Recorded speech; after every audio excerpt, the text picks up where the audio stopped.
our DNA. Whenever we let it out, it becomes our superpower. Now imagine an entire city being built to supercharge it. Qadir City, powered by play. We were there. For every click, every clutch, every respawn. We were there for the years of grind. And we're here. Now. The proud founding partner of EWC. Powering the biggest event in gaming. Shoulder to shoulder with the world's best. Making history. Greatness deserves a stage. Lenovo Legion. Reach your impossible.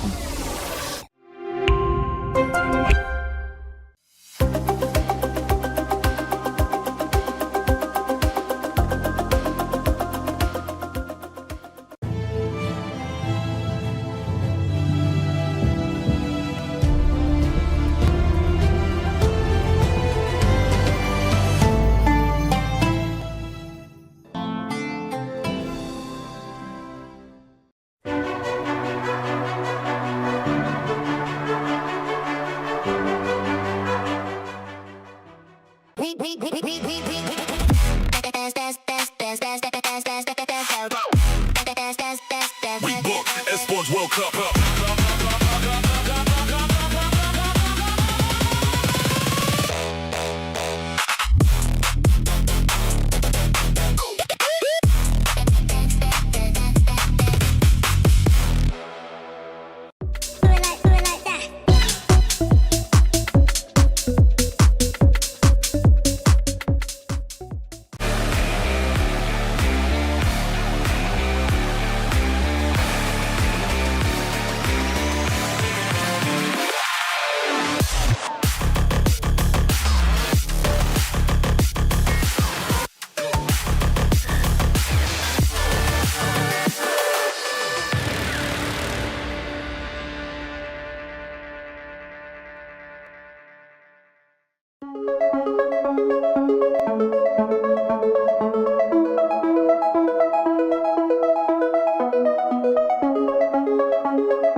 Play is in our DNA. Whenever we let it out, it becomes our superpower. Now imagine an entire city being built to supercharge it. Qiddiya City, powered by play.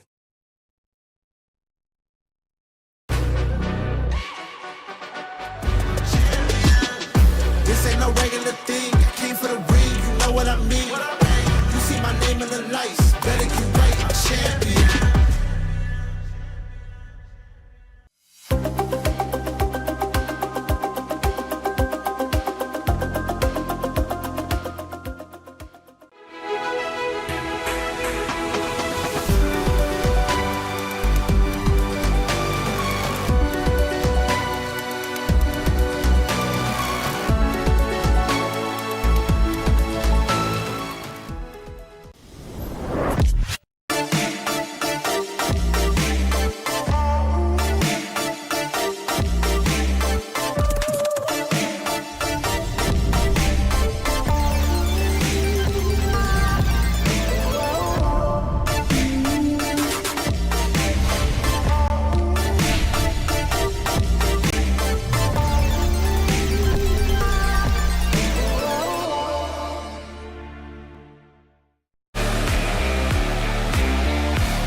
come in here and play my game.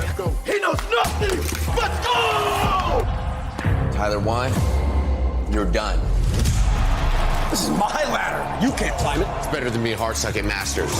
You're going too far now. Your eyes buggy. Your elbows ashy. Is that airline? That's an L airline. Somebody better hold me. Okay, yeah. Do something then. Raw energy.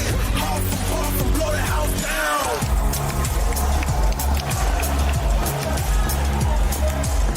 You look nervous.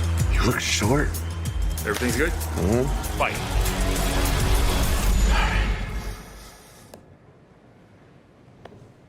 Okay.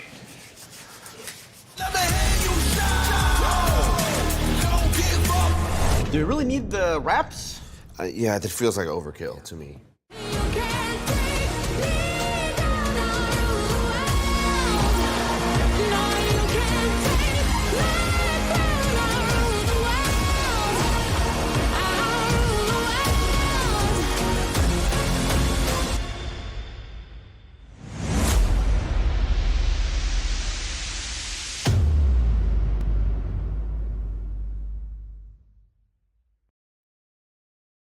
The big names have arrived at EWC. The play-ins are over, but now things get harder. 2 groups of 8, lose 2 matches, and it's over. But win 2, and you're through to the playoffs. We've got world champions, defending Esports World Cup champions, all-time greats, and newcomers to welcome to the stage. Back-to-back world champions FaZe Clan looking scary as ever, and Dark Zero, who took the last major, looking just as tough. It may just be day 1 of groups, but getting off to a good start is key. A loss today puts you at risk of elimination. This is the first step on one team's journey to lifting the trophy, and that could be life-changing. I just hope that the team will be in the games instantly, because we are known as the team who starting slowly. The main thing I'm scared about, and if we are going, we are playing good at the start, we will do a good tournament, for sure. We just have to enjoy the tournament, and we don't know what to expect. We're just trying to do our best in the practice. We're gonna go out there, and we're gonna play to our peak potential, and whatever happens, happens.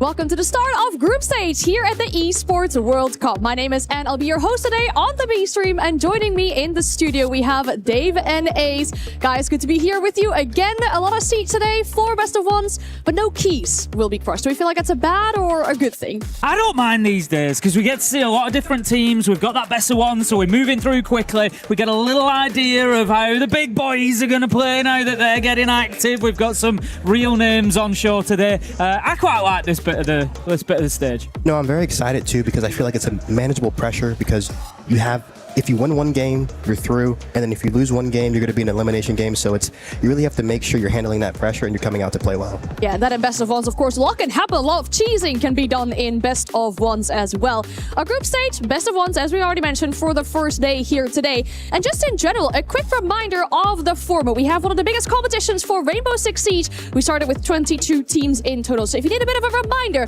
of how the format works exactly, we got you covered. Tom Clancy's Rainbow Six Siege returns to the Esports World Cup for another year of intense FPS action. The teams that qualified directly for the main event group stage have been split into 2 groups, the play-in teams joining them to make 8 teams in each group. Those teams will play a double elimination bracket with 4 teams from each group advancing to the playoffs. In the playoffs, second chances are gone as lower bracket is removed in favor of a single elimination competition. Teams will battle to make it to the final, with a 3rd place match also set for the final day of the tournament. Opening matches in the play-in stage and group stage will be a best of 1. All other matches will be a best of 3, with the exception of the grand final, which will be a best of 5. There's a lot of Siege to play here at the EWC, and the stakes are higher than ever, so sit back, relax, and get ready to be entertained.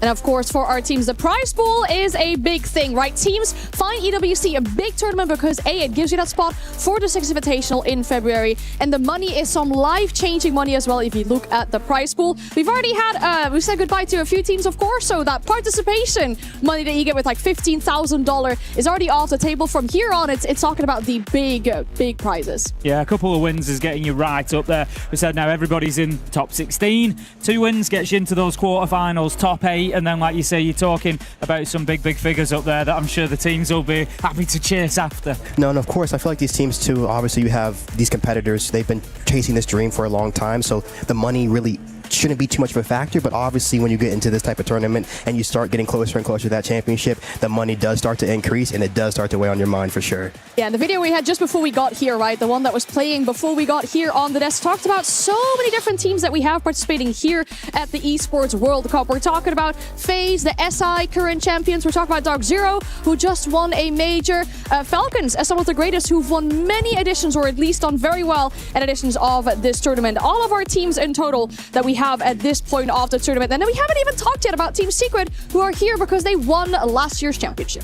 That's it. We always have the defending champion return so that they have the opportunity to try and go back to back, try and keep a hold of that trophy. It's going to be a tough one for Team Secret this year. I think we all know that, but they are here and ready to fight along with some huge names on that list. I think it's very interesting too that these defending champions should be probably one of the weaker teams in this actual bracket here, and I feel like it's one of the first times we're seeing that. Have a look at the groups as well then for our teams that are still participating inside of this group stage. I think it's important to mention as well that the seeding for the groups was done based off SI standings, right? So that's really determining who plays against who in this first part here. But if I look at, for example, Group A and the lower part of that bracket there, you got your FaZe, you got your MAT, Falcons.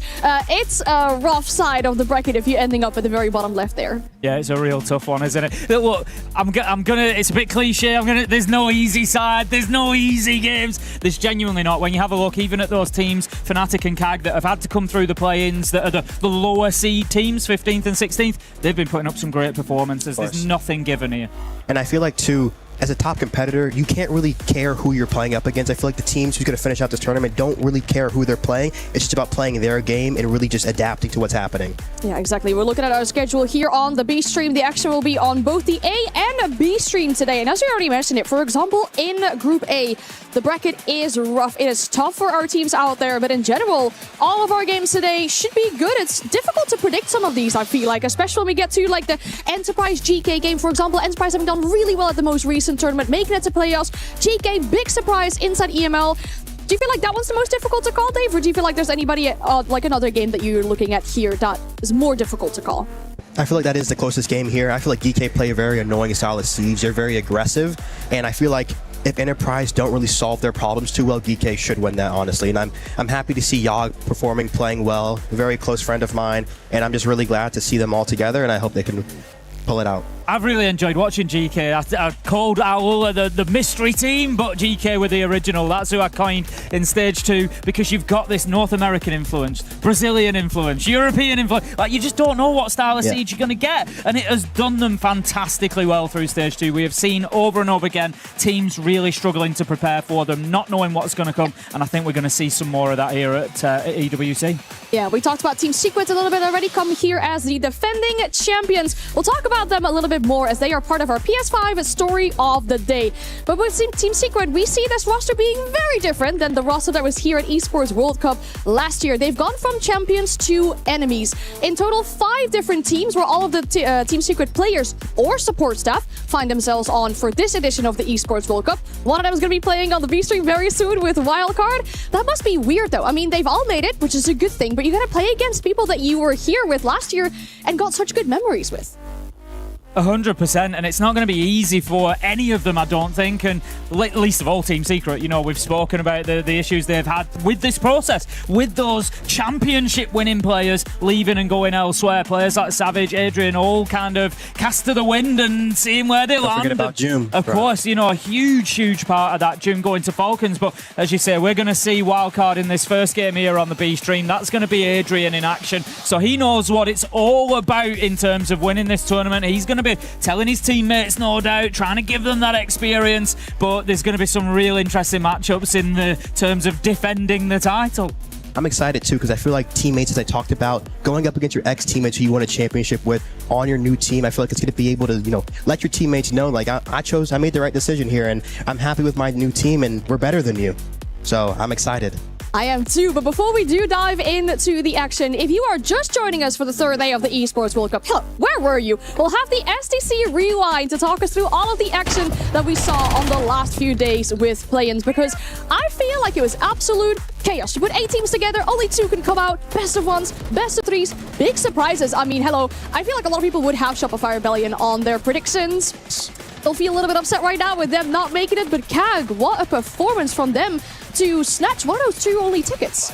Yeah, I mean, I had a good look over the Shopify Rebellion CAG game this morning. Obviously, it was one of the biggest surprises, I think, realistically. And, it really does pose a problem for Shopify Rebellion, of course, coming away from this. And how do they change up that kind of, that kind of early exit going forward? But, like you say, a great performance. They were 6-3 down on that first map with CAG Varel, and they dug deep.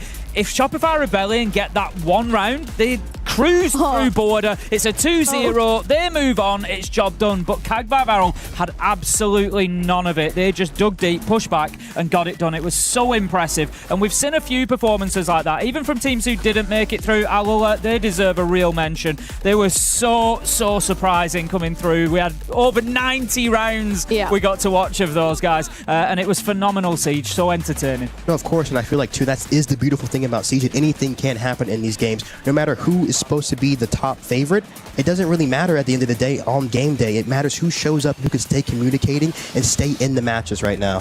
Feels really bad for ag.al with the amount of Siege that they played. As you mentioned, Ace, over 90 rounds, only for them to end up with absolutely nothing. Their key got crushed yesterday, as we saw Fnatic make it through all the way to the group stage here, and they were a bit of a surprise inside EML. Do you feel like they can cause any more upsets here? I mean, their first matchup against FaZe is, let's say, not the easiest one to start your group stage with. Yeah, I don't think you're going to be... I'll be honest, I don't think we're going to see too many upsets with results against FaZe. Look, there's other opportunities further down the line. I'm not sure FaZe is the one. I think Fnatic have been looking really good as a team, just cohesion-wise. So I feel like, if anything, you want to start this tournament out against the best team and make this statement that we're here to win this tournament. So I feel like if Fnatic can come out and, really show that they've been improving and working well, and they can take this against FaZe, I feel like it's just a great moment just for them as a team to show we're here to really compete. Oh, it's always a statement win against a team like that, 100%. And I've been pushing Fnatic for top 8. I've been saying they can do it. I guess FaZe really will be the ultimate test. And if there's any moment to pounce, it is probably right now with FaZe. Maybe not looking the greatest inside of the SAL. I mean, they lost their qualification game against Liquid, our first team here on the B stream, going up against Wildcard. I had to do some digging when these 2 teams last played against each other, or at least like the cores of these rosters last played against each other. That was a 6 Invitational in group stage back when Liquid was still with Furia, and it was a 2-0 for Wildcard. But Wildcard since then, of course, have the addition of Adrian. That's a big thing for this roster too. No, of course, too. And I was talking to Wildcard yesterday at lunch, and I was talking with Baby Shark, Adrian, Bay, and Spiker, and they seem very comfortable. They're very happy with the event. And obviously, too, talking back to Munich and throughout their whole run as a team, they've really shown consistent improvement. They've had good peaks, but they haven't fallen back down. And even this most recent stage, finally claiming that NAL title, I'm really looking forward to them and what they can do this event. And I'm really hoping they can win this event. Wildcard are a team I love watching. I was speaking to you earlier, Dave, about Spiker. I think I'm not going to say the most underrated, but I think he is underrated as an ag.al sometimes, maybe overlooked. Phenomenal player, has a real impact on his team, and I love watching this team. We can't forget as well the link with Lagonis to Team Liquid Alien, who we're seeing now. He's been there previously, he's come into Wildcard and done a lot of work, but these guys, they need no introduction, Team Liquid Alien, where we saw them, win all the titles. They've done everything, and they are always going to be difficult to beat. But I will say, since they've separated with Herds and the roster's been switched up a little bit, we are seeing opportunities to beat them. No, of course, and I feel like, too, talking to them before the game, they seem very relaxed. Talking to Philippe Hawk's close friend of mine, his parents are amazing. I met them when I was in Brazil, and I feel like this team, they're a family, and I feel like, obviously, with their experience, I feel like you can never count them out, especially it's just about the form they've been in the practicing. And I feel like qualifying against FaZe, they're going to be confident. They're coming into this tournament well prepared, and I'm excited to see what they can do finally on the grand stage again.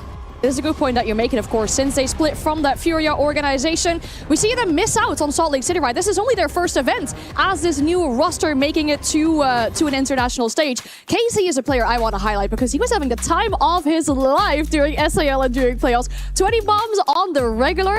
Incredible player. He will be a big pillar for his team here. And speaking for Wildcard, for their opponents, what I really like about Wildcard is that they seem so prepared for every team that they go up against. I feel like that is their Wildcard inside the NAL, and entries is something that is incredible for this roster as well. I genuinely think that preparation, it really is Lagonis' input. You know, we saw him as a support player for a long time, and there was a bit of criticism that maybe the numbers weren't there, maybe he wasn't, you know, having moved on to the coach, it's just been a match made in heaven for him. Doesn't need to worry about the in-game stats and all that sort of stuff, and all we're seeing is his big brain applied to the game, and that's why you're seeing Wildcard so prepared. He is a person who will just pay attention to every little detail, and I think him combined with Spiker, it's just an absolute dream combo. And I feel like with this team, the main thing about them is they always talk about how every team, they're in the strat books. Every player, most teams, you know, you have your main ag.al who knows a lot of the strats, but they make sure that each player is as knowledgeable as Spiker in these rounds, and it makes it so much easier for Spiker to make these calls, and the team is so much more in sync. So I feel like if any teams really want to take that next step, like Wildcard have done, it's really making sure that each team, or each player, should I say, really make sure that they know what they're doing inside and outside the server. It makes sense. They're coming into this year as the first seed of NAL, winning NAL Stage 1. Now having to go up against Liquid on Fortress. Both these teams, in my opinion, are very good on the entries. We're seeing that from Liquid as well, with that sheer aggression that we know with this roster. Speaking of Fortress, in regards to mainly the entries, how is that going to work out, you think? Fortress is a big entry map, especially with the shield play, like I said, making sure that you're putting your shield player in the map well, you're having people rotate behind him so he can really push the opponents back. And on the attacking side, it's very dependent on how the defense wants to play. You know, if they want to play the layer game, you can let them layer, you can play for your late round executes, and I feel like Wildcard have a good balance of early round rushes and late round executes, and their defense side is what's really strong, because like you said, Tim, Liquid isn't the strongest defending team. I'll let you pick up on that. 100%. This is, for me, going to be a real battle of the defense here on Fortress. When we look at the performances through the stage, Liquid, Wildcard, both excellent on the attack, both top in their region, and Wildcard top on entry, Liquid, I think, second on entry. So they are going to have those aggressive starts. They are big on the attack, but Liquid down at only 40-something% on defense, whereas Wildcard up at 60+ in NAL. They are solid, so it's going to be two big questions for me. How well can Liquid Alienware actually defend today? And can that attack break down the Wildcard defense? So it's all defense focus for me. So much to look out for in this game. Wildcard seems to be standing out on the defense here. Dave, I already mentioned Casey is one of the standout players on the side of Liquid. With your expertise from the NA scene, who would be your standout player on the side of Wildcard? I have to go with my boy 9-4 Bay. He's like super soldier, you know. He's one of these new kids on the block, and he just has that mentality, and I'm just such a big fan of his. Watching him inside the game, he has just that great charisma, and honestly, he's just a great teammate too, and you really see that he really adds that extra confidence too. And I cannot also not mention Baby Shark. He's a key lurker. He's always not afraid to give his life for the team, especially because a lot of the time the lurker has to make exact plays to stop any defensive win columns from below, or even have explosive rounds to make sure you can actually open up the attack. So I feel like watching Baby Shark at 9-4 right now is going to be big. I cannot wait to see these players go up against each other here. Two star quality rosters going up against each other on Fortress. Thank you very much, and let's get into this one then. Another day here at the Esports World Cup, and boy, have we got some bangers on the way for you, starting out with one of the biggest of the day. Wildcard versus Team Liquid Alienware, two teams that I think you'd agree, Dave, we could see easily lifting this trophy at the end of things. I would not be surprised if they both, or only one can, but if they both were to avoid that key crusher. No, of course, but that's the thing about this. Not everyone can avoid the key crush, the soul crush. So let's see who can take this match right now. We're going to have the Wamai smoke ban. The smoke's a good ban too, because if you want to put your shield into the map, it stops the initial being able to stop your push through. Wildcard going to do the Blackbearded snake. They usually do a double shield ban, so that you see that they're opting to get rid of some of this info. We're going to be going waiting first here. Like I was saying, waiting sometimes is a primary site for these teams because it's a very hard site to attack.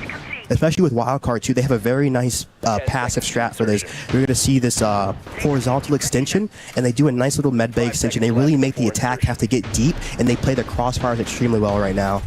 Attackers must locate and defuse Rehost. the bomb. Okay, we're going to a rehost right now. Looking at the attack lineup, a little Sins, Dokkaebi, Zofia, Recruit, and the Grim. They have a nice lineup here, but it's a little bit tough because you have the Dokkaebi for the info so you can help with the clear. I feel like that's important, to always have something for the clear. That downstairs site, I think it always raises the verticality question for me. I think there is on the new Fortress, on the updated Fortress, there's a lot of verticality available, but we really see a split, Dave, between teams that will play the vertical on the attack of the downstairs site and teams that don't, and they just go for the horizontal pushes. And it feels like that's down to maybe a little bit of a limitation. We see the defensive teams just step back a little bit deeper and you can't really push them around from above. What do you think about that? I feel like really just depends on the setup. You know, the vert kind of, it can bite you because if they retake the vert with a soloist, it makes some playing spots very hard. And obviously, like you said, there's spots that play in the site that are safe from the vert, and actually doesn't really do much because if you don't have enough horizontal space, you can't really get too much inside the map to actually execute on that horizontal floor. Because if you're forced into med and they have all of that control with the deep angles and from sight, it's extremely hard just to even get into the map. So I feel like you need to make sure you have some sense of vertical control, but your horizontal pressure needs to be your main source of fueling your attack, because if they are playing for this horizontal layer and you go full top, it's going to bite you. I mean, we've seen a few times kind of the hatch drop, the Capitao, the smoke employed. That seems to have dropped away a little bit. Was that a bit of a high-risk strategy?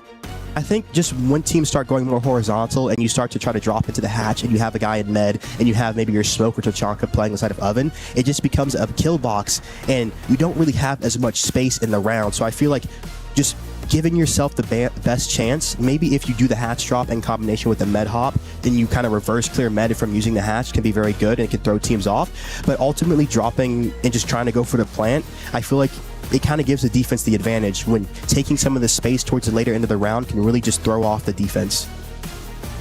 Yeah, then we're just getting a little mouse issue, I think it was, for JV92. Currently working on getting that one resolved, and we will get back on into this one just as soon as we can. Just having a quick look. Of course, the Club Championship is still a thing that is ongoing as well. Organisations need to be getting 2 top 8 finishers to be able to be eligible for that, and then it's all based on a point system, and that's alongside the prize money that you are winning for these individual game events. The club itself can be picking up big prizes as well along the way, so just a little bit of added pressure. But 2 wins here, 2 wins will get these teams through to the quarterfinals, through to that top 8 finish for their club as well. And I think one interesting point with this matchup, given that we've got Team Liquid Alienware coming in here, this is the one title that Brazil has not held inside of Rainbow Six Siege. We haven't had a Brazilian team win the Esports World Cup. They've won everything else. They've won the majors, they've won SI, they've won the leagues, they've won the Pro League, you know, back in the day. They've won absolutely everything else that there is to win, but not this one. Looking at the teams that we've got here at the minute, I'm a little bit concerned for Team Liquid Alienware out of the Brazilian teams for going on and winning this. Are they capable? Absolutely, of course they are. They've won absolutely everything of these guys, you know, multiple times over. But I'm just looking at their SAL results. They lost 3 games in the kind of regulation play through the stage. And all 3 of those were, I would say, against the top teams. They lost to Furia, they lost to FaZe, they lost to Loud. So they lost those big games. They were picking up the wins where they should, but struggling against the bigger teams. And it was the same in the playoffs. They got 1 win against FaZe to kick things off, but then lost to them later. Twice, I think it was. They lost in the upper bracket. No, they lost in the upper bracket and then dropped down to the lower bracket. They lost to Furia and then FaZe. So is that maybe going to have a bit of an impact here? They're against the top team. Is that something we can look towards and think, you know, actually Wildcard could exploit that a little bit? You know, if they're getting a little bit nervous maybe against the top team. I wouldn't expect it. I don't think they get nervous though against these top teams, and I feel like that's the key mentality. You have to have the lion mentality that, you know, when you step into the lobby, you're the best team, you've worked for this, and you're going to go after it. And you see what Maya said, that they're going to play confident, and I feel like this is a new chance, a new statement, just to show that, you know, we've been improving, we've been showing that we work every day, and you, of course, with Igor CTG too, of course, having a great head coach like that, you're going to be making those improvements incrementally, and that's the important thing. And looking at them, I feel like I'm excited, honestly. I feel like they can really show something that they haven't been able to kind of get together throughout their team. Another one of the Brazilian teams that everybody, I'm sure, is going to be very keen to see. I don't know how much you saw of Furia over the regulation. I tell you now, for me, I'm not saying they're going to turn it. They're my sort of quiet favourite for the tournament. And the reason I say that and the reason I love watching them so much at the minute is they're doing something a little bit different. Yeah. It feels like there's a little bit of a different flavour, and I feel like Siege is in a great place at the minute, and we've seen a lot of good Siege recently.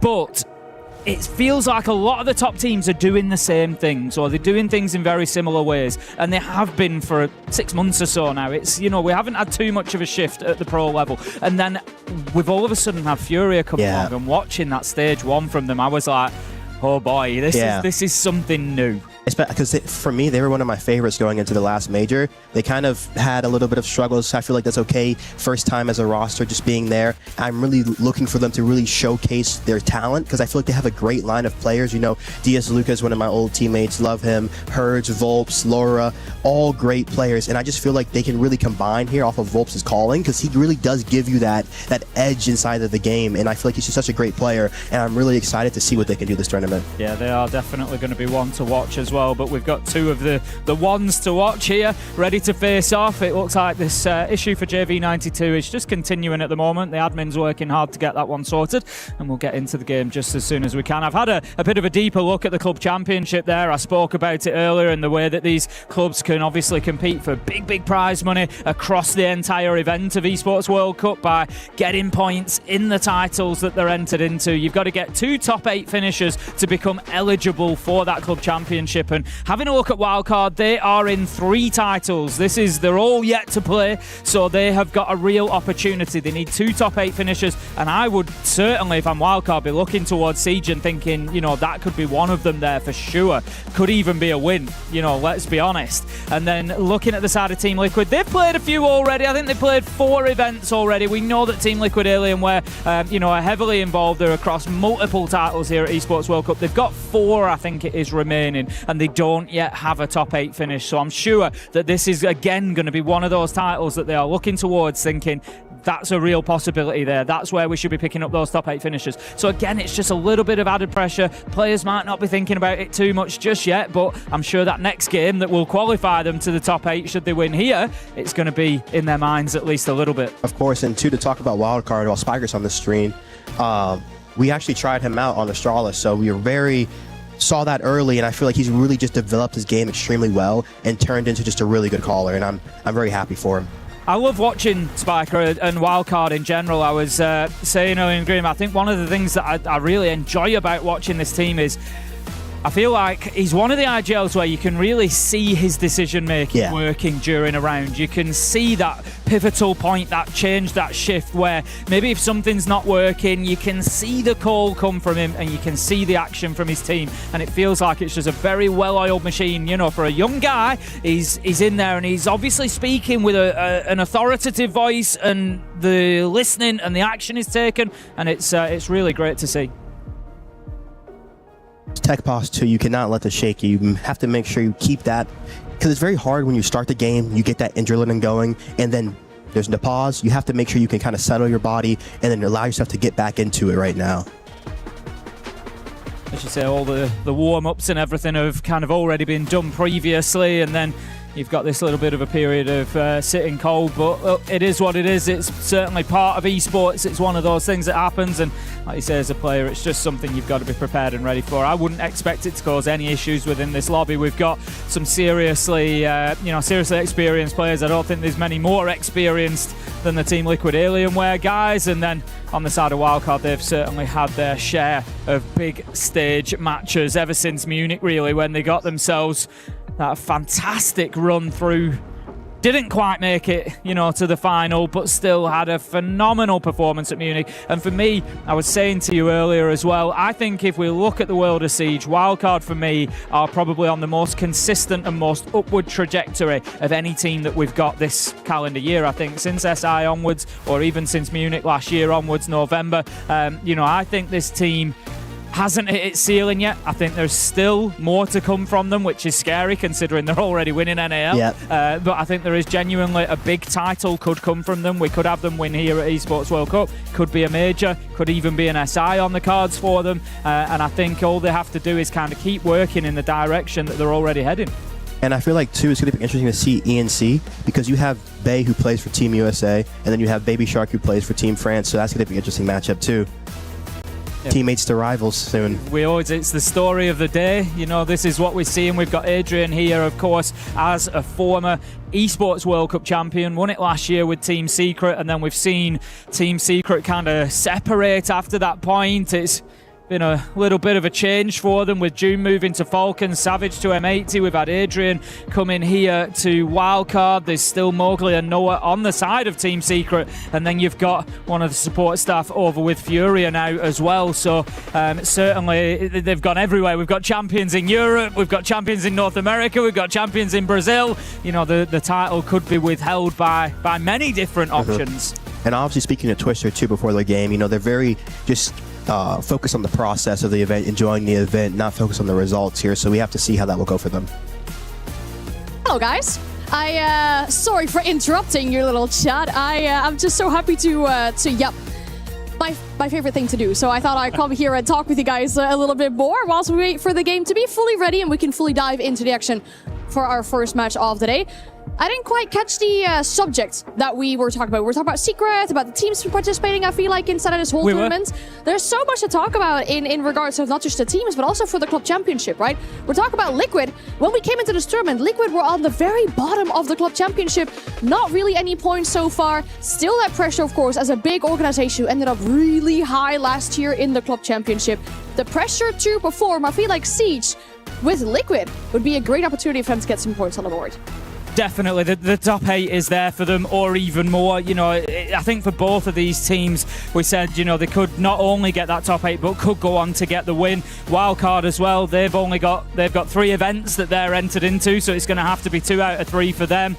Liquid, they've now got, I think it's 4 remaining. They've already, I'll double check now whilst we're talking. I think it's 4 that they've already played in. They've had, very unfortunately for Team Liquid Alienware, they've actually had 2 9th place. You're looking for those top 8 finishers. They had a 9th place in Dota and a 9th place in FC Pro, and so it's like so difficult. You're just outside of that area, and then the other 2 that they've had, the other 2 finishers as well, have been 13th. Wow. So they really haven't been a million miles away, but they do still have, like I say, 4 events remaining for Team Liquid Alienware where they can get themselves still involved in that club championship and try and get themselves up the rankings a little bit.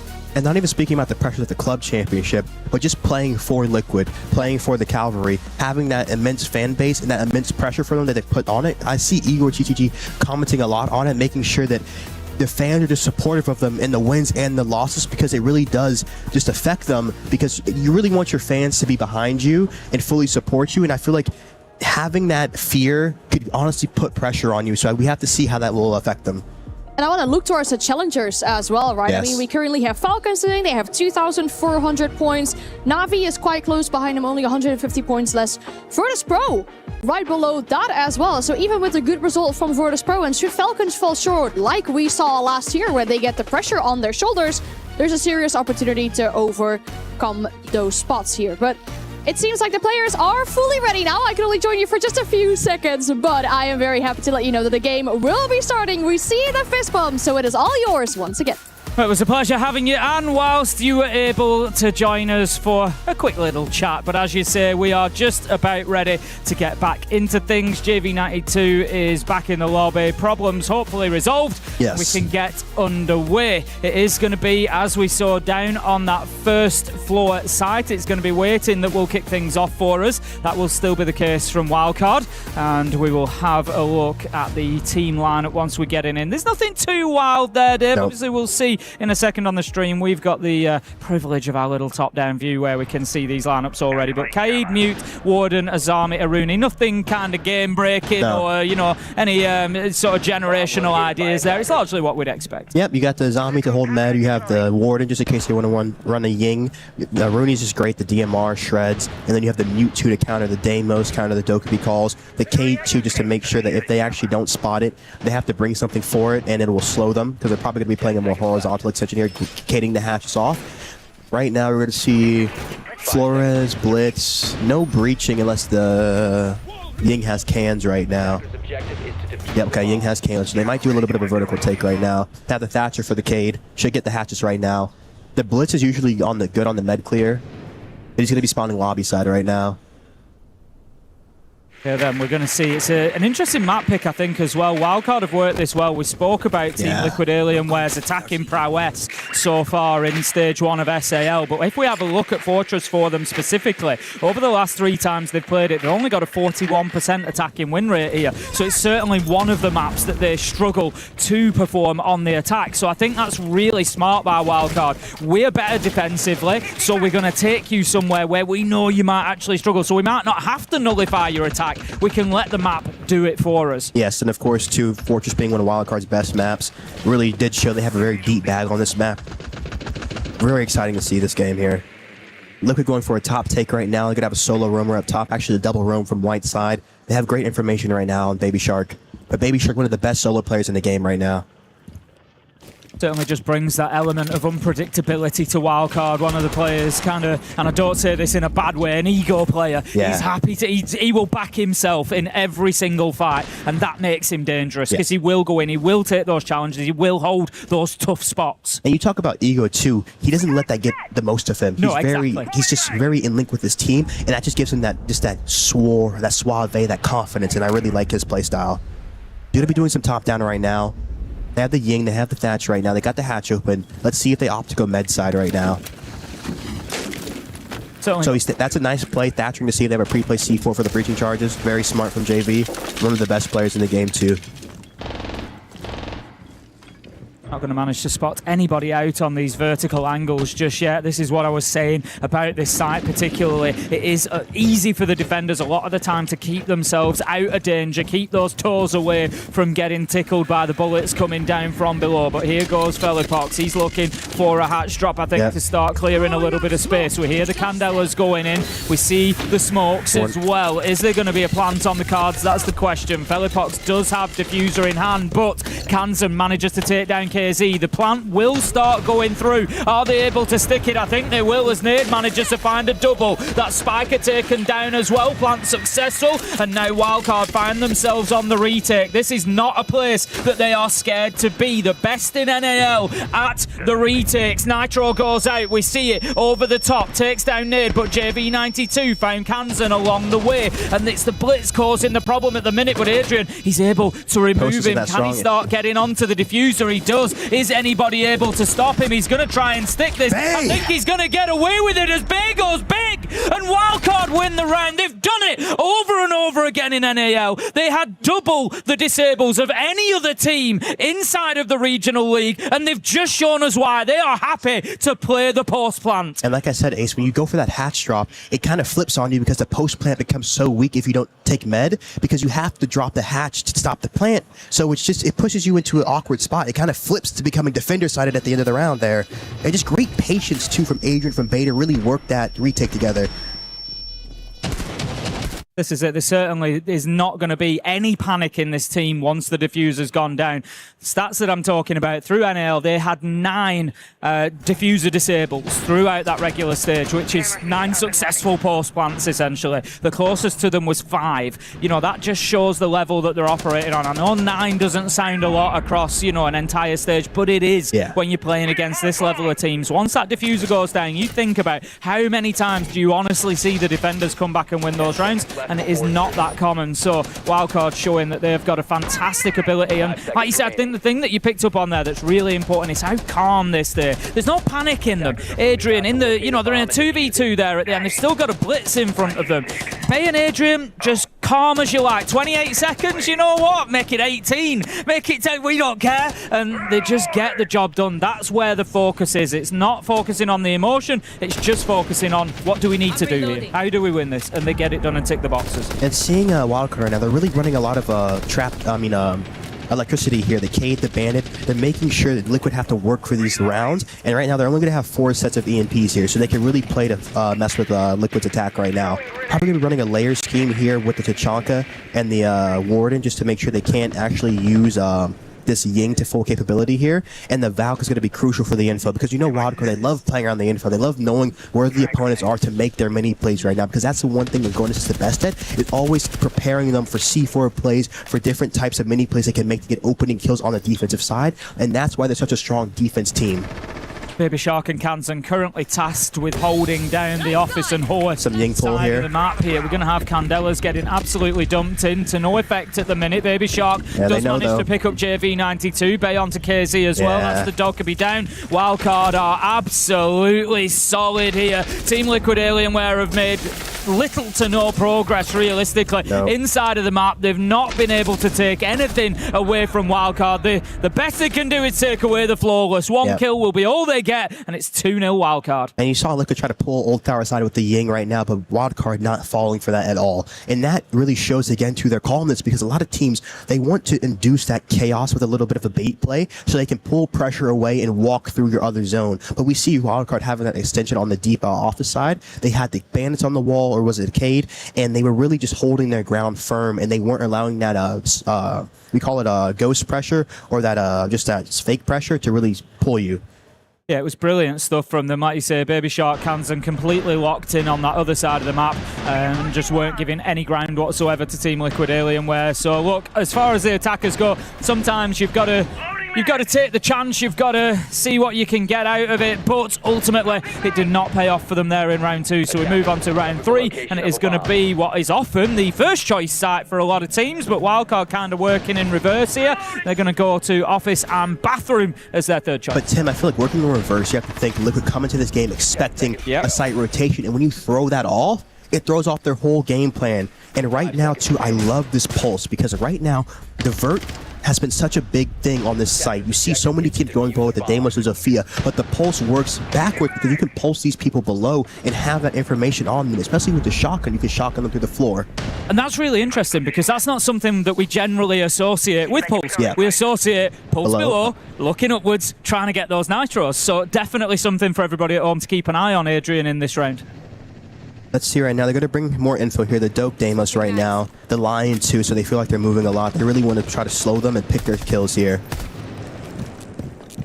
The Solus is great too, because it's just, this game is such information heavy, especially on the attacking side. Being able to see the entropy of their drones really allows you to just form your win con a lot quicker and make plays through the gaps right now. Grim's going to be nice for the horse side. They're just starting a lot of force pressure here. 3 outside right now. See Bay peeking hard. This is great, just showing that confidence. I think JV92's just had a little look over towards that window. I think the concern is there that they're going to take a peek. Kansan is playing over on that side. Here. He's holding they're walking horse and doors, but Spiker again is there and ready to absorb that pressure. Manages to take down the Dokkaebi. That's the calls offline as well. Brilliant stuff from him. 5 versus 4 as Bay manages to find another. Maya onto Spiker, but it's now 4 versus 2 with Maya down. JV92 does manage to pick up Kansan, so he's gone into that other side and started clearing. I imagine a solo clear through games and dorms to try and create a little bit of room, but they've still got a big problem, and that is the intel on the side of Wildcard. You've got Baby Shark on the Solus. He's now come back upstairs, but you've got Adrian on the Pulse as well. The diffuser down. They really need to work for some kills here to Team Liquid Alienware, and they start that off with a big one onto the Solus. Right now, too, no Kiba barriers left, no C4 left. It's up to the guns and the teamwork of Wildcard right now. KZ gonna put Adrian low, gonna nade through the hatch right now, trying to fish for a pick. Bomb being down ultimately is gonna slow the round up here. I'm not sure if Wildcard know it's down here, but let's see how they play this. Ooh, big style. Adrian. Beautiful stuff from Adrian on the Reaper. Just manages to find his man. Is he going to go for 2? Oh, the calmness. As the shotgun switches across, he's just going to play his strength here, which is that close angle. He knows that he's going to have to push through the door. He's got a bit of cover, and he's ready for the challenge. Great decision from Adrian on the Pulse there. Not to over-engage, not to overdo it, and just to play that strength. Close quarters is where he wins, and he gets the round 3-0. I feel a lot of people, you see him looking to think for the peak, but he stays tucked. He has Bay rotate. They have a crossfire. That is Siege at its finest. That is teamwork. That is what makes the difference. It is not these individual players, but it's how you can link up together. You see, they're going for a horse player. Bay is helping Spiker. You see Kansan make the flank on the horse player, and then they have Adrian come to the C4 to secure the down player. They're working in sync right now, and then I feel like Liquid, their pacing is a little bit off right now, kind of going for that horse play at the beginning of the round, especially without the Blackbeard. Well, the Blackbeard's down, but not even bringing a shield, maybe a blitz.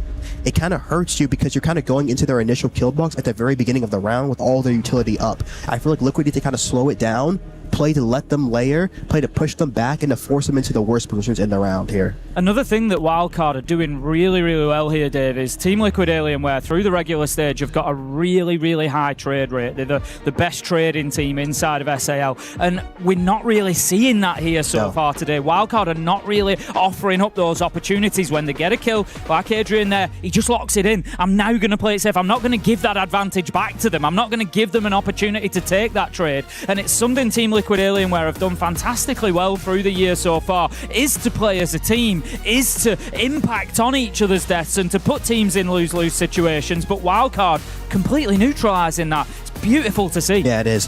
And we're going to have a Team Liquid timeout right now. We need to see a pace change coming out from them. So let's see what Igor's going to call here.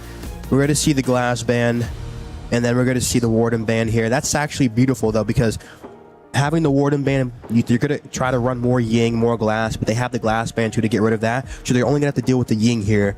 We're going to see little Solus, Spiker on Solus, deadly Solus player, one of the best Solus players.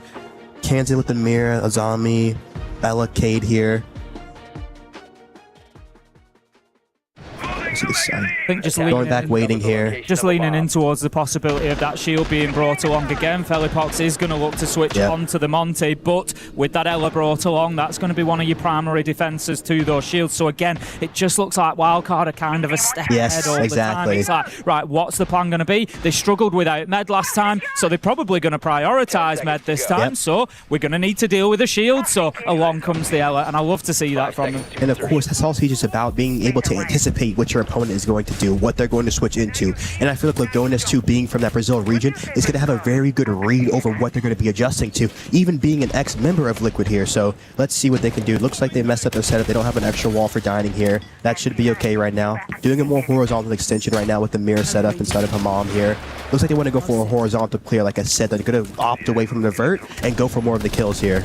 Baby Shark is kind of just hovering around the stairs at the minute. He has been upstairs. He's going to head back down. We saw him as the primary roamer up there and solo roamer the last time they defended this site up on the top floor. And Team Liquid Alienware, to their credit, actually did a really good job of taking top floor last time. They didn't lose any bodies in doing it. They got control, got the hatch, got the verticality. They just didn't really get any benefit from it was the big problem. So this time around, it looks like Wildcard are giving them that ground. Team Liquid Alienware not really choosing to move in and take it too quickly this time because, as you've said, I think the focus much more going to be towards that horizontal. And you see how this Cage really messing with them right now. Only 2 more EMPs left, and they have the dining wall cated, and they can't get Hammam wall open right now. That's one of the biggest entry points to help clear out that side of the map right now. Wildcard's playing beautiful strategically here. Just going to have Felipox just rotating around on the Monte. This is where now Team Liquid Alienware can go in and start grabbing a little bit of ground. They're trying to kill Spiker right now. It has a dope called Damos track out, but he is playing the site side right now. Solus playing in site is a great roamer, and it's a great site player too, because if they're trying to ISO the site, you can have that information to see all the drone work and all the operators coming towards you. They're going to stack this Hammam side here, doubled up right now. Looking to clear this hatch out. Can we look for a C4 here? It's not going to come forth, and there's an opportunity that is taken. Nade manages to find the opener onto Baby Shark. That's actually the first entry kill that Team Liquid Alienware have been able to secure here on Fortress. Can Wildcard fight back? Not at the moment. Adrian taken out by Maya. How about that from Kanzan? But there is the trade play that I mentioned from Team Liquid Alienware. They can do it. They just need to start delivering it a little bit more in the server today. 4 versus 2. And you see how much space this Monty's able to take here. Especially on this execute. Felipe's going to run through. They have a track on 1. They look really nice right now. Team Liquid, that was a great timeout here. Switching to the shield play just to be able to get that initial foothold in the map. Great round from Team Liquid. I think there's been a little bit of a discussion there in that timeout saying, right, actually, let's simplify things a little bit. Maybe we're trying to do a little bit too much with the Candela bait play on Old Tower, with the hatch drop and trying to hold from above. We're maybe just overcomplicating this a little bit. Let's take it back to basics. Just tick the boxes, go in, step by step, force them out, and it's worked really well. Yeah, really well, because the Monty is just one of the operators, especially too, we used to have a call on the defensive side. If we see that Montaigne getting put in the map, we're going to fight it fully at that first point, because if you allow that Montaigne to get that momentum, you're always going to be on the back foot in the defensive round. You saw just the Monty pushing them out of that side. They got the hatch with the Baby Shark, dies to an angle above, and then Kansas left on the island alone. So really, they just need to make sure if this Monty is going to be in play, they need to make sure they're stopping it at the initial front. I think there's an element there where Team Liquid Alienware can look at that and think, actually, we could. I think that was probably about 80% that round, because if we saw, they didn't have a lot of success from their utility. We saw Spiker soaking up so much of it. He took a Deimos track, he took a Dokkaebi call off them. The kills weren't coming in on the back of that utility being used. So that's why I say that kind of felt like about an 80% attack, because if they can then be even more efficient with the utility as well, it's going to give them that extra bit and they're going to be even more lethal. So heading into round 5, we're going to find ourselves in Games and Dome. So Wildcard just continuing with the same rotation that we saw previously. Not too much of a surprise there. And last time around, Team Liquid Alienware, this is the one. This was the bait player into Old Tower with the Candelas, tried to get into Eagle side, and it just didn't work. I'm looking to see the blitz where they use it, because a lot of the time the blitz is usually the spearhead of the push. You put the blitz into the map and you have the attack flow around him. And again, like the Monty, it just creates this pressure on the defense to where they really have to worry about it. Looking like they want to go for this Old Tower side. They're going to put the buck below. They're going to have the Dokkaebi for the call. The map's going to be good too, because they've been running a lot of Cade here. They're taking this info too, because the big thing about Fortress is it's a map where you can't hold everything on the defensive side. So you can allow the rounds to settle and see what space they give you and what free space you can take, because taking that free space will influence the defense's reaction. So you can sometimes bait them into zones that they want to power back onto you, but you have your main play ready to go.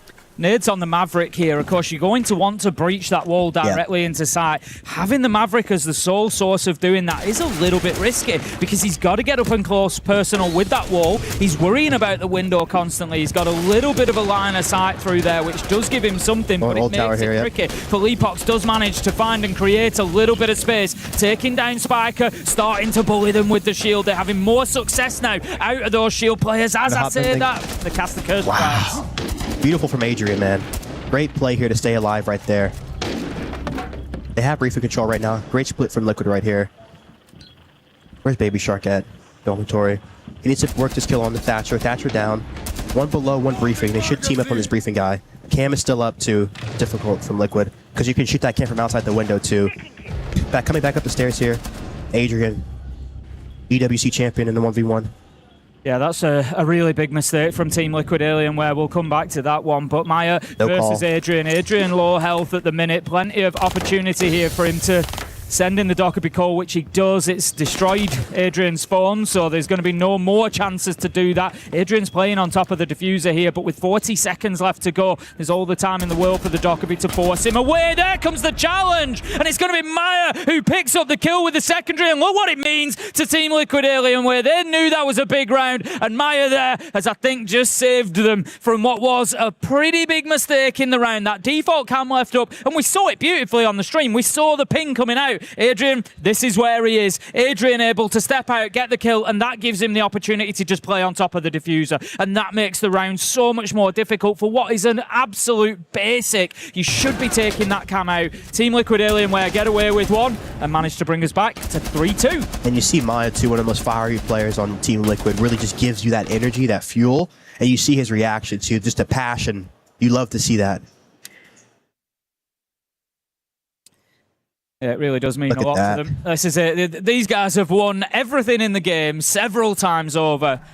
And it never ceases to amaze me how much it still means, how much it still matters to them. Every round that they win, they will be cheering, they'll be on their feet. It means a lot, and it's beautiful to see. So 3-2 it stands. Wildcard came in strong, had a great defensive start. If you remember at the beginning of this, I said it was going to be a little bit of the battle of the defenses. Who could win out on that defense? Wildcard, it looked like they were going to run away with this on Fortress, but Team Liquid Alienware, after that timeout, we can't ignore Igor's impact on this game. Calls attack timeout, has a chat with the team. They've settled down. They're now just doing the basics really, really well. They were overcomplicating maybe a little bit beforehand, and it's worked. Quick entry here. Do they know? Great opening kill from KZ. Great droning. Going to be close. The round's broken right now. Can they get the trade back here? We're going to see if Liquid's going to speed up, or they're going to slow down off this 4v4. Looking to have Baby Shark get into this round right now, too. There's going to be big momentum going into the attacker side, too, for him. 3-2 it stands. Wildcard came in strong, had a great defensive start. If you remember at the beginning of this, I said it was going to be a little bit of the battle of the defenses. Who could win out on that defense? Wildcard, it looked like they were going to run away with this on Fortress, but Team Liquid Alienware, after that timeout, we can't ignore Igor's impact on this game. Calls attack timeout, has a chat with the team. They've settled down. They now just doing the basics really, really well. They were overcomplicating maybe a little bit beforehand, and it's worked. Yeah, Spiker it was that was taken down. And it leads me to, whilst we're still early in the round, it leads me to an interesting question for you actually. It's something I often wonder about. When you lose your ag.al early in the round, I'm not saying it's ever a good thing, but is that a good opening death to take rather than a bad one? Does it maybe free your ag.al up a little bit to sit and monitor the game and sort of command it? Of course. I feel like being an ag.al, always just being able to see your teammates, it allows you to really just give great calls to your team. Because a lot of the time, these great teams, when they're playing and their ag.al is dead, the ag.al will be calling and putting the two players in sync, so they don't even have to think about what they're doing. They just listen to the ag.al, they make the plays, and they're already in sync. So it really it gives you a nice little read. That's say you never really want to take the entry death, but if you're going to have to, then maybe not a bad thing that it's Spiker off the board and he's able to sit and just build plans. But it's all coming from the Eagle side at the minute. Team Liquid Alienware haven't pushed in to game and dorms, and that's a little bit of a concern for me, really. I think Nade is now starting to move through there, but it's a site that I like to see multiple angles of pressure. I like to see teams getting kind of turned around. You don't want to be able to focus too much, too heavily. He has a look, but B is there and ready. Takes him down. A minute left on the clock, and it's 3 versus 2 as Felipox fights back. Very split up right now. Nade with a huge kill. Gonna leave Adrian alone right now. Adrian and Baby Shark here. Called for him. Want to see a big round from Baby Shark. Let's see if he can finish it out. Team Liquid Alienware have managed to connect with each other a little bit quicker. Adrian. But it doesn't matter that Wildcard are separated. Adrian manages to get the double to finish it off, and that is the 4-2 half that Wildcard, I think, will feel that they deserved there with the way they performed in that first half. Of course, and Adrian too. We talked about it before. One of the previous champions here, starting off 10-2. This may be his tournament. He's putting a show on. Is it sometimes we do see those players that just are particularly great at SI, they're particularly great at majors. Maybe Adrian is particular, I mean, he's great everywhere, but maybe he's particularly great at the Esports World Cup. We will see. But he's certainly showing up so far today, 10-2, and just absolutely unstoppable at the moment. Now comes the big question. We get on to the second half. How are Team Liquid Alienware on the defense of Fortress? And they've been a little bit poor through SAL on the defense. If we have a look at their numbers for Fortress specifically, it's certainly not one of their favorite maps. 53% win rate on the defense for Team Liquid Alienware. So that won't be good enough. They need to perform better than they have historically on this map. Of course. And looking at Wildcard right now, seeing just their team looking at Lagonis while speaking, I feel like that is one of the most impactful things of respect for your coach. When he's talking and you're listening to him, it just gives you that greater understanding. When you see these teams listening to their coach, they're facing forward, they're not really looking. It's very disrespectful to the coach, especially in these timeouts, because the coach is really trying to give you those calms, that synchronicity. So I feel like them looking back, them detaching from the game really just allows them to go into this next half extremely well. Yeah, I think exactly right. I completely agree with you there. I think it just shows a real kind of demarcation. Right, you know, we're not in the server at the minute. This is where our focus is. You know, and it can give Lagonis that confidence as well that what I'm saying is being taken in, and it sort of speaks as, and it's not to say that, you know, the other teams aren't that, but it just speaks of a really cohesive team unit, that they are there, they're working together, and they're present. Yes. All present in the same discussion with each other. And of course, too, Wildcard have some great attacking schemes, so I really want to see how Liquid react to it, because Wildcard, they will really put pressure on you because they always have a lurker, so you always have to be worried about the lurk combined with their main element of a push, because it's always happening around you. So if you're not mentally aware of what could be lurked on and where their actual main push is coming from, you can get sandwiched a lot against this Wildcard squad, because they're just a very in-sync team who knows what they're doing. See the Cade band coming out, Solid Snake band coming out, it's going to hurt the lurk. And then Bandit Dokkaebi. Okay, so they're banning out the info right now. They're going to leave shields up. Spiker, one of the best blitz players. Expect to see that coming out from him. Cade Bandit's just going to stop them from playing the layer game right now. They're going to be able to run the ace and just play splits. Basically, if you spend your the beginning of the round, Tim, just putting that pressure, clearing the traps out, they're usually going to layer whatever opposite side they're playing on, and you can sweep your ace through and just get those walls for free here. Going to be starting off dorms, or should I say office side. Team Liquid taking a little bit of a kind of, I don't want to say a default approach to the bans, but they're definitely more targeting the group of operators rather than what Wildcard do, because we don't see Wildcard actually play too much Solid Snake. It seems like the sort of operator that Baby Shark could absolutely love. Loves it. But if we'd look through NAL, he's not been one of his most played. But I think, Team Liquid Alienware definitely just locking in there to Snake, Dokkaebi. We don't want any of these intel issues. We're actually going to see Deimos switched away as well.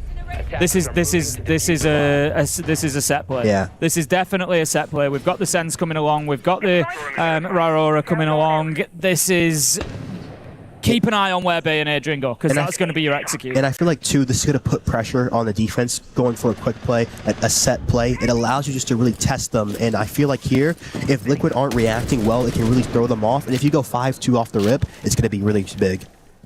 We had the recent change to the DOM panels as well. They deploy a lot easier. They also deploy quicker, and they raise much slower for the defenders. If Team Liquid Alienware come in there and try to raise them, it's on about 6 seconds now for it to. There's plenty of opportunity for shots to fly underneath, so it's definitely a power move for Raura. She's also got the DMR. Brings a lot of value. Smokes on top of that. So they are definitely going to be looking for an execute heavy push here. Adrian manages to find one. They've lost the Sense though. Not ideal at the start. Kansan takes out the Blitz himself. Wildcard. They're doing more damage to themselves than Team Liquid Alienware here. Let's see, walking the hall right now, Kansan. Gonna die from side. Yeah, this round's broken from them right here.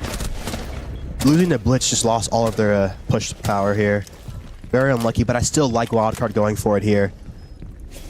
Especially going for something quick too. Liquid's always going to have to respect the possibility in this game of them going quick again, so something to watch for. Especially if you want to pull off of that, they're going to have to react because you've already shown you've done it once.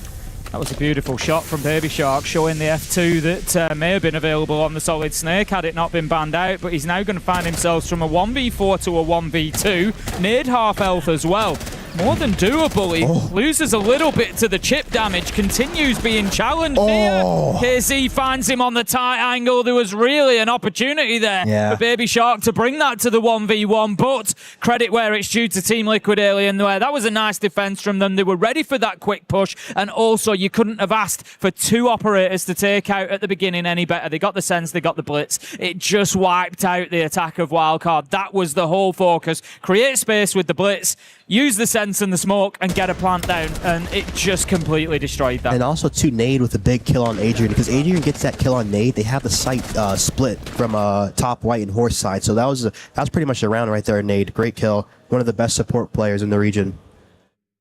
Calm, very calm.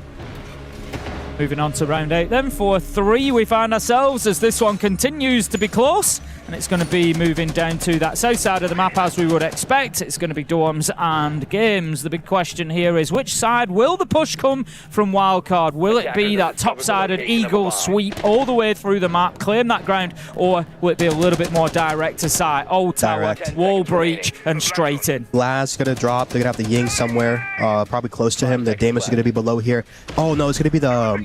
They have a main wall rush here. Where they're going to ash the dorms wall. They're going to have the Glaz go through the wall. We're going to probably see Ying on the old tower side here. So yeah, let's look for this right now. The Wamai should be big because usually you throw disc outside of the dorms wall to stop that. So he should be able to slow these ash charges out right now. So let's see.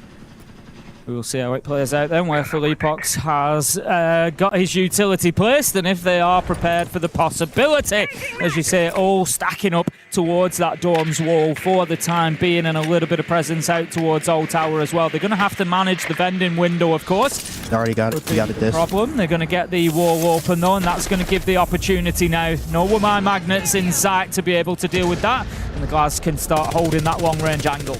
Drone activated. So we see only one ace left right now. Baby Shark going to be in below here. It's all going to be on the Glaz Ying to really catalyze this push for them here. Ace going to be protecting the horsepower. Baby Shark already on central stairs to lurk so they can deny matches right now. No Warden on the board. It's going to be big on the Tachanka Flames here. We hear that smoke popping. That's going to give an opportunity for the Glass to start searching inside a site. But Philippe sends out a nitro, newly given to Amai and used beautifully. Gets a kill onto the Glass as well, but Kansan goes big. We find ourselves quickly in a 1v2. Spiker picks up Nade. It is now going to be JV92 versus Spiker, but look at the health. Spiker's going to have to find him unawares. JV92 knows exactly where he is. You'd have to back the Brazilian in this matchup, but Spiker, he's giving it a little bit of time, a gentle peek. I don't think he knows exactly where JV is, so the drone is going to go in. TCSG2 here, one of the best guns in the game, especially being on 1 HP.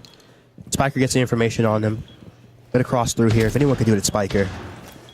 He's certainly trying to use that big brain to get himself in a position for this challenge, but JV is not going to be easily fooled. Holding a tight angle now, just hoping for a little bit of movement, but I don't see JV exposing himself out the side of the lockers there because he knows that he doesn't really need to. Spiker does rush in. Doesn't have diffuser in hand, so he just needs to keep moving for the kill here. There's nothing that he can really do to kind of bait JV out of position, and JV just needs to remain confident and calm here. Doesn't want to give any opportunity away. Sees his man, and all it's going to take is a tickle. Oh. I love how Spiker's playing this so patiently, making JV really nervous right now. Big jiggle peeks right now. JV going for the aggressive peek. Gets the information, bring out the shotgun. Spiker chasing him down. Probably gonna go for the bomb here. He's pushing him out of sight right now. If anything, Spiker can win this here. Because he's gonna force a close fight here. And the shotgun for Ming is so good on this here. This becomes attacker-sided right now. Just start putting He's gonna pull off. Down. Oh! Goes to the Reaper, but JV, I think there's many players in the world that Spiker might have got that done with, but JV92, it really is about as difficult as it gets in a 1v1. Beautiful stuff from him. No fear whatsoever, no panic. Just played it perfectly. Finds his man. That's going to be Team Liquid Alienware leveling it up 4-4, and this match is turning into everything we had hoped. Wildcard, they call the tactical timeout. And two, Tim, it's big because Liquid start showing they can start out well on the defensive side. That was the biggest question mark for them from us. So I feel like this is a great thing for them. But Wildcard kind of going for two set pieces off the rip. I feel like Lagodas is going to tell them, slow it down. Let's go for more of our splits here. Let's work these guys slower because they're really finding very good success in the trade game right now. You know, that 5-man execute goes into a 1v1. That's very good for Liquid right there. I think maybe just, like you say, maybe give them fewer opportunities, really. You know, it's almost not too dissimilar to maybe what Igor was saying to Team Liquid Alienware in the first half. You know, let's slow things down. Let's go back to basics. Let's just tick that list and make things difficult for them. Let's make them play a defensive game rather than a bit of a TDM game where they can come out and just take the fights and win the fights. Because, you know, the players like we've got on the side of Team Liquid Alienware, they're always going to compete well in that division. So, good stuff so far, and a brilliant matchup that we are witnessing here at the Esports World Cup between two of the behemoths that we've got in the Siege competition, Wildcard and Team Liquid Alienware. It's going to be the third choice site, and for me, this could be decisive. Yep. This could be the big one, because if Team Liquid Alienware can hold on to this, it's panic stations for Wildcard. It really is here. We're going to see what they're going to go into right now. They're going to be doing a Hori extend with the Mirror, the Goyo, the Zombie, the Thorn, the Ella. The double traps is going to be very good against the Blitz here. No Twitch coming out too, so they won't be able to clear through any of these traps. But they run the Ying, Thatcher. Might be a little bit of a med ISO right now. They're bringing the Twitch out. That's a great pick here, so they can clear some of these traps right now for the Blitz. Clear his way through.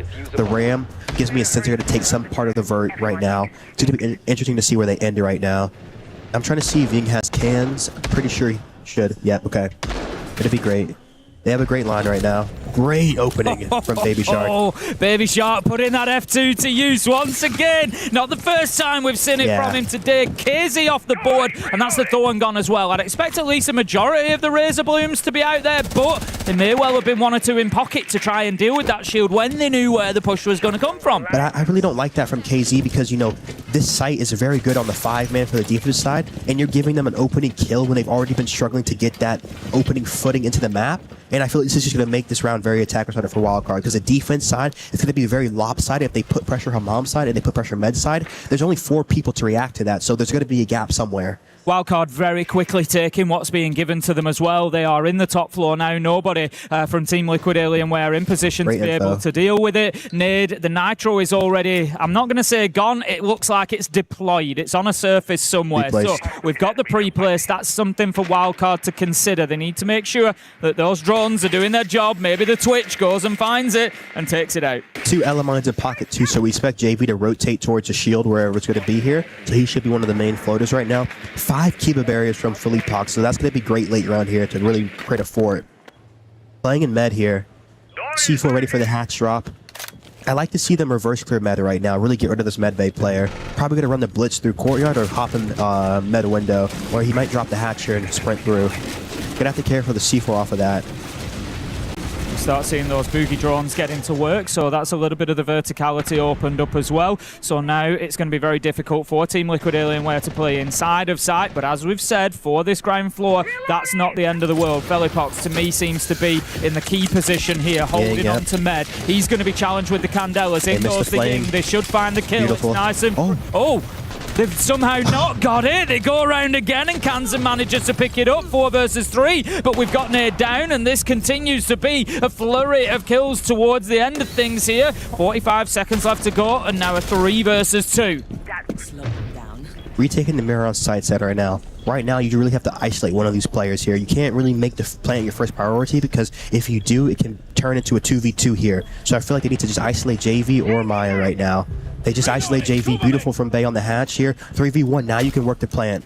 And they know exactly where the last man is. Maya taking out the Twitch drone, so Baby Shark's going to be feeding that intel back in. But how about this? Maya starts to get aggressive. Rather than playing the mirror window, he steps around and manages to find the kill. They are going chasing, looking for him, but they're giving him the opportunities in 1v1s. Maya almost pulls off the 1v3, but Wildcard stands strong at the very end, and Kansan gets that final kill. For a second, you were worried for the NA side. They were giving him the 1v1s. They weren't quite in position, and that is the fine margins we deal with in Siege. It can be half a second, but if you are not there ready to hit that trade as the death comes in, it means that Maya can re-engage, and he does that twice. Yes.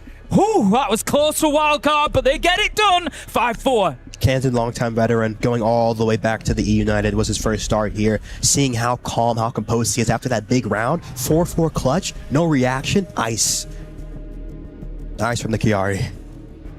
Okay, then heading into round 10, we're going to see ourselves back on the same rotation. We've got the Goyo and the Ying taken away as the second battle. No surprise to see that Ying taken. The Ying was just put so much pressure on that old tower side. You saw the players out of sight when Kansan hit that walkthrough on Mattress. They were fully blind. Great play, too. They're just using it really well, too, on the end right there to clear Med. So just a great operator to get rid of. The Goyo, too, is going to make sure that they can't really have that stall potential at the beginning. They're going to only rely on the smoke here. We're going to see a ton of traps coming out the Thorn, the Denari, and the Fenrir here. I feel like maybe you could keep the L out because they're running so many more shields than the Fenrir, but they're going to bring the BP right now here. So let's see.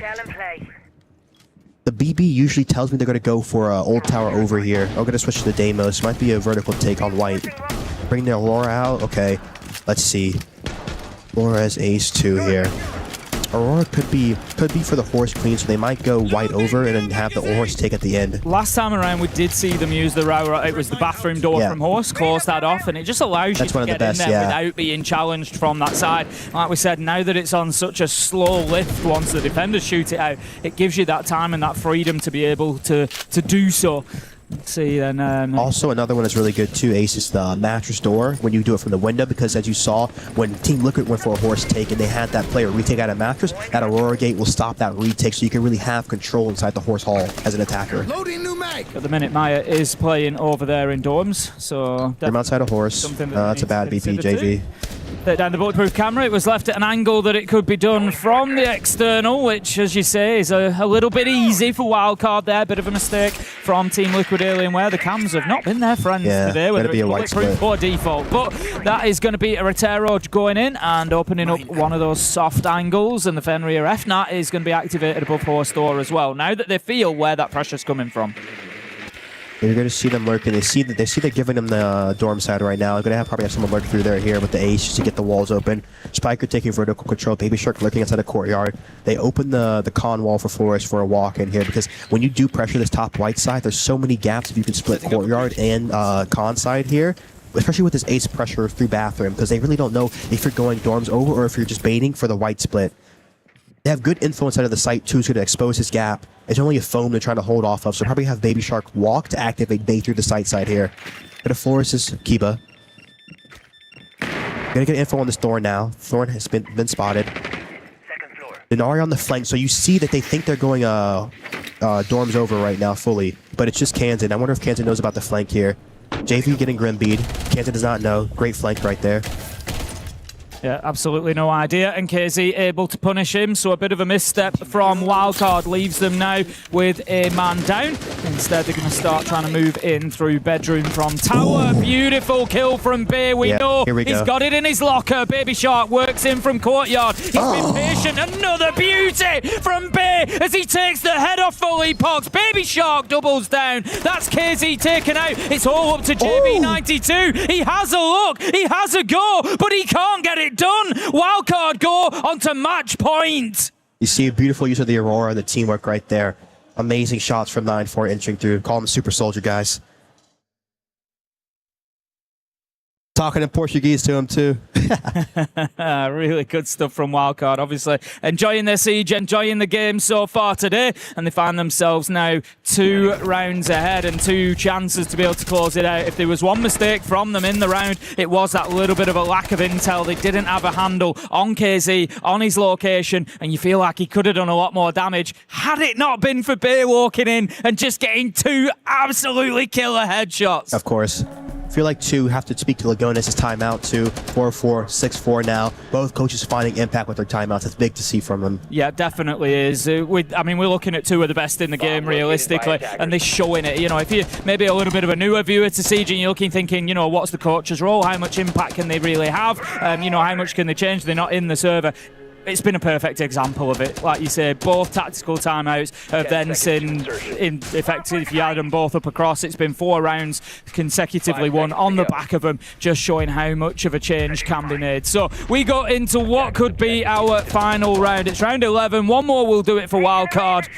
Team Liquid Alien, where they need 2 without mistake if they want to take this into overtime. Don't count them out. It wouldn't surprise me in the slightest. The Brazilians have certainly had flashes of greatness here on Fortress so far, but Wildcard, they've consistently been able to just dampen that spirit. Of course. Great opening kill there. Cheese to the Chonka, that's big. Oh, that's just so much denial down here. 20 flames gone. Gonna put immense pressure on the defensive side right now, and that's the worst thing you could do if you were looking for this comeback right now from Liquid side here. Now it really gives Wildcard the capability to just slow this round down and really milk them, make Liquid make the mistakes here, so they have to be very careful not to give another kill back into that 5v3 here. As you say, there's going to be a gap somewhere now that they've lost that to Chankra. It's going to mean it's likely on site. Yes. That's where you're going to expect to find him. So they do start pressuring towards that dorms wall straight away. They know maybe the vending window is going to be a little bit more sort of free territory. They don't need to worry about that as much, and they can start pressuring directly. Felipox is still worrying about this old tower drop. They know his position there in behind the shield. There is 2 stacked up from Wildcard, ready to go in there and pressure him. No Warden though, so the glass is going to be really good here. Going to be baiting a smoke right now. The Blackbeard too going to be huge on the entry. Nothing to stop this, especially since the Chonka's gone right now. They're giving so much space Liquid here. This should be a Wildcard closeout. Felipox is just trying to get up close and personal with the Blackbeard there. The Razor Bloom is maybe just slowing things down a little bit, but there is absolutely no rush for Kansan as he manages to find that long angle through onto Meyer. 5 versus 3, opportunity to get the diffuser down, and they're going to take it quickly. Labs on the main wall too right now, cutting the whole cross. No plant denial capability here. JV gets 1. Bay with another. 3v1 here, all on JV. Successful plant then just puts him on the clock. 1 versus 3 with a shield in his face. You've got to think it's going to be very, very difficult. He knows that there's one outside of the window here, but Bay's going to give him absolutely nothing. There's no reason to. All they're going to do here, Wildcard, is just play this behind the shield because he's all the intel they need. He's not going to make the challenge, isn't Kansan, because there's absolutely no reason to. Bay just supporting this fellow Siege player. I don't think he does have it though. As the final kill comes in, it's Kansan on the Blackbeard. Ultimately, JV had to turn his back on him eventually, and the shield drops down, the kill comes in, and Wildcard take the first win here at the Esports World Cup. Adrian, one step closer on a long journey to defending that title. Clean game from Wildcard too. Very composed. Great discipline towards the end round too. Even when you're feeling that confidence to match point, you can get a little bit aggressive in that 3v1, but Bay showing complete and utter discipline to not even peek at all. Yeah, it shows why Wildcard is one of the best Fortress teams that we have seen since the introduction of Fortress in the map pool as well. They keep calm, they hold their nerves, and as you mentioned, Adrian, a great performance for him. He was the MVP last year of the Esports World Cup. He's doing a good job to try and keep that one in his pocket for now, and what a close game we saw in regards of rounds, right? Many of these rounds coming down to 1vx's, 1v1s as well. Maya trying his very best to hard carry, but Wildcard ultimately were better in this one. We said that it was likely to come down to the defenses, and I feel like it did there. Yeah. Team Liquid Alienware just unable to contain the attack of Wildcard, whereas Wildcard were very capable on the other side of things. I think we've also got to look back to the map choice as well. We said coming in, Team Liquid Alienware, fantastic attacking team. So what do? You take them to a map where they've only got a 40% attacking win rate. It's a brilliant way of neutralizing one of their strengths, and it worked perfectly. Yeah, beautiful game plan too from Lagonas. You have to give him credit a lot. Yeah. Incredible stuff now for Wildcard. A matchup for them on the table with Falcons or M80. So from here on, it doesn't get easier. Any easier, does it? Good It's never going to get heavens. easier. You want to be the best, you got to beat the best. Exactly. I feel like a lot of players will echo that opinion. If you want to be the best, you got to beat any team that you got to beat on this event here. Looking at the highlights, we already talked about it. Some close rounds, big individual moments with these 1vx's. As we mentioned, Maya getting a really important 1v1 there. So this could have even been more dominant for the side of Wildcard. But just in general, talking about that composure as well, right? Once you do get that bet point, you don't want to let that slip away. You want to keep it clean. You want to make sure you lock it in from there because this is only your very first game at the Esports World Cup. You have so many more to play. And if we're talking about map points, look at Shopify, exactly in that same position, 6-3, and then they let the round slip. They're out of the tournament now. You know, it's a small step, but it can snowball into a loss, so you have to make sure you're treating each round with the respect. Yeah, definitely something that I like from Wildcard was that clinical finish, and I think we've got to give Bay some credit there as well for that. He'd had a good game anyway, but he just seemed to find another gear in those last couple of rounds. And how important is that when you've got that player on your team and in that kind of situation, you know, you want to win that match first time, first round, and you know you've got Bay in pocket and he's going to come out and do that. It makes a difference because like a round where it doesn't seem too winnable, Bay comes in, gets a two-piece, completely opens up the round, and really allows his team to get into it. So I feel like just having a player like that without fear, really with that confidence, just gives you deeper bag and deeper capability. Because if you already have great strategy and great team play, but then you have a great player in that too, it's just even better for you. And on the side of Team Liquid Alienware, a player that we saw have a rough start to this matchup, JV92, he got the round-winning clutch to send his team to this tournament to qualify to Esports World Cup. And he was a reason as to why the tech issue happened. Funny story, I'm not sure if you guys caught this one yet. No. Apparently JV92's mouse stopped working right before the game was supposed to start. So he went around, as you do, in the crowd, asking people, who has a mouse? Who has a similar mouse to me? And then he ended up speaking to Fabian, and they went back to the M80 rec room, got the similar mouse as he has, and he was able to play with it. But given his stat line, I'm not sure how much that really helped in this one here. You know, my mom always told me to make sure you always have two mouses, two keyboards, so always coming prepared for anything. And even inside the game, you have to have redundancy. You have to make sure that if something goes wrong, you always have a backup plan. So just preparation is key here. Well, this is, you know, we had the conversation the other day. You said as a player, you love to have everything the same. You know, that comfort, that level, and any change is going to be a tough one. Exactly. Will absolutely be. I'm excited to hear from the players, though. Spiker is standing by with Lexing for a chat. Thank you, guys. I am here with Spiker, the NAL champion. You never could say that before until this year coming into the stage, but obviously a very good performance against T-Loss, 7-4. How are you feeling so far? Feeling good. We started out hot and then kind of let us slip a little bit. Our attack started a little bit slow, but Lagonas called a timeout and got us back on track, and, you know, good win. Yeah, that was something that the desk was talking about very early on, is your guys' composure always seems to be there when it matters most, and especially, you know, you're giving praise to Lagonis there in those timeouts. I mean, what is he saying to you guys in those moments to get you guys back on track? Yeah, I know he's just saying to reset and kind of guiding us through what he thinks like the best game plan is going forward, kind of what things we should kind of look for and adapt and change what we did the first couple rounds. So those are the main things. Listen, I know this is your first EWC, but you have an EWC champion in Adrian, and he's already putting up big numbers. He was the MVP last year. He was the MVP of this match. I mean, what are his expectations coming into this EWC? I don't know. I mean, he shows up here and he's just 8 times the player, so I don't know if he's not trying any other timer or just tries during EWC. I don't know, but, you know, he's the GOAT, so. All right, well, before I let you go, is there anything you want to say to the fans? Maybe a skin shout out, anything like that? Yeah, we got a new wildcard Goyo skin. Go buy it. It's in the shop right now. Thank you, everybody who supports us. We'll be back tomorrow. All right, sounds good. You heard it from Spiker and the boys. They are hot on their tracks right now. I'm going to send you guys back to our desk.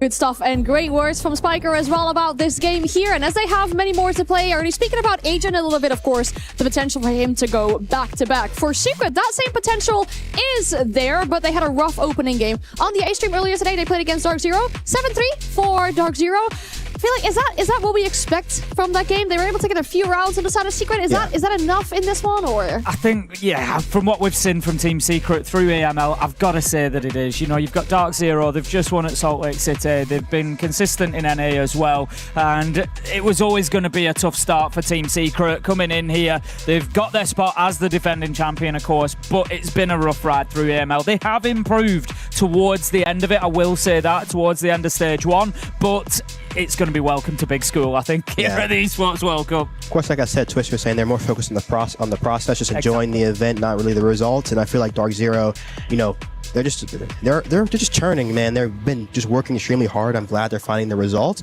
and I feel like they have a lot of pressure on their shoulders coming off of that major championship. And I feel like what's really good about their system is they don't allow that pressure to really influence them. So having them start out with a win is a very important thing for the tournament.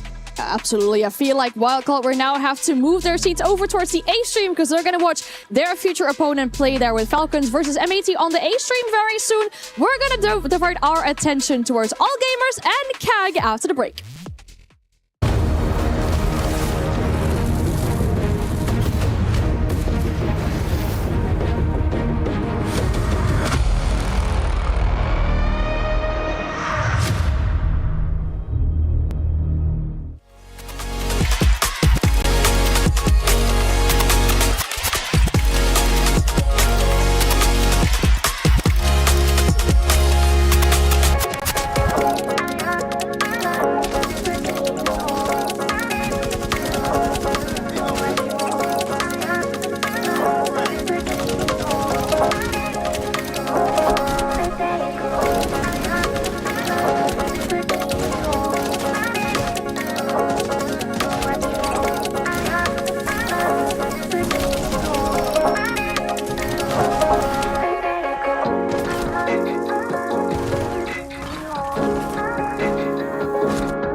play is in our DNA.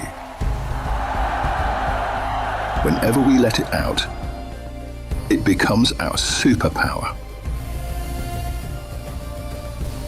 Now imagine an entire city being built to supercharge it. Qiddiya City, powered by play.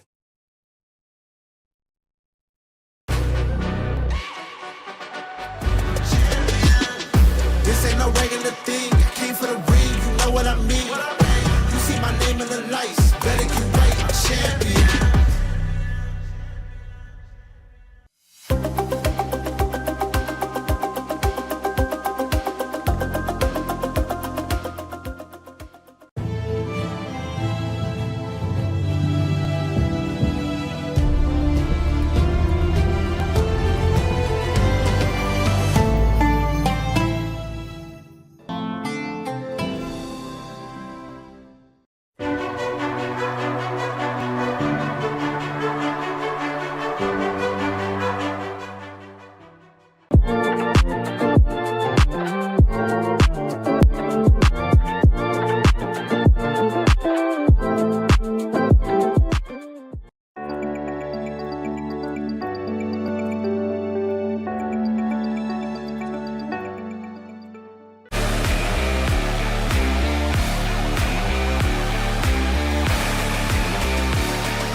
We're getting ready for our second game here on the B stream. CAG going up against all gamers. For this one, we're also joined by Jesse.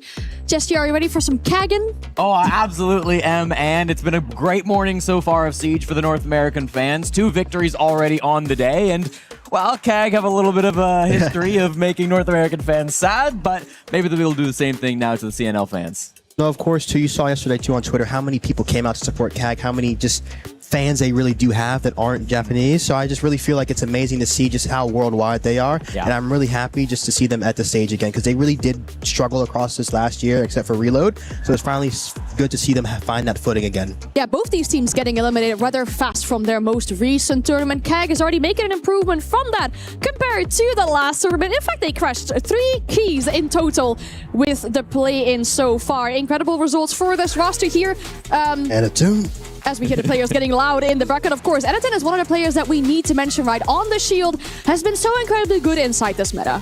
Yeah, no doubt. Anaton is really finding his footing here, I think, on this team. CAG, they've kind of struggled over the last couple of years. I think that's fair to say, but Anaton has always remained constant. He's been on this team for almost a decade, it feels like at this point, with how consistent he's been on this roster, but he's such a core piece of the puzzle, being that shield player from years and years ago, and it really has kind of allowed CAG to evolve into this meta and have real success at international level. Of course, but I can't get away from this crushing video. I think he did a great job here, DD, especially when he's about to bite it down. Oh, I love this scene right here. He really gets into it, right? Like, the whole guys on CAG, they've done this a few times now. They're used to it. And they've crushed, what, 3 keys? So they're having a good time with it, and they're looking to crush even more. Yeah. They are absolutely loving it as well. We're seeing that here. A little bit of a flex, of course, with the bicep curl. That was probably one of my favorite moments so far that we have seen with the key crushes. And not just making any set, you know, making 3 teams sad in total. It must be such a good feeling as a team, especially inside the Esports World Cup, where it gets so visual how you destroy your hopes and dreams of the enemy team with what CAG are doing here so far. Yeah, exactly. And Anaton, of course, I think he probably could just snap those keys in half with the muscles that he's got himself, but using the crusher, it's part of the scenery, right? It's part of the whole show, so they all did a great job of crushing these keys, and it signifies just how devastating they've been to their opponents at this tournament. Yes, and the Shopify key getting crushed right there. Just devastating to see my team, one of my favorite teams, go out. You know, Spoit, one of my close friends. Right. I was really wishing for them to just find success again like they did in the last major. But of course, they're a team that really is able to take bad results and form them into a good run and really just have that mentality to really improve from making mistakes. So I'm excited to see what they do in stage 2. It does really make you wonder though for CAG, you know, they've played so much Siege already here. So many games, close games as well, especially that one where they had to come back in the Shopify Rebellion game. They've shown us a lot of different strategies, a lot of different maps. It makes you kind of curious when they're really going to run out of steam inside this matchup. And maybe the time is now with this best of 1 here against All Gamers. The roster that they'll be going up against, the representation from CNL, their first matchup here. I mean, if we look at their most recent result, their elimination was also pretty fast. I do think their most notable result though was that victory over Furia. I feel like for All Gamers, the first time for CNL on the international stage to take down a rather big club. That's a good start at least. Yeah, I remember before the Salt Lake City Major started, I may have said that Furia were dark horses to win the whole thing, and they didn't win a map, but that's okay because All Gamers certainly did, and I think they really made history getting the first international win for a CNL team. For a long time, the only international win for a CNL team. Tai Lu got the second one just the other day here at the Esports World Cup, so we're starting to see some real growth from the CNL region. Now All Gamers are back here at international competition, and they're willing to prove that they can do it again. No, of course, too. Being back is such a big step, too, because they've already shown they can take that first win. Now it's time to build upon that and say, how can we get as far in this tournament as we can. They've been putting in the work. They're going to be comfortable too because they've already played a LAN, they played an event, they kind of know the emotions behind it. So I'm really excited to see how they improve on that mentally and inside the server. Yeah, they've really got like so much history with this roster and experience too. You know, the different players that they have coming into this team and the coach as well coming in from EU. It just feels like they've got the whole package from CNL. Yeah, 4 of their players are in the top 10 rated players of CNL, so really putting up numbers all throughout the whole of CNL. Entry seems to be a really good one as well. 4 players positive on the entry is incredible stats for them here. And even for All Gamers, right, the Club Championship is so important too. They are currently 5th inside the Club Championship, not yet eligible for a win because they haven't yet won a competition inside of Esports World Cup, but they can compete for top 2, especially given how close all these clubs are with each other. Yeah, of course, it's all going to be about the club championship and like proving yourself for your club, right? Making sure you can have that impact. To do so, they've got to start here at the Esports World Cup with their journey on Consulate. And I'm kind of shocked to see this map come through, Dave, because while All Gamers love it, they played it 4 times just in stage 1 alone. CAG have not played this map at all since the season began in March. Of course, too, you don't obviously know if they haven't played it in scrims, so it's going to be very dependent to see if they've actually hidden this map, and if they have, that's going to be a very upper hand tool for CAG because, you know, they've played a lot of maps in this play-in phase, so showing a map you haven't played yet is obviously a great start, especially in a matchup where you win and you're going into BO3s again. So I feel like it's very important for CAG to start off on a good foot, and they're starting on defense side too, so I feel like it's a very defender-sided map on Consulate, so if All Gamers can't come out and put this pressure on the attacking side, and make sure they split them well, it can be very difficult for them. That is a very good point. Now, of course, for CAG, it makes you wonder as well, how deep is their map pool, really? Because they've shown us many different maps, not this one is the whole of this year, not inside this competition either. So, looking at this matchup, looking at the 2 opponents that we have going up against each other, Jesse, who takes it? I'm going to give it to All Gamers. I just feel like they're coming in here a bit more fresh, a bit more relaxed. They're going to be having a lot of footage to look back on for CAG. Even if not this particular map, they're a lot more comfortable on Consulate. And while I'm sure CAG have been practicing this map when they've been scrimming it, it's very different when you're playing it for the first time on a game day. Of course. I think, you know, since CAG, I feel like no one really, people believed in them, but we really didn't think they would beat Shopify. But now that they're here, I'm going with CAG. All right. Ooh, okay. I love it when we're going up against each other inside this one here. CAG's key on our screen. They have crushed many keys themselves inside of this competition. Any players as well that we're looking to keep our eyes on. We talked about Anaton a little bit. That main player on the shields can either be really good or he's been struggling with it against Fnatic, for example. Any players on the other side, really, that we need to keep our eyes on for people that have not seen so much CNL? Yeah, I think the big name that sticks out to me is probably MC. You know, he's a guy that used to play in Tier 2 in Europe, so he's had that international experience already. Spent a couple of years there on some of those lower level Tier 2 EU teams. Then he went over to Southeast Asia. He played on Elevate, made it to the Montreal Major. Now he's come and joined the CNL. It's been a big part of the puzzle for All Gamers to find the success that they've had. So lots of big names on this roster, but MC's the one that stands out to me. I think for CAG, I'm going with the big 3, Chibusu, Shirup, and Zaka. I feel like when they're really firing, getting kills, playing well together, it really helps enable Anatune and DD. And I feel like Anatune getting that success on the shield will only improve their attacking side. So if he can really find that footing and really play that well, I feel like CAG can really do damage here in this tournament. And even for players like Yes and Solo Mid on the side of All Gamers, they have 13 clutches combined inside the CNL. So that is a crazy stat. They'll be hoping to replicate that here. Of course, inside this matchup, a best of one between these two teams, and it goes down on Consulates. Thank you so much, and indeed, it's the debut for All Gamers here at the Esports World Cup for Rainbow Six Siege. They are hoping to get a first victory on the board in this best of one versus their rivals here, CAG. They've already played many games over the last couple days, Dave, and they shocked everyone, being one of only 2 teams to qualify in from Phase 1. But now the real test begins. You've got to play against the other top 16 teams in the world, and it starts on Consulate. Of course, Jesse, you mentioned you already spent so much energy to just get into the tournament. So now that you're here, how much do you have left? What can you find left to give? That's the big question here.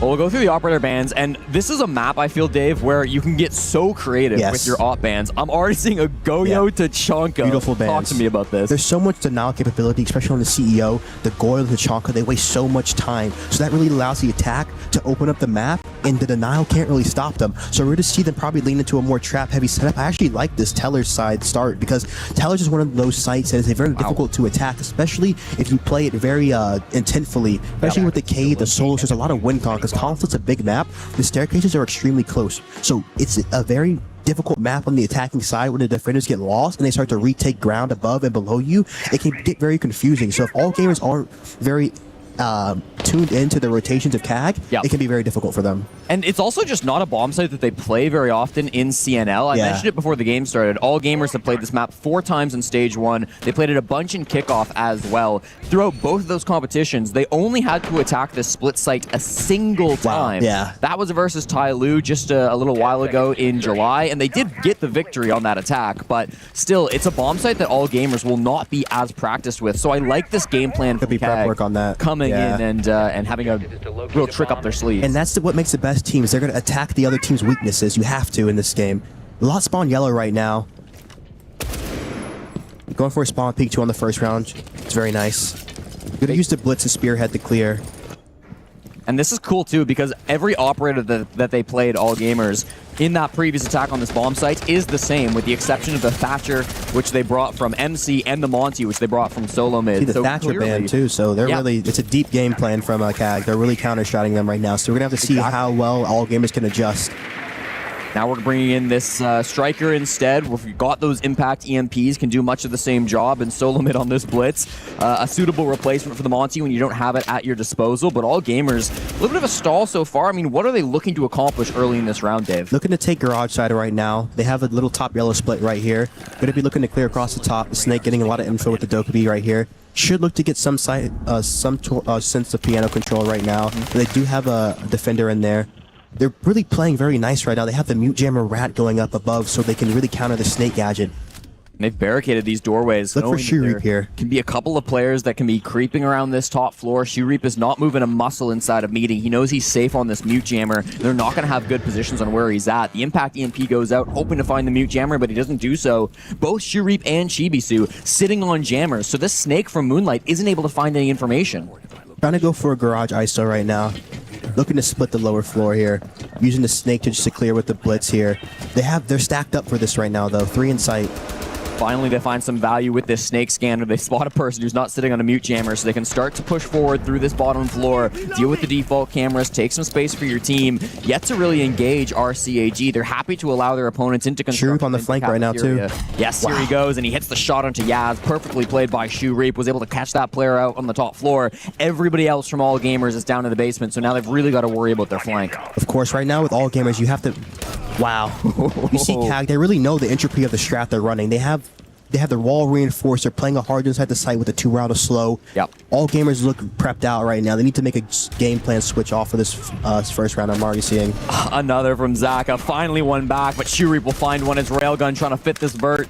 He will be able to take down Zaka, so that's only a double for the One player on CAG, but 3 guys still in sight. You've got a lot to do if your Railgun knows that DD's inside of Electrical. He sees the cross just there, but it's not going to be quite enough. Going to pick up the teammate, maybe? Looks like they got Zaka up. So there's 2 players on this vert. With a pistol, he'll finally finish off Zaka, but there's so much difficulty here. The shotgun through the floor will end it, and a great strategy to start from CAG. No, of course, and you see that's fully on the prep right there. They know the strategy. They know they want to go garage over. They had the rat up top to kill the flanker, and the site setup was extremely strong too. They had the tube route, they had the walls reinforced. They really funneled them in, and I think all gamers, they need to really just see that they're playing to counter what they've already shown. Yep. They need to find a way to switch that up and throw CAG off right now.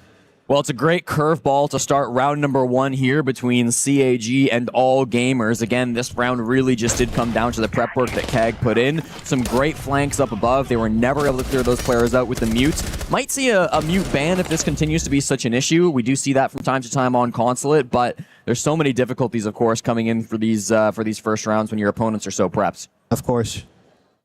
Going up top to CEO right now. Going to see the Clash. Clash will be big too because the Goyo Tachanka ban just gives you that plant stop ability on CEO side. You can cross the Clash into the corner, have the retake going below. The K2 is going to be big. I want to see how they use this, if it's on the pro wall or towards the admin side here. Yeah, Clash. 4 C4s too, so wow. C4s are going to be big here. Hiding the Clash too.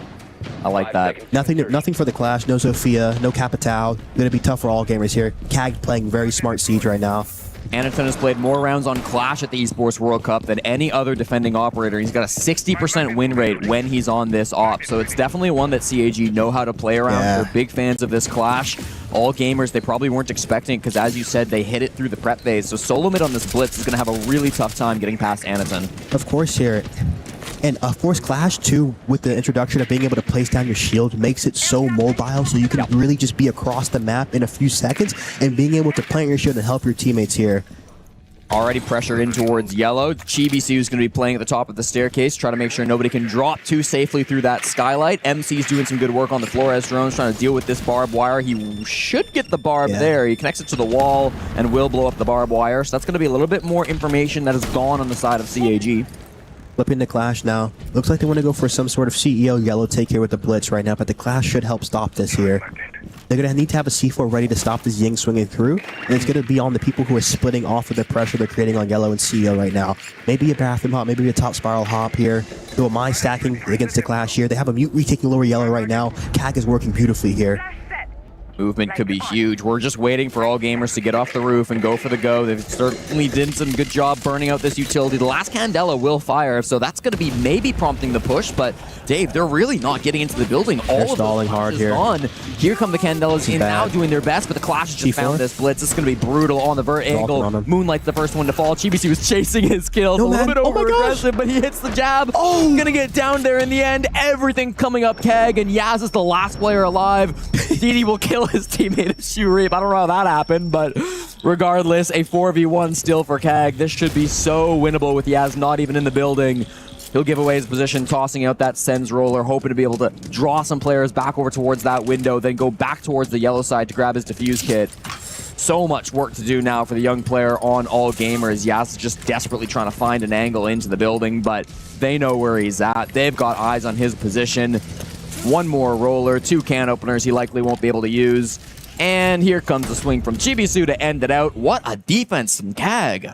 I think all gamers right now, they're just telegraphing too much. You know, they didn't put any pressure admin side. They go to the direct yellow skylight. It's just really, it's too simple of Siege right now. You can't let CAG fully read into what you want to do because, like I said, they're just rotating the Clash. They're playing aggressive on the initial front, and they have people helping hold for the other gaps right now. And there's no people hitting deep admin top spiral. So all they have to worry about is yellow and CEO. So it's just too simple right now from all gamers. And you're going to see the timeout because of that here. Yeah, again, this is a really early tactical timeout coming through from the coach of All Gamers after just 2 rounds. Does not like the way that CAG have been playing here against his boys on All Gamers. Head coach crazy. Here, yeah, I mean, you're just really going for the kill. Then the air jab hits like both players. But the Clash, you see how good the Clash is. He can sprint down, drop his shield, and that's what it is. He can just help his teammates really stay alive, and that's the beauty of it. The French coach here of All Gamers, Phenom, is going to be trying to talk to his boys to get them back on track. A lot of these lower level teams will bring international coaches, and certainly both CAG and All Gamers have done that to this tournament. Sparky, the head coach of Cyclops, will be talking with his guys as well, the Italian head coach, trying to pilot this Japanese team. So we'll see what the adjustments get made after this TAC timeout. Clearly they're being read into, and their strategies have been predicted on the side of All Gamers. What are you hoping changes up here? Is it just kind of masking where you're pushing from and not being so obvious? Exactly. You have to run a variation or new strategy. I feel like coming into a tournament, you really should be preparing differently, because if you have to think, what have I showed in my regional league? Because that's what they're going to be looking to prep. So if you come in with different information and different strategy, they're going to be off sync to the prep. So all gamers need to try to just work differently and try to really throw off what CAG think they're doing. Yep. And they can still even do the same things, but they just can't start the same way. They need to put pressure admin. If they want to go yellow, they need to just throw them off here. Yeah. It's interesting seeing solo mid, the shield ag.al player, jumping on the Ashe for round number 3. Not an operator we typically see from him. He's usually on the shields for this mid-floor push, so that might be a bit of a suggestion that they are going to change things up. The presence of both the Buck and the Ram says to me that they're going to want to take top floor control here, Dave. Yes, of course. Here we see the Pulse coming out. Pulse, one of the best operators on this piano site, just being able to get this info on admin side here. Then obviously, too, for the late round C4 on piano with the shotgun. Mirror going to be on the top side. The smoke's going to be nice. The band is going to be stalling on the top, so they can't get the pro wall open. Thorn has 2 Thorns pocketed for any shield play. Like you said, he switched to the Ashe here. Yep. Contesting admin, and you just see CAG always probing, always contesting initial entry, shooting info, making them waste this utility where they have no walls at, and they're making them use all of these bodies to take these zones, not for free, but they're just kind of giving it to them, but they're not giving it to them for free. They're destroying their info. Yeah, and it's risk-free, right? Exactly. For CAG. Zach has already got right here. This guy admin, this guy in Visa. Potential for a nitro cell on these players up above, but of course with Yaz down here as well, he's trying to prevent any shenanigans coming on through. Anatsun's over there on the mid floor. We've got Didi down in the basement trying to read for some information. Of course, the rest of the team just above Yaz, taking the space up on the top floor. It's very one-sided right now again. Good kill. Nice. Very nice. MC on the skylight's going to be able to take down the angle onto Zaka. He had a lot to worry about there on the top floor of Rome, so Zaka's going to have to rethink that one, but his teammates are still in strong positions in and around the site. Chibisu and Shureep up above the bomb site. Didi and Anatsun inside the site. Could all be on the top floor clear right now. They have 3 C4, so they can play nice C4 capability. One's up top, though. Ooh. Cheese play. I don't think they know he's here.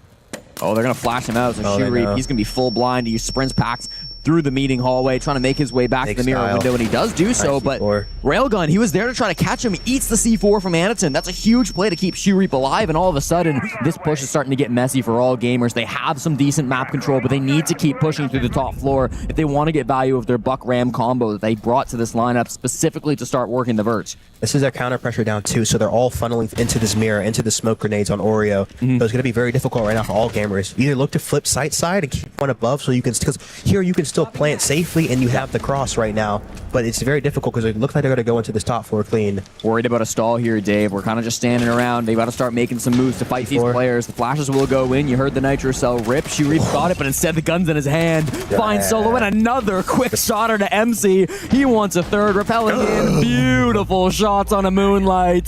Shureep has done so much for CAG this round. It's surely over. Wants the 4K, slots the player down below. They're going hungry for this frag. Yaz yet to find one in this game. He will not be granted a frag. Beautifully done by CAG. They're looking unstoppable on console. This one might get away from them right here, especially after that quick timeout, not finding any success, any change of play. Going to be very difficult for All Gamers here. And now after the tactical timeout does not give them any hope. They will just have a single operator ban to try to tilt things back in their favor. All Gamers, what do they remove? Will it be the Clash? Will it be the Mute? It'll be the Kaid. Okay, what do you feel about this ban? It's difficult because they were running the Kaid, but I feel like they can swap into more a zombie contest here. They have a zombie, they have Omai up, they have the Clash up still. Yep. I'm expected to see them bring that out here. They're going to bring out the Echo. They're going to do a garage room, double trap right now. They're probably going to play to give them not a lot of space. And they're also bringing that wall denial still just to make them have that element in their attack to solve for that. So it's really good lineups right now from CAG. Well, Dave, I'm going to teach you a new casting term today. Yes. This is your first big tournament here at the Esports World Cup. So far, CAG have played 3 bomb sites. They've won all 3 of them. That's a perfect rotation. That's awesome. But now they're playing the 4th site. They're looking to go on a world tour, winning all 4 bomb sites on Consulate. They've done the split site, top floor, mid floor. If they can do this one, they'll have an accomplishment that very few teams can pull off on a map like this, especially. The world tour, but I feel like on Consulate, all 4 sites are extremely strong, especially the mid floor sites too, the piano and the tellers, because it's always below, because you have admin and then you have the basement that can stop the plants, and it's the same for both sides, the garage side and the CEO side. Right. So you have to be very intentful with your attacking position and knowing what angles you can cut off and what spots you can cut off for them to deny the plant from here. And we're going to see Railgun pick up the shield. Again, usually it's going to be the ag.al solo mid who's going to be running these shield operators, but perhaps with the Blackbeard, you want to get a bit more aggressive. They're going to throw it onto Railgun instead. How do you feel about this attacking lineup? Attacking Mav, Abana, Doke, Sledge. I'm not the biggest fan. They don't have much clear potential besides the Dokubi here. Right. So they're probably going to do a back ISO right now just based off of where they are, stacking upside of Visa. But I do think they start the round extremely stacked here, using the Blackbeard to protect the wall, getting open on the secret side here. Yep. But this is going to be telegraphed because honestly, a lot of the time here when you're going into this play, the defense has you kind of pinned into the basement, and whenever they let you in, they can make their flank play through Visa here. You can tell CAG are reading this push. They're applying pressure outside the building on these players trying to work their way in through secret. They have gotten in successfully. They can move their way down towards the basement now, but it's a little bit scary because the information's flowing on CAG. In comes the Blackbeard. Railgun starts to make his way in through servers. They've got their drones as well, starting to clear up these positions. There's nobody down here with them, but there will be players up above and, of course, a few on site. Yes, and it's going to be big how they use the Echo for the flanks right now and the mine side of site. Moonlight, one above here. They had to see this Echo info was huge here. This is absolutely massive. They've just got perfect information on Railgun for the Blackbeard, so they don't have to take any fights that they don't like the look of them. Good work from the Maverick, starting to work on this main breach. The Bandit not going to be so effective to stall that out. Just getting some angles for his team. Here comes Moonlight inside Piano. He's just drawn a circle over the head of Anaton. That's brutal. The Nitro Cell gives him a bit more of a wide angle to try to look into Piano, but Moonlight's really just trying to harass these players, draw their attention, stay alive. Right. Instead, Shoereap's down the stairs. He gets 2. 7-1 from Shoereap. He's playing out of his mind right now. A massive play, and as you said, assisted by those Echo drones from DD. It's a full team effort from CAG. They've still got pings on the Blackbeard. There goes Railgun to Zaka. Outside, Yaz will get 2 kills. It's nice, but it's not quite going to be enough. Dies to the fire in the end there. All going to be on Moonlight in the 1v3. The monster of Shoereap still lurking down in the basement, hiding amongst the lockers. Sees an opportunity. His phone blows up and through the wall. Another brilliant shot, and Shoereap is playing out of his mind on Consulate. Just beautiful rounds here. You know, they're really working together, making sure they're actually taking fights together and off the info. And you see they still have a guy isolated in the backside. They're not letting him have that space for free. They're making sure they're seeking the pop through of the breach with Shoereap's flank. You know, CAG is really working well together. And I feel like this ultimately has to show, too, kind of the effective play-ins. You know, you kind of come in, you make mistakes, you lose these first game, and then you're kind of coming into this actual tournament, but you have kind of a run-up, you have a warm-up, and you actually are operating much better because all gamers are coming in and they're kind of making mistakes and learning live, but you learn live, then you're going into another game, and it's an elimination game tomorrow, and your back's against the wall already. So CAG's already been there, they have that experience, and they're really showing this confidence to not be afraid to play. Yep. I love seeing all of this play, especially coming out of Shoereap. It feels like he's completely taken over this game, Dave, and we saw that back during the Phase 1 as well. He had 110 EPS through those games. He was the second highest rated player on CAG, just barely behind Chibisu. They were really the two putting in work, and one thing that we noticed is that he was always so aggressive on the defense, getting engaged in 2/3 of all of the opening duels on the defensive side. He loves to roam around the map, get active, surprise the enemy with his positions. It's a full world tour from CAG, and now 2 rounds just separate them from a perfect half. And here we go again. We see the Azami, the Wamai combo I was talking about with the clash here. It's going to be very deadly for CAG. They have a bunch of utility here. They're going to be able to stall the admin side, and the Wamai C4 is going to be huge too. They're going to be forced towards yellow again.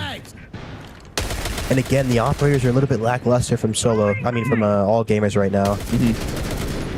Back towards the top floor again. You want to see all gamers take some space. They're completely changing up their attacking strat, as you say, right? They're over towards admin this time, but they left that clash up. So Anathon's going to continue to bring this and make it really awkward if they telegraph their push as they have been. 2 going admin into the Wamai Azami is extremely hard here. Seeing a light layer here, they're just going to not play it too hard.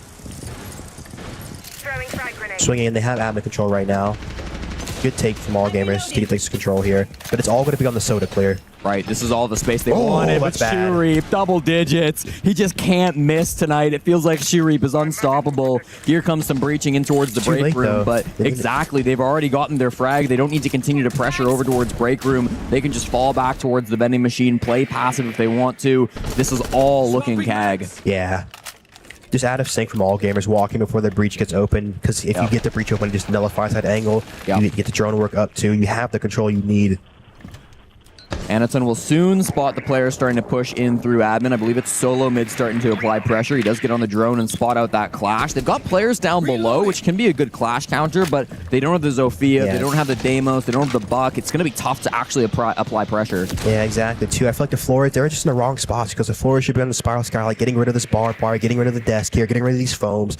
The floors has no real presence below here. Just they're powering into this too. Oh, geez. What is this? This is so disrespectful. Shurip is hungry for more picks, and the clash is going to enable it. Zach is the one who finds it instead. They're both flanking from different dimensions, making it impossible to be inside of admin. Finally, Shurip gets shut down, but it's all for naught. MC, the last one alive at a 1v4. Top of spiral, zapped by the clash. No hope in this situation. Good shot onto Zaka, but through the window, it's DD. What's he doing outside the building? Getting a frag, I suppose. Perfectly done once again, 5-0. Clean round again. You know, just not bringing the proper utility. If you want to go through that side of the map, you need the Capital walking up the staircase, or you need some type of utility going through the drone hole, making sure you get the long disc cleared out so you can actually push the opponents back off the soda position. They don't really have the ops in the right spots. And 2, CAG is doing a beautiful job of identifying when they're leaving these zones, and when they have one person in this zone, they're taking 3 people to the zone with each other in sync. And Anitu's doing a great job off the clash too, just being able to coordinate all of that here. Well, Dave, so far through the Esports World Cup, we've been blessed with 0 7-0s. We've not seen a full blowout might be the first one here. This one is starting to look tough. Not only are CAG almost the full way there, just 2 rounds separate them from a flawless game, but the way they've been winning these rounds just feels so dominant. From the early game plan to how they're executing, it feels like CAG are playing on another level. If all gamers, they want to try to find some hope in this matchup, I mean, it's going to be tough. So Jesse, the game's gone. Okay, he's off the Yana. If he stuck the Yana, that would have been it.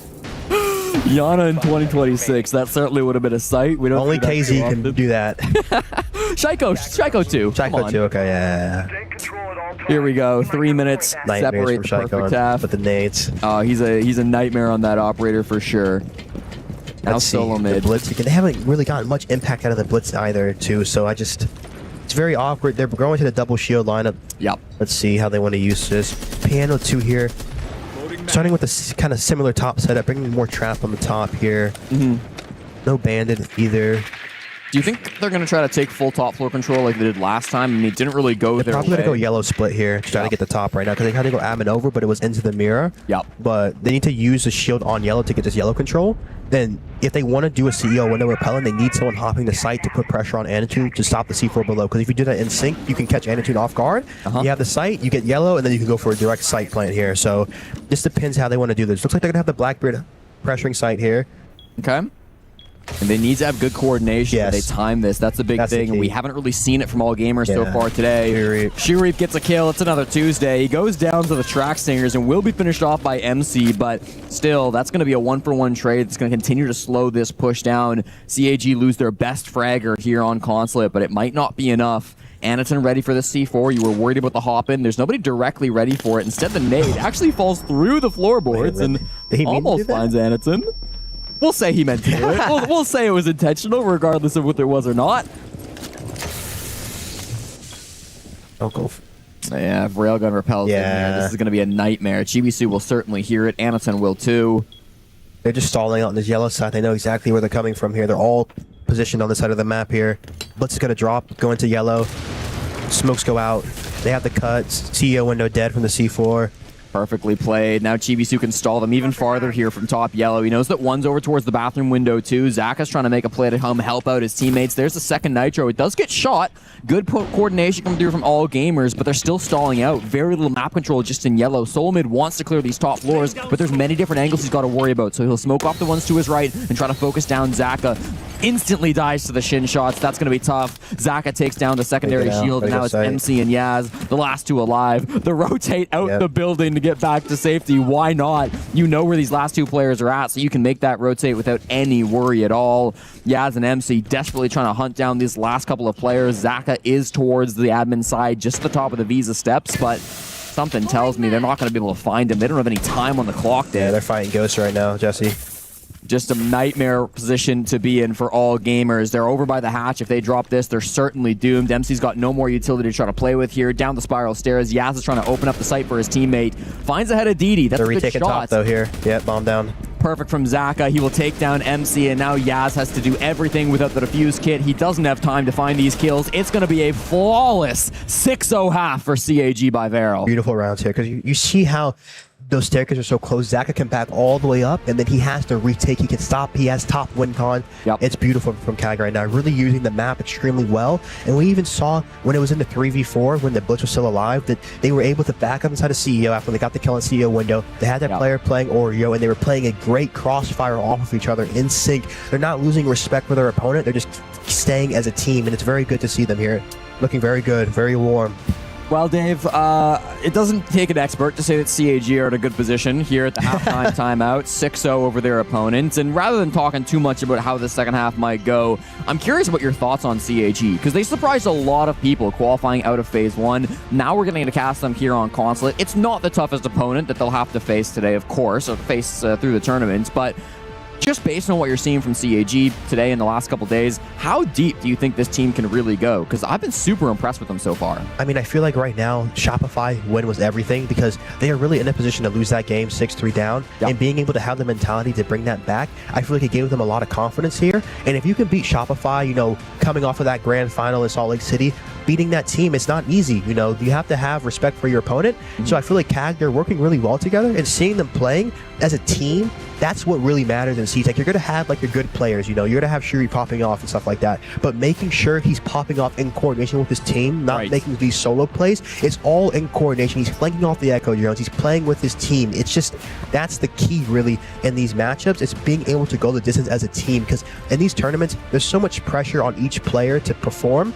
But if you guys are helping each other out, you guys are relying on each other, there's a foundation of teamwork, the kills are going to come, because you're always going to be in their positions. You're going to be putting yourself in the position to win. It's great to see the evolution from a lot of these players too. I mean, we talk about Chibisu and Shurip in particular, the MVP so far through this game, having a monster performance. You mentioned it, being supported by his teammates for sure, but for a guy that's been on this team for over 2 years now, he joined back in 2024, just 22 years old. He's never really had the spotlight on him, it feels. Like he's been around, everybody knows who Shurip is, but nobody's talked about him as a high-level player, as someone who can pop off and dominate a game the way that he is today. I think it's good to see the growth of these individuals, the growth of the team, maybe empowering those individuals to step up and show their full potential, and it's been a real show here at the Esports World Cup. Of course, going to see the Monty band coming out. It's directed toward Anatune. Could do a double shield ban here. Let's see it. Glass, okay. Interesting. Flash too, so we're kind of going to be running shields here. All right, well, they've been doing their homework. They clearly know what all gamers like to play. They've banned out some of these critical operators to try to defend things out. And with CAG, you know this is going to be a shield team. Anaton really wrote the book on how to play shields in Rainbow Six Siege, even before it was meta. Anaton was spamming these shields, and as shields have become even more powerful, he has found his home in Rainbow Six on this role. Without the Clash, there aren't going to be very many strong tools from all gamers to slow that down. You can see they brought a few of them. I really like the Thorn here, but is it going to be enough, Dave? No, I think against the shield, the Elo is just the best, because the Thorn, like the Razor Bloom, doesn't actually destroy the shield unless it actually gets popped. And a lot of the time you have the BB has nade to destroy the Thorn mines. So having that Ela being able to rotate with the push to stop the shield from getting that space in, it just changes everything for them. Totally. Bit of an interesting extension from All Gamers. They've got a lot of rotates out of break here. They're gonna contest this, but I feel like even if you're doing a setup, you should have a Zombies plus the Wamai combo right now. Bring in the Mute just to stop with this Damus and the Snake. I want to see if they go admin or CEO side right now. Currently looking like it might be admin, just where they're spawning. Off the pipe. Gonna have some pressure down below too. Shurip gonna likely try to get down there with the Deimos, maybe go for some tracks and for those break room players. At the same time, DD on this Ying can start to apply pressure. Anaton will of course be the spearhead trying to make his way through this east side of the map. The Mute Jammers are gonna throw off the Snake scans too here. True. The Grim canisters might still be able to find some player positions. Good Grim. GBC starts to throw them in. See him below right now. Information flowing on the side of All Gamers. That's what they need to see, but you have to stop this entry. Here come the Candelas. Anathon's already inside of admin. Moonlight gets the first one into Zaka. That's a big frag. Still players fighting inside of admin. This is going to be Anaton fighting for his life, and with the nade, caught by the magnet, still finds the Wamai. That's not what you want to see from Moonlight. MC's got a lot on his shoulders. He needs to be able to get a kill back, and he might be able to find one on the Blackbeard, but it misses his shots. Now it gets awkward. Now the position is known. The nades will start to force him back. That magnet won't get a kill. That's okay. Still can try to put a pressure on this player. With this wall being hard, it's going to be kind of devastating, but perfectly played by Shurip. He's got the pistol downstairs. They have really good information on CAG, and they're finding kills because of it. Great teamwork right there, too. Anaton didn't overextend. He pinged him. He used the player below. Yep. That's what's important, too, is being able to use where your attackers are and how you can get kills easily here. Going to put the pro pressure. The Grim's going to be extremely good in the late round, too, because you're going to be able to Grim everything close. So if they want to play aggressive, they're going to be getting spotted the whole round. Plus, the Deimos below too, doesn't even have to track them, can just wallbang them off the Grim Bees here. Solomid, the captain of All Gamers, yet to find a frag in this match. You don't want to see James Bond 007 rearing his ugly head, so Solomid needs to start getting involved in this game if they want any chance of extending it beyond 7 rounds. Yaz at the top of Spiral, Solo inside of Meeting alongside Railgun. They're going to just try to stop these players so they get in towards the site. Bit of a pixel here from GBC. He sees the feet of the Tachanka. He wants to find Railgun. Railgun's aware too. He wants this fight as well. This might be a risk worth taking, but if you lose your Tachanka, it can be so devastating. That comes out. The Grim will deny the position. Sword Down the flank is spiral big. stairs. Yeah, Yaz is trying to make something happen here at the bottom of Spiral. He wants to surprise them and get some value. He needs to go, though. He's not doing anything. Dave, Shurip's still finding some value. Yaz gets a kill, but it's a little too late. Here come the Candelas. Now he's not on site to support Railgun, so Railgun has to really stall out this push. 25 seconds is a brilliant shot on a Chibisu. That might give them some hope, buy them some time, but Yaz's return to site does not go as planned. DD's planted a diffuser. Anaton's applying the pressure, holding this push from Railgun. Has to be able to stop this while Kit's going down, but isn't going to do so. The Tachanka fire will force the Blackbeard back, but Anaton doesn't have to fight this. He's rotating back to try to find his teammate, stalling him back, forcing him passive. This might be a kill, but he pushes him back into it, and Anaton finds the final kill. It's a flawless 7-0 win for CAG. Very nice round from them. It's a great game, too. Very composed, smooth. That was clean. Bad way to start the tournament for All Gamers. Bad way. Yeah, not ideal, especially against a team who came in from play-ins. But I mean, destroying some of the best teams in the world in play-ins. Maybe CAG are one of the most difficult opponents that All Gamers will have to play. They continue in the upper bracket, and CAG just look red hot. CAG are on a run because not only have they crushed 3 keys so far inside this tournament, they now have gotten away with a 7-0 against All Gamers. All Gamers could not win a single round against CAG, and what a dominant performance. I mean, we know it's defender favorite, but what are you supposed to do when Shurip goes 11-1 and on the side of All Gamers, after 6 rounds, 3 players combined only have 2 kills? It is just a complete difference in regards to skill, in regards to the teams going up against each other here. Yeah, I mean, it feels like they're playing on 2 different levels, and CAG should arguably be on another level than All Gamers. I mean, CAG have been playing Rainbow Six at an international level for like 6 years at this point, and All Gamers, this is only their 2nd ever tournament, so it's maybe not a big surprise, but I'm definitely impressed with how dominant CAG looked in this game. CAG just looking really nice right now, too. Like, just great team play, and honestly, too, the prep work was extremely crucial because you really saw how it affected All Gamers. And so All Gamers right now, I just really want to say, you know, they need to just work on their operator lines because the game is such information heavy that when you have the Deimos, the Snake, and the Dokkaebi up, you need to really be using that to really put the defenders on the back foot. And I just don't think they really brought a good combination of operators here. I love these highlights from Shurip. Like, every single clip is just a masterful shot. Like, these are insane. Just frying them. Sometimes you see a player hit double digits and it's like, okay, yeah, you know, they got some C4 kills, they got some standard lineup, they traded their teammates, but Shuri really put on a highlight reel for us today. And only had quite a little amount of rounds to do so as well, right? You know, the longer the game goes, the more likely it is that you will see those double digits. But for CAG, this is an incredible result. They will have to go up against Dark Zero after this, as Dark Zero was able to take down Secret earlier today on the A stream. They've already destroyed the hopes and dreams of one NA team. How do you feel like their chances are against Dark Zero? I mean, Dark Zero looks strong, though. That's my team, Dark Zero, the favorites for me. So I feel like Dark Zero, they're going to have a good prep. They're going to have a good game plan. And obviously, too, it's a very different team because Dark Zero, they have such good mentality and they really do treat every opponent the same. So it's going to just be a real battle and a real test of where CAG are, because I feel like they've already made some great steps, because we have to remember they've gone 400 days without winning a map in a tournament, and now they're here finally winning. So they've taken a great step, but to beat Dark Zero, now that's a tall task. Yeah, no doubt Dark Zero will be the best team that CAG have had to play against at the Esports World Cup so far. But also, if I'm CAG, the way I'm playing, I'm not scared of anybody. I'm ready to come into that match versus Dark Zero and turn some heads. I don't know, Jay and I know. Okay, we'll see. Yeah, pretty scary player to go up against, but I feel like for CAG, that confidence is something we're seeing inside the game as well, right? You know, once they get to these moments where they have a 4v1 on defense, they're not letting that final player live or breathe or get any more centimeters of the map. Like, it was the middle 4 bomb side, and they were sending everybody down to this player to chase him, to not make that round last any longer, to not give them any opportunities. And adding to that, the fact that we've seen so many different maps from CAG, so many different rounds, so many different opponents that they've played against. It keeps on adding to the list of positives that we're seeing from this roster that makes them a very fair contender here at the Esports World Cup. Yeah, I think so. You got to give a lot of credit to the support staff as well. I know Sparky, the head coach, they might have some analysts that they're working with the team as well. Clearly, they've been doing their homework, and even though it's a crazy schedule, like at the Esports World Cup, you're playing 2 games a day, you're going back-to-back, there's no off days here for CAG, but their prep work has still been incredible. I cannot imagine the support staff are getting much sleep, but they seemingly have a great read on every opponent they play. No, of course, and that really is the key, because the information you can get before the game can really allow you to just make the game a lot easier, because you can see if they're doing the same things, you already know what they're going to do. If they're doing something different, you're just playing it kind of like a scrim, you're just playing free, reactive. But if they're not really changing much, the game's just going to be so much easier, especially with CAG not showing this map at all, and you could see all gamers not really changing much from their CNL games. It's just, it wasn't very good.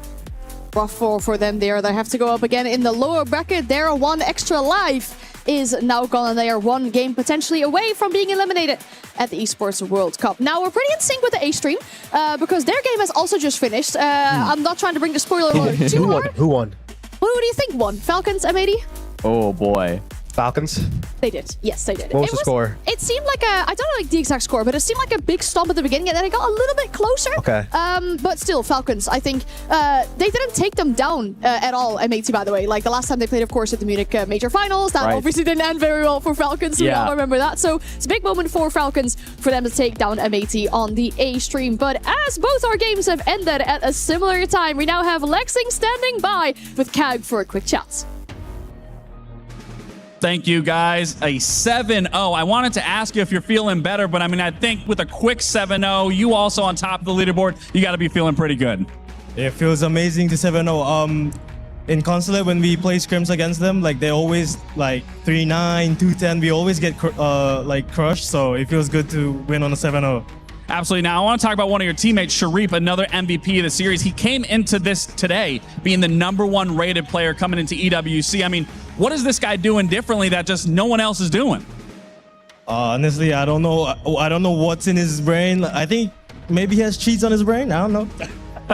Well, I asked Anderton yesterday, I kind of want to ask you, back in Reload, you guys had a miracle run. You guys got to that grand final. You guys look to be on that same form, if not better. What is going to continue? What's going to be the process to continue to make sure that you guys keep getting these wins and keep pushing yourself 1 game close away to qualifying for playoffs? Yeah, it's just never underestimate your opponent, and just instead of thinking what they're gonna do, we're just gonna think what we want to do, and then just play the game per map, per round. Like just keep the pace to ourselves. All right, Zach, well, congratulations on the win. I'll let you go celebrate with the team. Focus on themselves. That's the best that they can do, and they are looking damn good. I'm going to send you guys back to our desk. Great words from Zaka there, and kind of what you guys were suspecting as well. Hearing from the very first question, yes, they have been scrimming this map. In fact, they've also been scrimming it, apparently, against All Gamers, and we're losing it. So once again, it seems the teams that seems to lose, maybe even in preparation, learn a lot from their mistakes. Of course, I remember before our Charlotte's run, we used to say it was a whole lot of red the month of January. We probably didn't win a scrim. It was just brutal, but ultimately losing is learning. So being able to take those losses and form them into wins is ultimately what makes great teams. Yeah, that's usually the difference maker, right? Anybody can show up and have a great best of one where they dominate their opponents. They maybe get lucky on the op bans, something goes their way, but to be able to consistently do that as CAG has, it shows that they're learning from their mistakes. It shows that they're growing as a roster, and it shows they've got real potential to bring that more into the future. And we are moving fast here on the B stream, of course, to the 7-0. We are going through these matches pretty fast. We're halfway on our day. 2 more best of ones remaining, and the one after the break is virtus.pro versus Edward Gaming.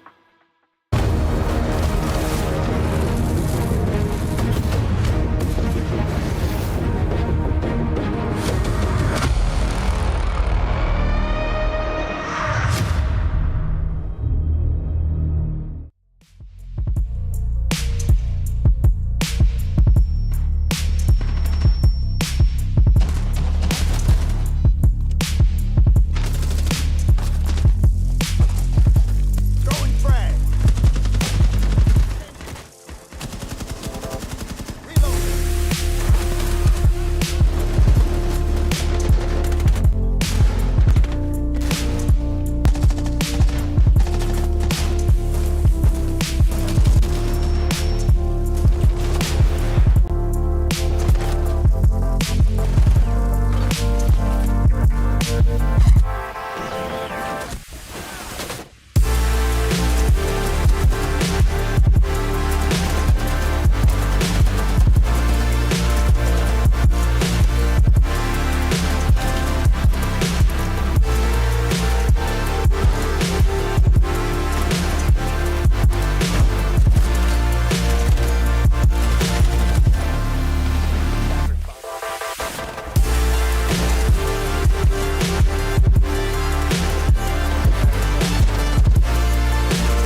Play is in our DNA.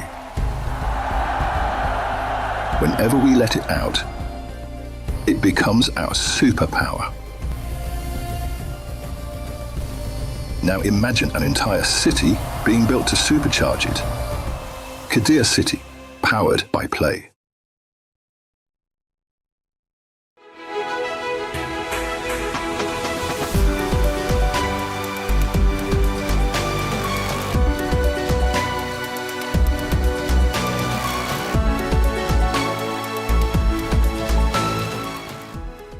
The human body was built to move.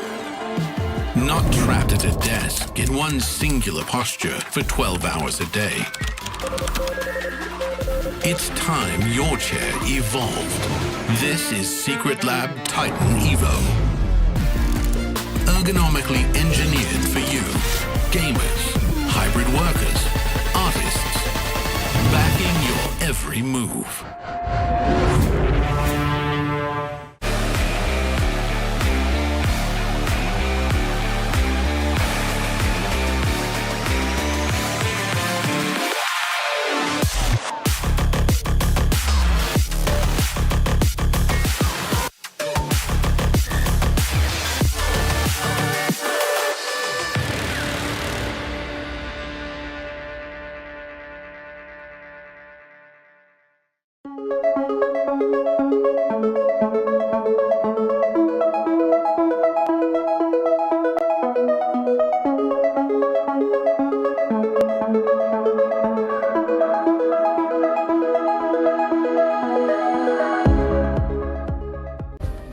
Play is in our DNA. Whenever we let it out, it becomes our superpower. Now imagine an entire city being built to supercharge it. Kadir City, powered by Play.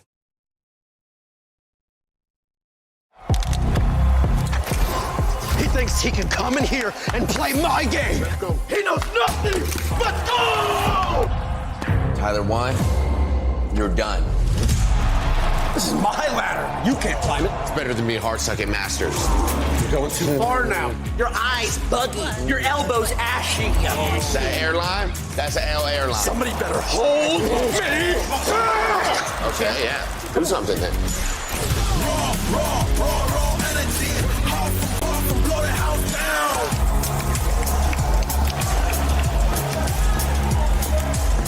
You look nervous. You look short. Everything's good? Mm-hmm. Fight.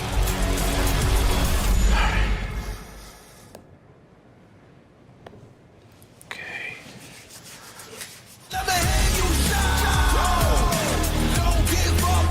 Do you really need the wraps? Yeah, that feels like overkill to me.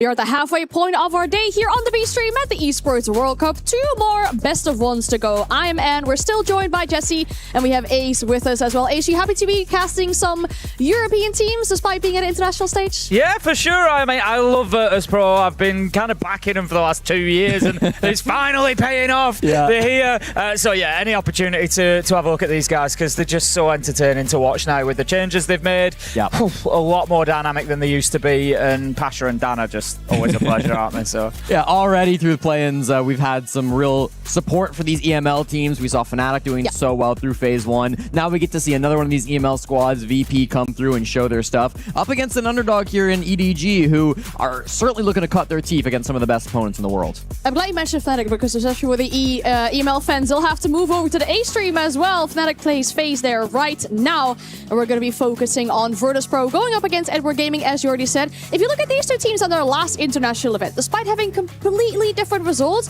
I will feel like both these teams probably hoped and expected to get more out of it. Especially if you look at Edward, you know, they had the visa issues with Direction, with their ag.al not being able to play with their intended lineup, led to them winning 7 rounds in total over 3 games. Not ideal. And then for the side of virtus.pro, I feel like main stage was possible for them, but they played so many EML teams. They had to play like their own region despite making it to international events, and that was really rough. They got so close, but still so far away from main stage. Yeah, I think for Edward Game in particular, they've just got to take Salt Lake for what it was, and that's a learning opportunity. You know, all these CNL teams are new. Obviously, there was the unfortunate situation with one of their players, but that's not going to be the case here today. It's now get in there and just get the experience out of this. It's the same process for them. You know, do they realistically expect to come in and absolutely dominate Virtus? Probably not. But they've gone from strength to strength, and they've moved up in the CNL to the top spot. Yeah. But ultimately, they're coming up against a bit of a different beast here today, virtus.pro. Yeah, VP will certainly be the favorites coming into this matchup, especially with the CNL performance we just watched earlier. All Gamers versus CAG. Not exactly a strong showing from All Gamers. So this is going to be an opportunity for EDG to get CNL back on top, on the right foot. virtus.pro have been dominant throughout the Siege years, but this new rendition with Nako, Skies, and Rourke joining the roster, it feels like a modern version of virtus.pro where they can play the shields, they can play these cheese strategies, and they really lean into the meta in, I think, a way that they haven't for the last couple of years. I mean, even Nako telling us in the interview, he doesn't really like playing the shields, but he is exceptionally good at it. Being the ag.al for this roster as well, I feel like they have a big recipe for success. I was impressed by them during kickoff, impressed once again during stage 1. And Pasha, the guy you're seeing on your screen right now, we crowned him as the MVP of stage 1. He keeps up putting numbers. He says, you know, I do my 20%. Everybody does their 20%, but sometimes it feels like Pasha is doing just a little bit more than that inside this roster. It's been working out so well for them, for the likes of virtus.pro. And on the side of Edward, I mean, if we look at them coming in as the #1 representative from CNL, winning the stage out there, very impressive stuff. And then I'm happy to see them play with their intended lineup. I feel like that's going to change things a lot for them. Yeah, I'm glad we finally get to see Direction on an international stage. This guy was hyped up non-stop during kickoff. EDG were like, Direction's our guy, he's our best player, he's our ag.al, and then he couldn't make it to Salt Lake City. And we all know the result of that. It ended up being a horrendous performance coming out from EDG, but now they're back at full strength. Now they can finally show us what they're made of as a roster. So I've got high expectations for Direction. I'm really excited to see what he can do. Yeah, for those who haven't seen Edward gaming before, who are you needing to look at particularly? Direction, Reef, and Carpe. They've been 3 out of, I think it's the top 6 in CNL. Yep. Like, they have absolutely dominated the stats. They've had like upwards of like 2 KDs across the entire stage. Yeah. They've really been on top of things. So they're the 3 particularly that you want to be watching out for. Yeah, I'm glad you mentioned Reef in particular. This is a guy who kind of came out of nowhere, wasn't on the roster back during kickoff. We weren't talking about him in Salt Lake City, and then at least from an international perspective, joined this roster. It was a bit of a weird pickup. People didn't know who he was, and then he drops over 300 kills in CNL, the highest frag player of that competition. So clearly he is a force to be reckoned with. We don't necessarily know what we're getting with a guy like Reef, but clearly it's going to be something good. Yeah, and Carpe especially as well. The star boy, if we look at stats inside the CNL, leading almost every single stat line when it comes to KD and the entry, so he will be the player that I look towards inside this game. Maybe going up against somebody like Pasha or Den inside of that head-to-head here. The thing is, they're going to need those big performances. They might need 300 kills from Rangers in this game, to be honest with you. If they want to get anything out of virtus.pro, everybody's going to have to step up. Let's not make any, mistake about this. virtus.pro are going to make this extremely difficult without even really trying. They just need to turn up and play their game. The best teams in the world are going to struggle to beat virtus.pro. So, yeah, Edward Gaming are up against it, but you know what? Stranger things have happened. They just need to come out here, throw it all down, and see what sticks. Yeah, I mean, ultimately, we're hyping up a lot of these guys on EDG, and I think there's a lot to be excited about. But virtus.pro are virtus.pro, and this is going to be a really hard matchup for Edward Gaming to come out on top of. You can show some good stuff, maybe get an upset. It's a best of 1 at the end of the day. Could be some huge results for them. Yeah, the map might play a big part in this, of course, as well. It's always been a conversation topic when it comes to virtus.pro. Their map pool being shallow a few years ago, but that has definitely improved, and Bank historically has always been a great map for them. Absolutely. Yeah, it's a really important point for Virtus.pro. But we talk about the players, we talk about the changes on the roster that they've made, but we've also got to factor in the change to the coaching. We've got to factor in the change to the setup for the team as a whole, and map pool is a massive part of it. Yep. We used to see if they didn't go to one of 3 maps, they were going to lose. It was as simple as that. And then when they did get the maps that they wanted, you just knew what they were going to do because it had been rinsed and repeated so many times. They just basically ran out of road. But now they have the depth that they need. They've got these extra maps. They've got the ability where you feel like they can go absolutely anywhere and get wins. Bank is going to be tough for Edward Gaming because Virtus.pro are going to have a lot of space. Exactly. It's hard not to see this map veto as a win for Virtus.pro. They are 3-0 undefeated on Bank since the season began. They love playing on this map. And meanwhile, for EDG, it's been one of their weaker maps. They've lost it a couple of times recently to teams like All Gamers and Tyloo. So I'm really hoping that we can see some good stuff coming out of them. But Virtus.pro should feel right at home on Bank.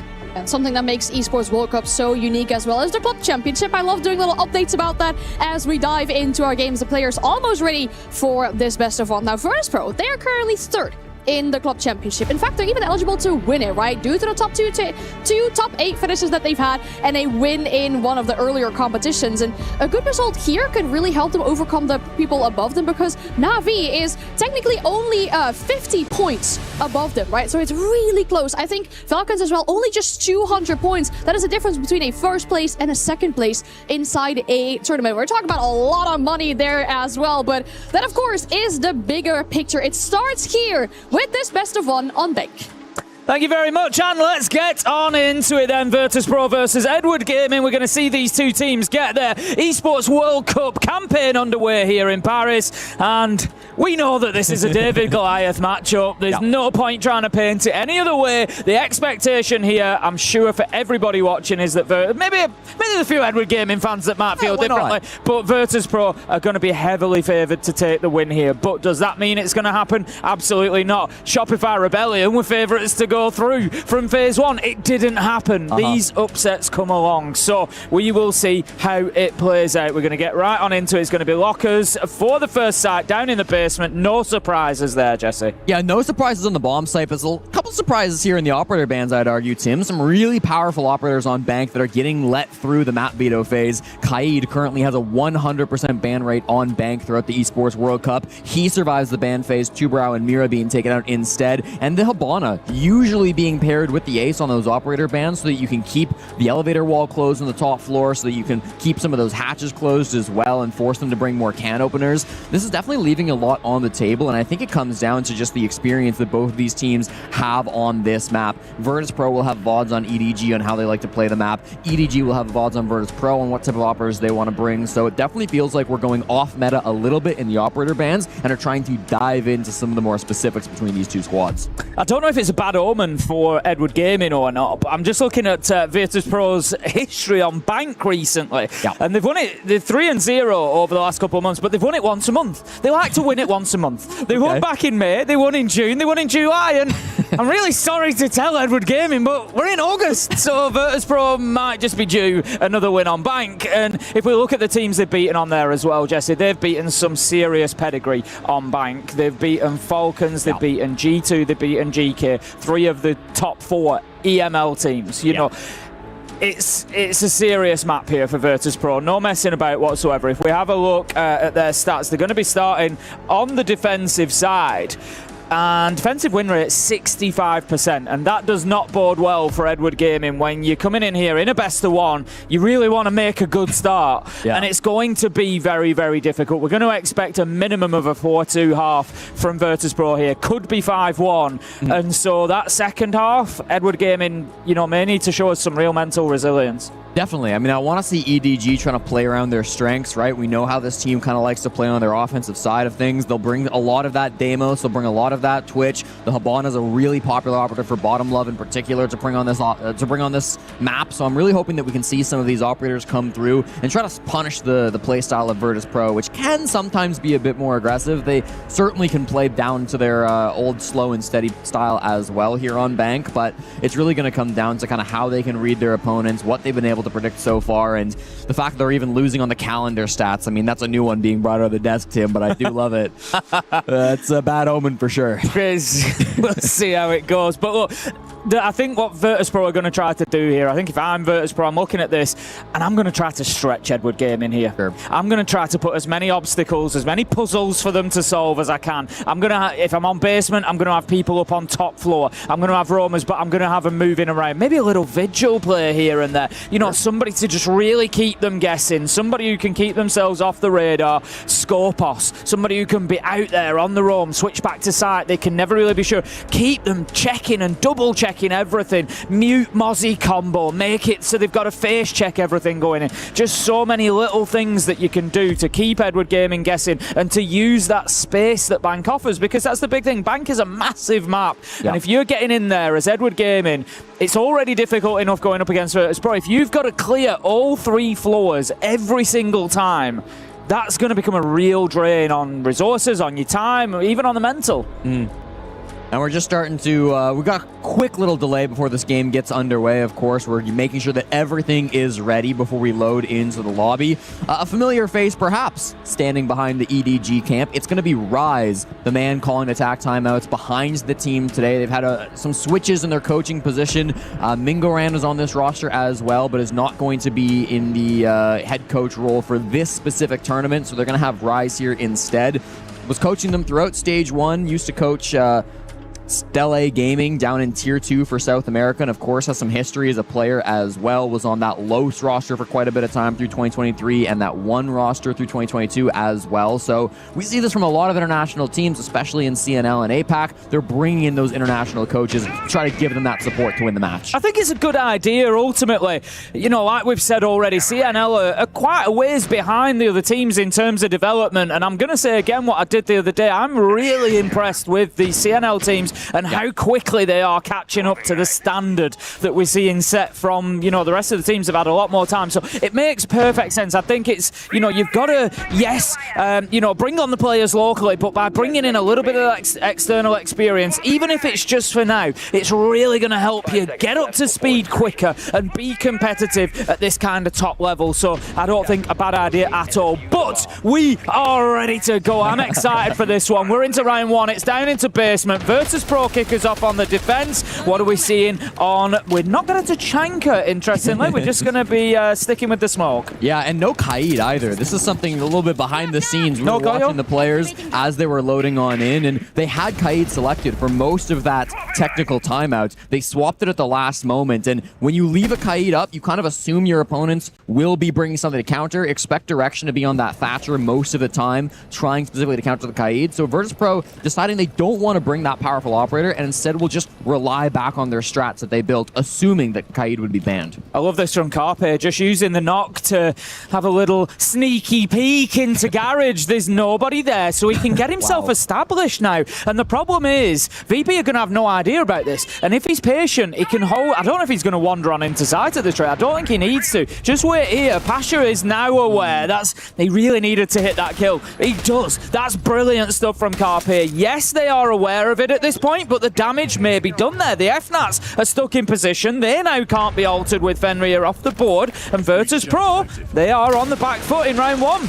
That's one of the best plays that we see here on Bank. A classic, the nook in through Garage. And when you've got such a heavy roam game like Virtus.pro are this round, it's so powerful to be able to sneak your way in through that part of the building. There's no way that you can stop that with barbed wire or anything, of course. So Carpe gets really good value early. and was hyping him up as one of the highest rated players in CNL.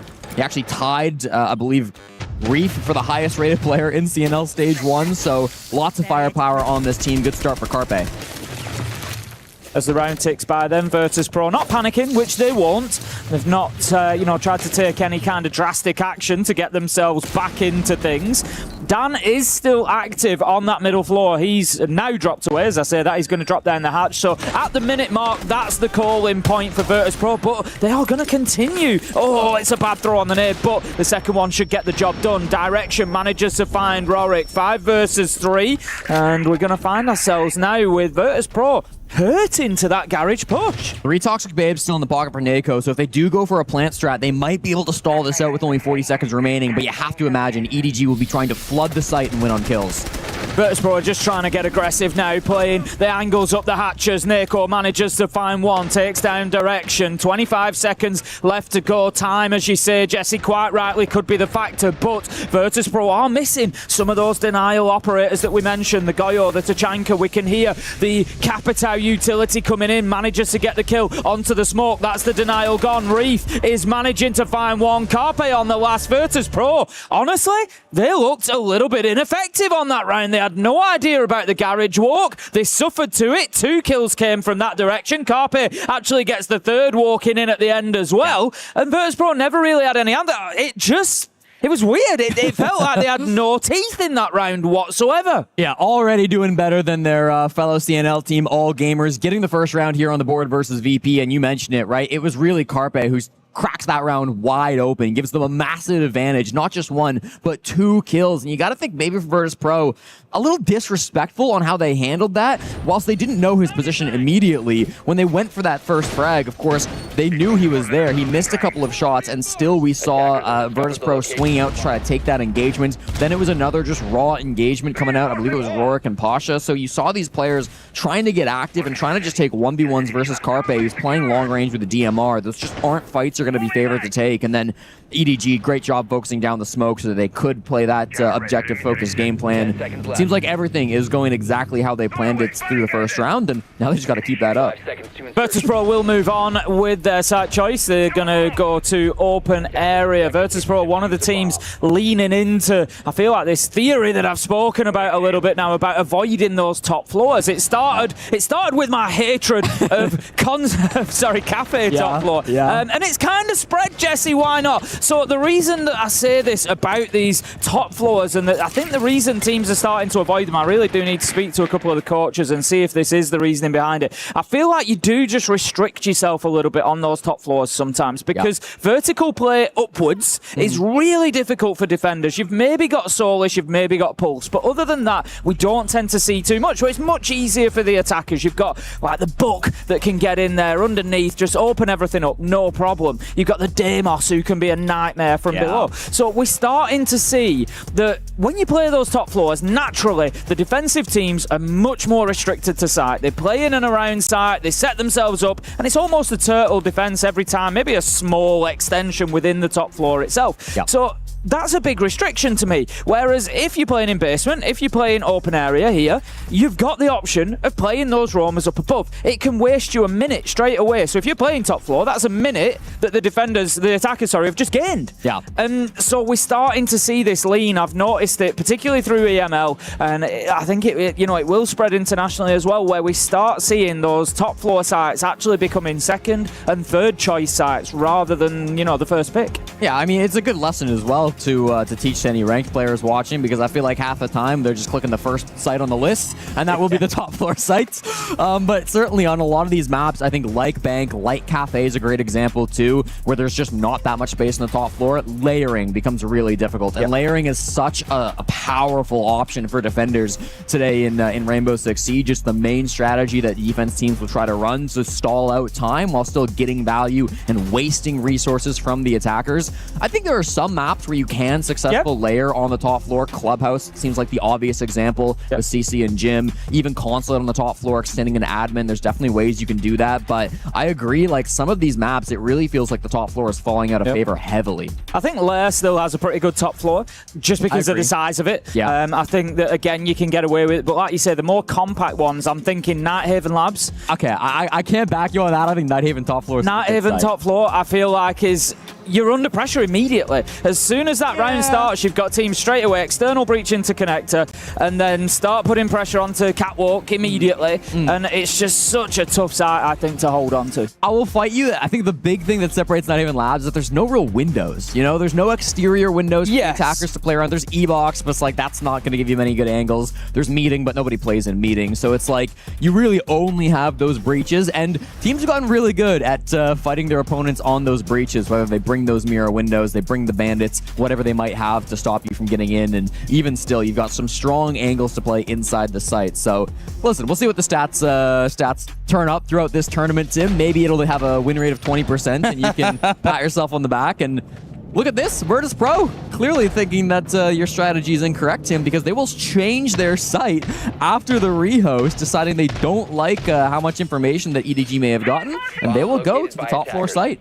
I mean, yeah, it is worth, it is worth saying, ultimately, you're still going to end up playing 3 sites generally. They are still going to rotate through. So you're going to have to go there at some point. But we are definitely seeing a little bit of a leaning away from it. But for the time being, we can get on back into things. It is round 2. It is top floor this time. And we're going to have the clash. So that's going to be a focal point straight away. What can Nako do with it? And how are EDG going to deal with it? They have got plenty of options here. They've got the Capitao. They've got the Zofia, they've got the Nomad, all of whom can directly counter that clash. They've also got the Thatcher, who can impact on the electrification of that shield as well. So there are no excuses for Nako having a big round on the clash, apart from Nako doing Nako things. And I mean, this will be expected for sure by EDG. Nako has played clash every single time, 6 rounds in a row that they've defended on the top floor of Bank. So this is not going to be a shock to come through.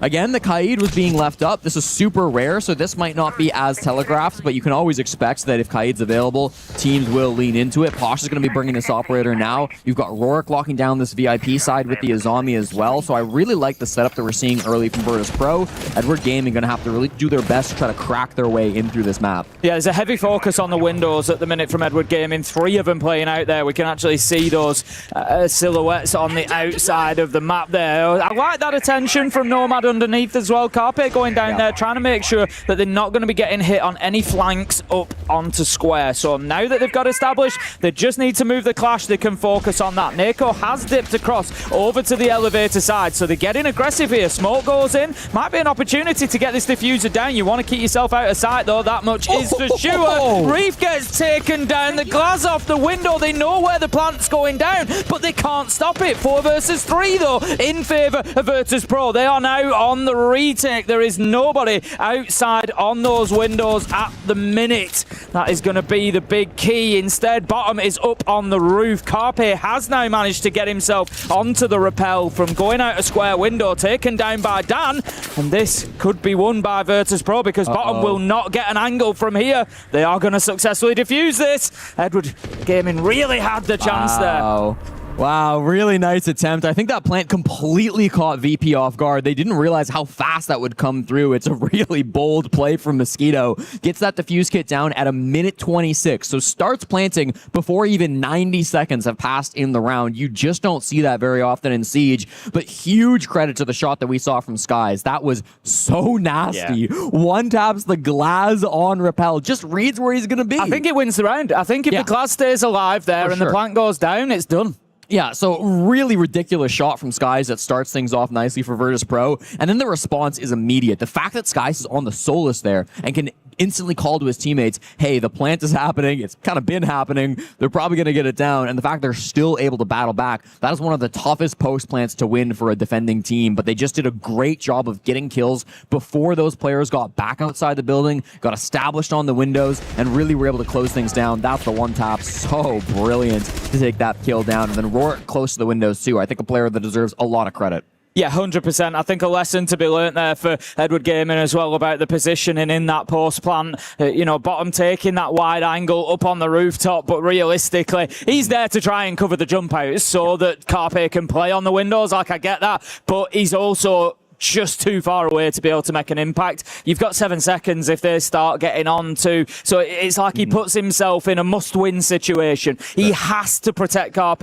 If he doesn't, the round is almost certainly going to be lost because virtus.pro immediately going to say there's nobody on the windows, get on the diffuser, and he doesn't have time to get round there. So it was a gamble. It didn't pay off for them. It leaves us now 1-1.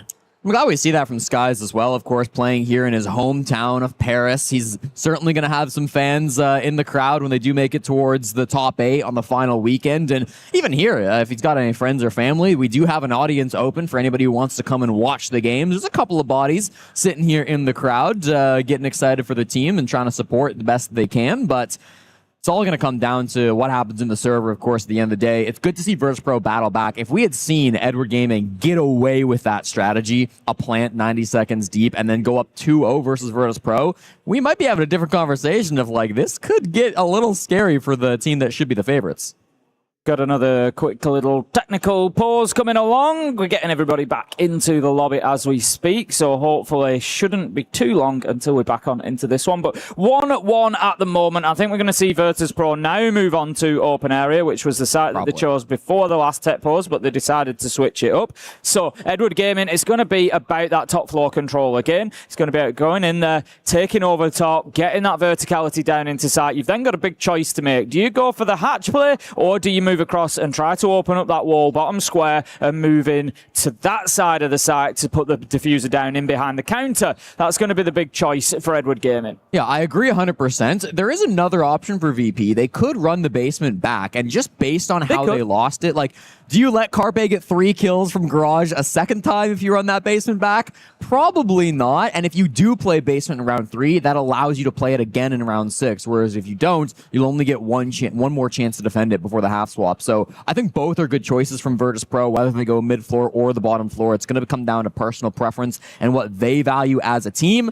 But as we're loading into the lobby now, Tim, it looks like everything is back underway. We can confirm we're starting in the basement. Yeah, and I think it is a smart... Looking at the lineup that VP are bringing, I think it's a smart choice because we're going to see a very different setup from them than the last one. Like I said, last time around, it just felt like they didn't really have any teeth in the round, whereas this time we saw that Edward Gaming struggled a little bit on time. It didn't matter because they went in there and got the kills, but it was towards the end of the round. It was last 20, 30 seconds they were pushing in looking for those kills. But now they look like they're going to be facing off against things like the Tachanka, the Goyo, that we commented last time weren't a part of the lineup. So if that's the case, if that's what Virtus.pro stick with, I think it's going to have a much bigger impact on Edward Gaming's round. But I think we'll see how we go. It looks like we've got a slight pause loading into the game. That's my bad. I said that we had fixed it and we're loaded the lobby. I will take the L on that one. Sorry, chat. We might have another little rebuild of the lobby.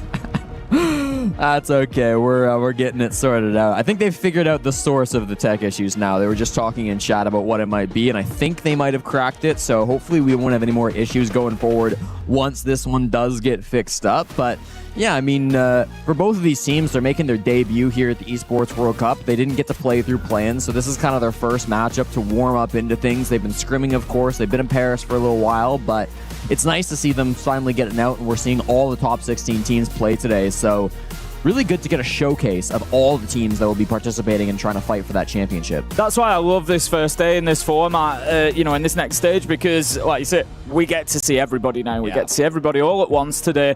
We just get that little snippet. They're all best of ones, and we see how people are shaping up. And then we can go on to making some decisions tomorrow and onwards. Teams being eliminated, teams moving through. Oh, there's that lovely Key Crusher getting back into action. And we can see a few more on their way. But we are rebuilding as we speak, so hopefully not too long on this one, and we can get into round 3. And it's going to be the final round for Virtus.pro before we see that next ban coming in as well. I don't know, which way Edward Gaming are going to lean on that. The clash wasn't really a problem for them on the top floor. They kind of just ignored it and dived in through the windows for a plant. So I don't think they go down that route. But it's going to be a big question, I think, of what happens on this basement defense. That actually might really influence the way those bans go. Yeah, and again, the fact that so many strong operators made it through the first phase makes the second phase of the operator bans really interesting, because we could see a Kaid taken off the board, but if we don't see a Kaid taken off the board, we could see VP potentially ban the Thatcher, and then Kaid becomes so powerful on that bottom floor site in particular. So we'll see what they want to lean into. They liked that on the second bomb site. They didn't seem to want to play the Kaid down on the first floor. Maybe after a Thatcher ban, that'd be something they want to load into, but this time for real, we are loading back into the game. Virtus.pro and Edward Gaming 1-1 so far here on Bank, and we go back down to the bottom floor for a second time. And it is that lineup that I was speaking about there. We've got the Smoke, we've got the Goyo, we've got the Tachanka. So that to me is Virtus.pro adapting based on what they've seen. They're saying there, look, they've had a little wander in through Garage. They've got away with a couple of kills. Other than that, they haven't really stretched us too much. Dan kept hold of cafeteria open area for 2 minutes before he dropped back into sight. So I think that's Virtus.pro recognizing that, saying, look, they haven't really moved us around too much. They haven't done too much. So if we kind of just sit on that, if we just sit on our hands a little bit, they're going to then come in towards site, maybe the final minute of the round, and we can just deny. And I think that's what the play is going to be here. Don't engage them too early. Don't give them any opportunities. Watch Garage and make sure that you're into that final minute with all your denial, and virtus.pro, I think, are going to feel fairly comfortable they can get it done like that. For sure. And Carpe not going to be running the Nook this time around, so understands that probably won't work twice. There's going to be somebody watching out for that. Pasha's actually starting inside Garage on the bottom floor with the DMR on a Rooney, so he is absolutely ready to make sure that they do not lose 3 kills to a player like that once again.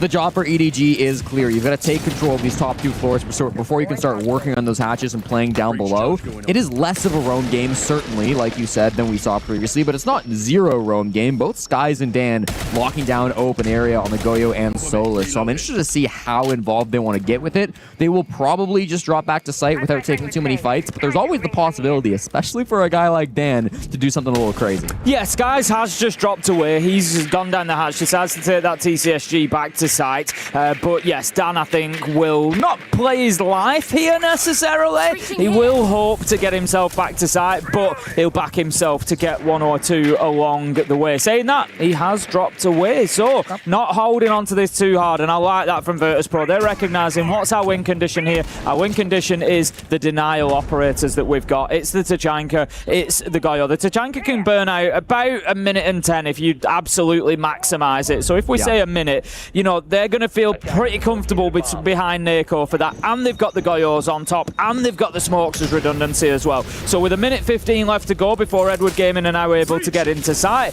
this is looking pretty good for virtus.pro. You're forcing them to execute, right? That's the goal for virtus.pro. Make them do the hardest thing in Siege, which is coordinate for that final push, and they're going to have to do it without Bottom Love. They lose one of the most important players. The Habana had already gotten a lot of those hatches open. I don't think the hard breach is really going to be something they're worried about, but still losing that body is going to be tough. The game plan for Edward Gaming seems like it's going to be coming in for that server plant, trying to get in and play the objective as the standard push goes, but you're right, Tim. There's so much utility they're going to have to wait past. Those toxic babes from Rorik, the fire grenades coming out from Neko. They kind of have to pressure the back if they want any chance of winning. I love Rorik's position here. He's just going to hold back. Oh, what a great shot actually from Reef there, just to give himself the opportunity to pressure. That is brilliant from him. It stops any possible flank. It takes the smoke off the board, and now it puts a huge amount of pressure on virtus.pro within about 10 seconds. Brilliant stuff from Reef. 3 versus 2, 15 seconds left to go. Here is where time becomes a factor. Can Mosquito get in and get this diffuser down? He's going to use that smoke to make sure he can get through into a spot to do it. He goes through the bullets that are raining around him to give him that space, and we've got the kill coming in from Reef on the hatch as well. Pasha taken down, but somehow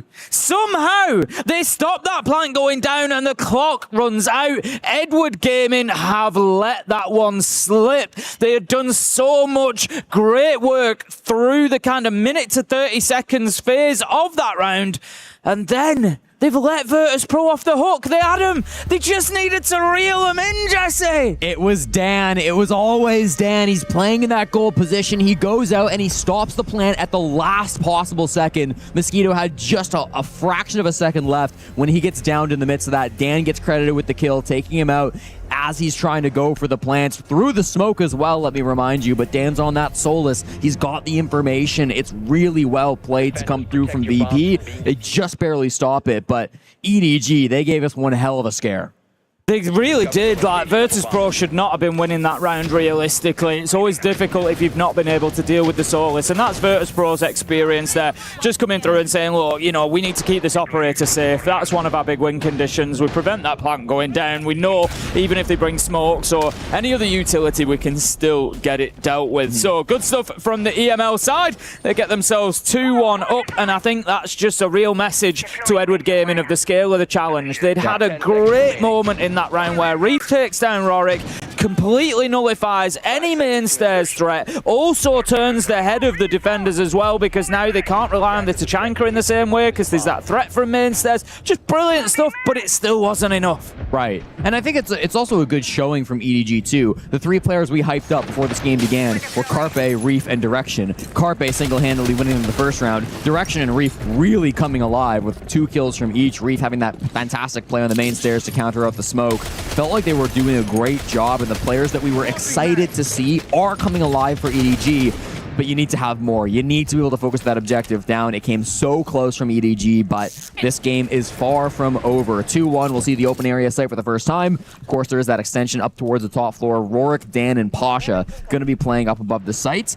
Bit of a creep through the bottom floor. We saw Carpe for a little bit there on the solid snake. He can easily tell that there's not going to be any real pressure contesting him down here on the bottom floor, but he can hold these main stairs, and when the time is right, he can start to push his way up. That's it. He's just up and down there at the moment, wanting to be as aggressive as he can be, supporting Dan and Pasha as well. This is all about a waiting game for Virtus.pro. Waiting for Edward Gaming to decide where this pressure is going to come from. They're concerned about the possibility of some pressure coming from stock, which is absolutely right because Rorik has moved into that position. So going into top square is a little bit dangerous for Mosquito. He needs to make sure he's not pushing too far back now. It's forward all the way. He's got to chase them down. He's got to get that shield in between him and his enemy.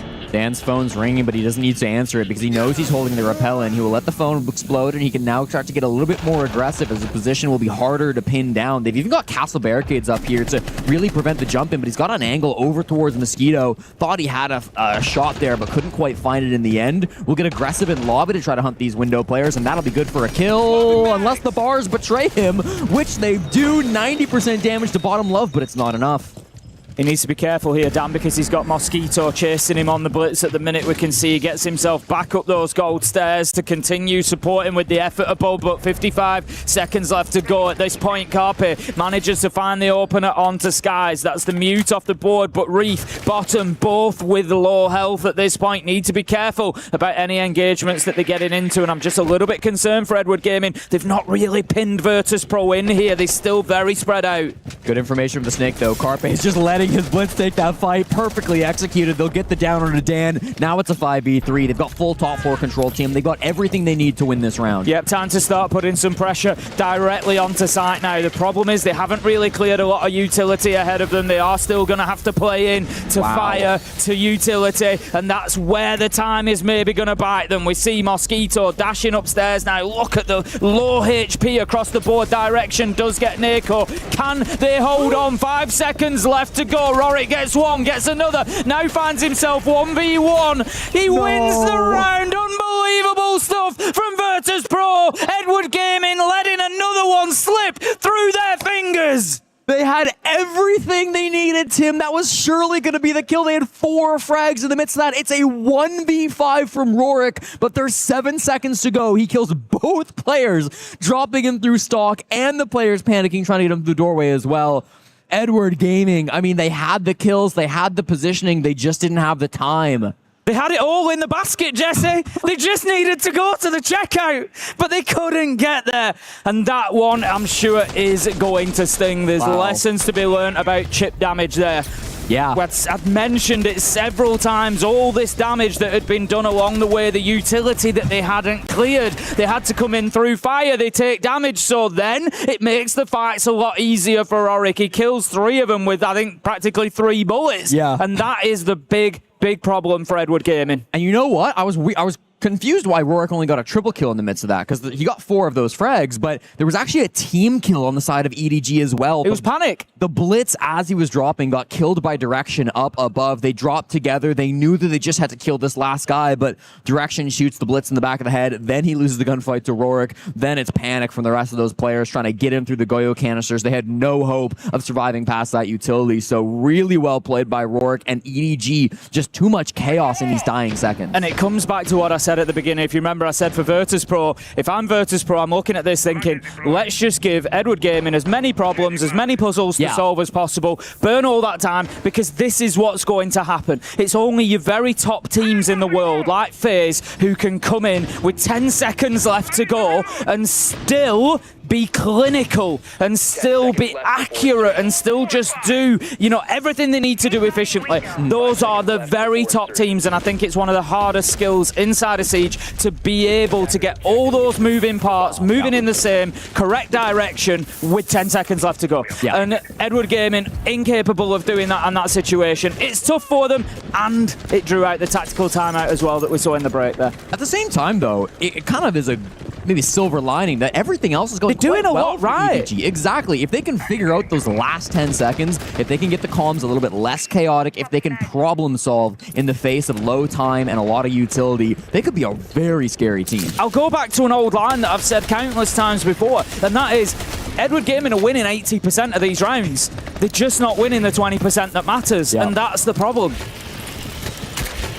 Trying to clear out these magnets. Unfortunately, it doesn't look like they were able to take out that castle barricade there on the top floor. The castle strategy supported by the newly buffed Wamai is so powerful here on the top floor of Bank. Sometimes you'll see an Azami to support that as well. Rourke's going to be bringing that over towards Stock just as he did last time. And Nako on the Clash, his perma operator pick here for the top floor. So no surprises from VP. I don't mean to be critical. Okay. But I'm going to be. Okay. It's only a little thing, but the castle barricade is on the wrong side of the double windows. I will say that. If you're using castle in your rank stacks on this top floor, try and put it on the exterior side of those double windows, because the reason for that is you don't leave a window ledge. This way they can just land a nade on there. They can land a nade on there, it'll take the castle barricade out. You remove that possibility by putting it, and it's very difficult to get it taken out with a nade from the floor. It's a tiny little thing. It's just something I noticed. I think it matters a lot less too when you have those magnets trying to protect from That's what they're focusing on, That's the game plan, I think, here from VP, but you're right, it can be a little bit easier to nade that out based on where they put those castle barricades down.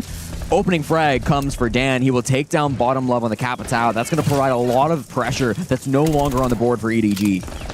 Nako is still alive with the Clash as well. Capitao, of course, being really one of the focal points for dealing with that shield. It's all up to Carpe now, and they've got 2 stun grenades left out of the 3, so they need to make sure that they're keeping a hold of them to deal with that shield should it become a problem. Nako has planted it for the time being and was looking to get aggressive across. Might just need to reposition to help deal with this Blackbeard. Mosquito has got himself inside now, actually using that castle barricade to his favour at the minute. He's backed up to it, and he's using it for cover before he pushes through. Takes a little bit of damage from Pasha as this fight starts to come on. Pasha just distracted beautifully there, so Mosquito able to get the kill. 3 versus 3 with 25 seconds left to go. Direction still on the window with the diffuser in hand. Edward Gaming need to make sure that they are not leaving it down to those final seconds again, where chaos can reign supreme and cause them a problem. Carpe goes down, but Direction is getting this diffuser down on the ground. Rorik is going to try to go in, but the cover is there from Mosquito. Beautiful team play from Edward Gaming. Are they able to hold on?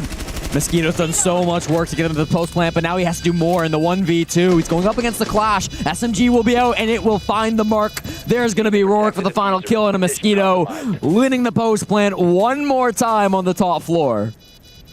Well, Jesse, I hate to say it, but Edward Gaming won about 80% of that round again.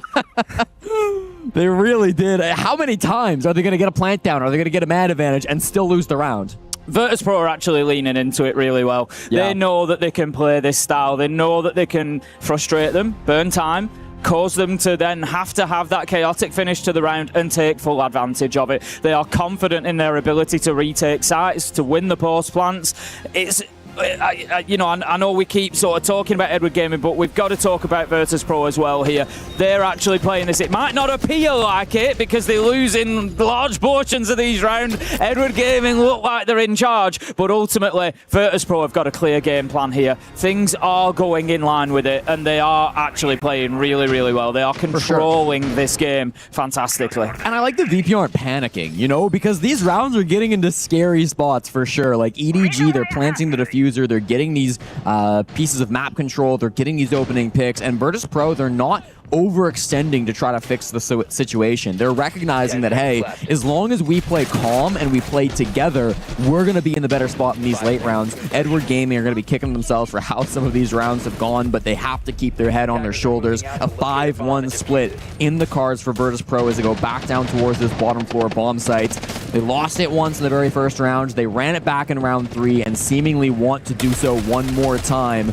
They're bringing that smoke again. They're still bringing the Goyo, but the Tachanka has been left off the board for this one, Tim. So I think we're going to see a bit more of an aggressive roam strategy from virtus.pro.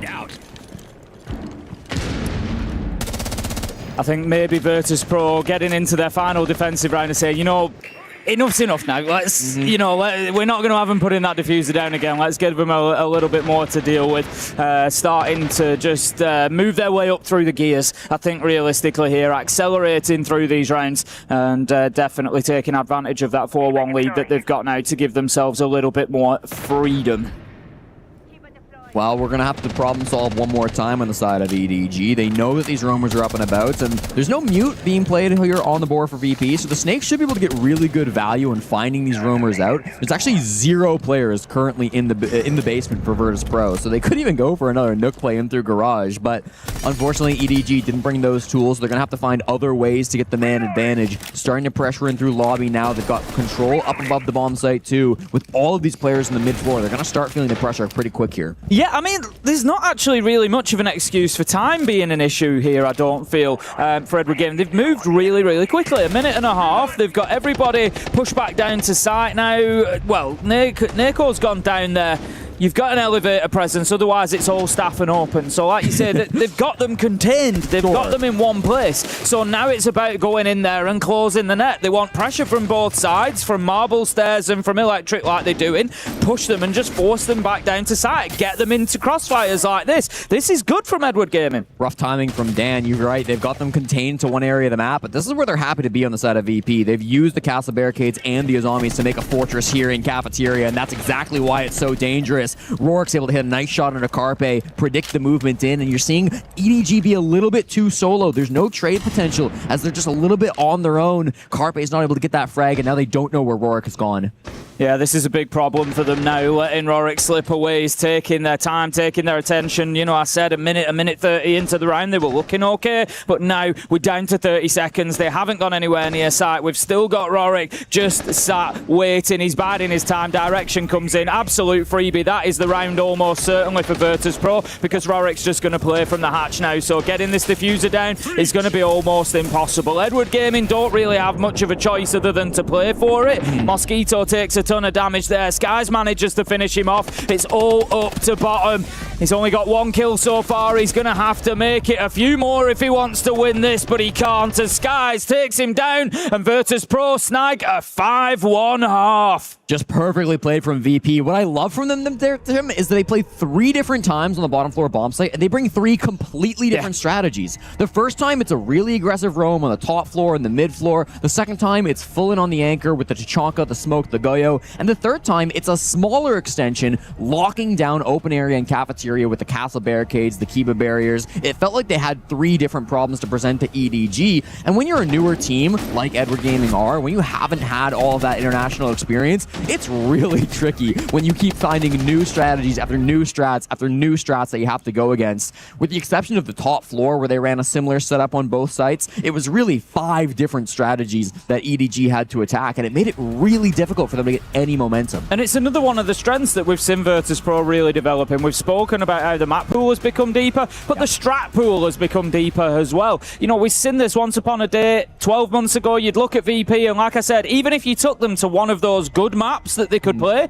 you knew what they were going to do because there wasn't really that depth of strategy. They would just come out, do the same thing, and hope that they could do it better. They'd rely on Pasha and Dan just outgunning people, whereas that's really not the case anymore. And I love that from virtus.pro. They're showing us here on day 1 of the Esports World Cup, for them at least, that they are capable of just throwing all sorts of different curveballs at you and keeping Edward Gaming guessing. Like I said, Edward Gaming, I think, have played pretty well overall. They've done well. They've had opportunities. If this had finished 4-2 or even maybe a 3-3, I'd have said, okay, Edward Gaming have had a couple of rounds there where they've got the diffuser down with a better post plant, couple of gunfights go their way, and this is a different score. But that just goes to show at the same time the quality of a team like Virtus.pro, and it's the fine margins that you're dealing with. You cannot rely on nearly wins. You cannot rely on nearly rounds because they will punish you so heavily and so quickly. I don't think 5-1 is an accurate perception of how close this game has been. Like, a lot of these rounds could have gone either way.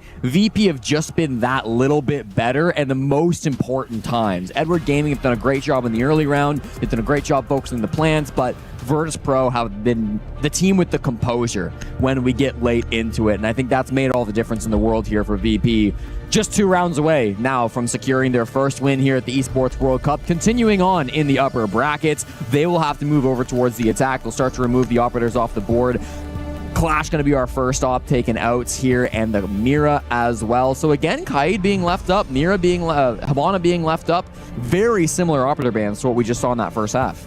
I don't think things are going to get any easier for Edward Gaming in the second half. Virtus.pro generally are better on the defensive bank. Their attacks are better 50-50. But it certainly does, at this point at least, feel like, especially if round 7 goes their way, they are on their way to their August win on bank, so that they can make that 4 months in a row consecutively with wins on bank. This is okay, but here's the key though, right? If you're future opponents of Virtus.pro, do you test them on bank again? Because they've already won it once in August. We're moving into uncharted territory there, Jesse, because we've only seen them play it once each month. So who knows which way the second play goes. But well, the other thing is, you know, as you say there, is it a good thing or is it bad? By playing all these different strats, Virtus.pro are kind of giving people a look at everything they do on bank, but at the same time, you're having to prepare for a lot more, and you still don't know what they're going to do. Exactly. You know, it's like you're just then having to recognize within 20 seconds, right, okay, we're on to plan D because it's set up for, you know, and it's very, very difficult. So I do like that from Virtus.pro as well. They're not actually, they are giving a lot away, but in a way that makes it difficult to actually use. Well, this hold from EDG is going to look a little bit more like the second defense of the bottom floor that we saw from Virtus.pro, where they're leaning back into that stall mechanics. We've got the Tachanka, the Smoke, the Goyo, even the Tubrow ready to slow things down here. And interesting to see direction on the Jaeger coming through even after Wamai's gotten his buffs and is typically the more popular operator. We do see direction play a lot of Jaeger on this site, so it's not maybe a big surprise, but just comes down to kind of that personal preference. Bit of an extension here inside of the elevators. Reef probably won't take a fight. No, he's just going to shoot some drones and fall back.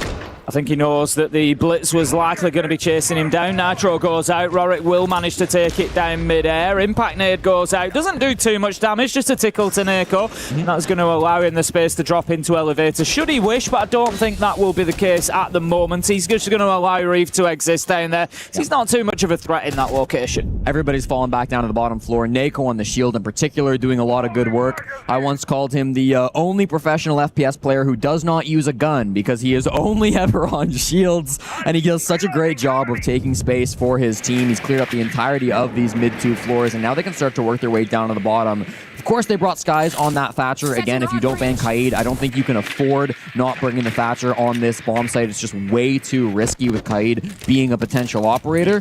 Now then, there's no cause that they have to worry about. They can use these to burn out the ADSs. You see him staring at all this utility put down by direction. You can also maybe spot some of those bulletproof cameras inside the site as well. The reason they want to take those ADSs is so that they can then attack the Tachanka, who's deep inside of lockers, and he's going to be doing this denial. I think they want to be able to get in there. I'm not sure if he's got a deployable shield in front of him. He likely does, and it's an old VP tactic is to get on that long angle with something like a Gon 6 or a Nade or the Zofia, send it in, clear that shield away, and that's going to be, I think, what they're looking to do. But the Zofia is now out of commission, so it's going to be difficult for them possibly to do that. The timing is there, the Nade goes in, and I think that we see the shield being pinged actually. I think that's going to clear it out, so that might just give them the opportunity. 35 seconds left to go. The fire is still a problem, though. I mean, they've got so much ammo in that Tachanka, so they've got to be really worried about where they plant. They could try to go deep and get a plant down where they're not using the smokes and toxic waves, but even that's going to be late. Neko is now putting the diffuser down on the ground. He's got low health. If they can get something onto him, which they do, Reef manages to find one onto Skies. This is all going wrong for Virtus.pro at the minute. They've got about 10 seconds left to rescue this. That's a big kill, though. Taking the Tachanka down gives them the opportunity. Will they be able to get in and stop this. The cover is there from Rorik. This would be an absolute steal from Virtus.pro if they can hold on. Rorik is doing some serious work. He is death from above right now, one after another. But how about that direction on the flank? Rescues the round, or does he, Jesse? Oh my god, Nako in the 1v1, gets close range with Mosquito. He's got the shotgun, but he's awful blind. Nako gets in the end there. He finds the 1v2 for Virtus.pro. And Tim, this has got to be the closest 6-1 game of all time. It's so true. Every round is there for the taking for Edward Gaming, but they just can't get it done. They had a 4v2, and somehow Virtus.pro turned it around. Look, that was heads-up play coming out of Rorik and Nako. Brilliant stuff. Yeah. For that, the confidence that Nako has got in his teammate there, when there is a comm that says, go for the plant, he's got about 40 HP max, and he's being told, we've got the Tachanka, go for the plant, get your shield on your back. Rorik is saying, I've got you, bro. Just go for the plant. And he does have him. Covers his back fantastically, gets a double from the hatch, and the 1v1 at the end. How cool he is to just step back, increase that distance. It's again just such smart play. It was something I spoke to Iconic about the other day, about this fog that you can experience when you're under so much stress, but it just didn't apply. And this is what I'm saying about the best players. They can keep that critical thinking. I'm against a shotgun, I increase the distance. Brilliant stuff. 5 seconds. Oh, this has been a joy to watch, Virtus.pro versus EDG. It's a shame it might be ending rather soon, as Virtus.pro will have 5 opportunities to win this game out in regulation. They sit on match point now. It just feels like, I mean, they're always so aware of their win con, right? What's the next step? Clearing the shield, killing the Tachanka, getting the plant down, covering from above. Every possible thing they could think about, Virtus.pro had in their minds, and they played that so perfectly in the dying moments, despite EDG getting some good picks in and amongst that round. Now it'll be the top floor for Edward Gaming. Again, flawless is what's needed, so the rotation of the bomb sites doesn't matter much at this point. You've got to play them all, and you've got to win them all, too. They'll start to work their way in towards this top floor. It's the window pressure continues to be quite strong from VP.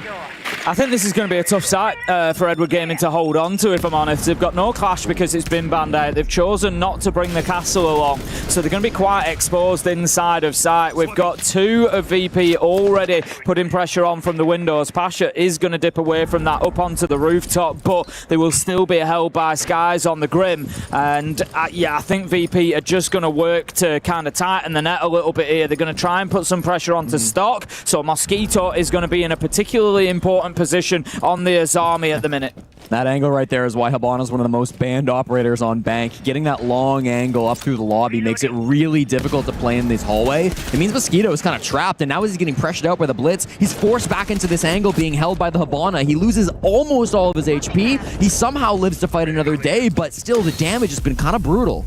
Reef does manage to pick up the entry though, takes down Dan. That's going to be the Roteros off the board, but they're not going to be needed now to take those Kiba barricades down. Can Nako pressure the player inside of Janitor? You feel if they can get direction down, that's going to open things up because it will give them complete control. Reef is getting aggressive onto the windows elsewhere though, manages to take Skies down. That is massive. Carpe getting the Nitro kill onto the Blitz. Edward Gaming yet another round in the driving seat. Can they get it over the line this time? Surely this one goes their way. Diffuse kit's been dropped over towards Janitor. They can hold it like a hawk with direction, having that close range weaponry to be able to make sure they lock that down. Pasha doesn't need to overpace this. He needs to be slowing down so that Rorik can get into position to play alongside him, pushing him through square and stalk. They have to be perfect if they want any chance of winning this 2v4. Exactly that. Pasha just holding this angle. He's just basically preventing himself being pushed. The second that he goes for the reload, that's when the peak comes in. Carpe times it absolutely perfectly, and now it is all up to Rorik. 1v4, and I like the way that this is being played by Edward Gaming. They're not getting overly aggressive here. They're not chasing the kill. They know where the man is, and they know that they can let him just come to them. 10 seconds left to go.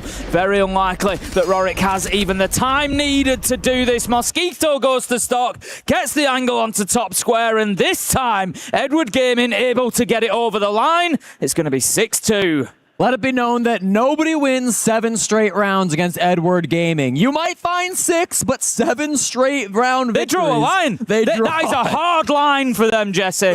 They will not be losing 7 straight in a row to lose this game. Instead, they put together probably their best round of the game so far, Tim. I thought that was really well controlled. We saw a lot of the pressure happening towards Janitor with Direction and also Carpe playing together. The fact that we had a Warden inside of Blitz meant that Nako couldn't go for the flash, because what's he going to do? Blind a Warden? The goggles are going to come on. He's not really going to be able to get much value with the pistol versus the shotgun. So Nako kind of stalled out trying to take that space. And at the same time, while we didn't catch it on the primary feed, Rafe was just hitting heads. He gets a long angle shot over to Dan, who's playing square. Then he hits another long range headshot onto Skies, who's playing outside of the window. And so the man count just went lower and lower and lower as VP were stalling He out. actually got really aggressive onto Skies. He just ran round the bookcase and was like, you know what? The opportunity's there. I'm going to front him out. Yeah. And it just worked perfectly. Carpe had him covered as well. Really nice from Edward Gaming. They got themselves settled in the round and they get themselves their first defense, their second round overall. They will continue here. Virtus.pro just looking for one more round, and it is going to continue to be the same question that I ask of Edward Gaming here. How do they deal with the shield? Nako has already proved effective. He's already proved a nuisance for them, and they're going to have an answer again. Technically, Tim, we're on pace for a 6-6 game and heading to overtime because VP, they lost their first defense and then won 5 straight. EDG lost their first defense and now have won the first of the 5 that they'll need to force the overtime. So technically on the same schedule for both of these teams, but Virtus.pro will be doing so with much less pressure as they will hold that match point for the rest of this game until we approach round 13 and things reset a little bit.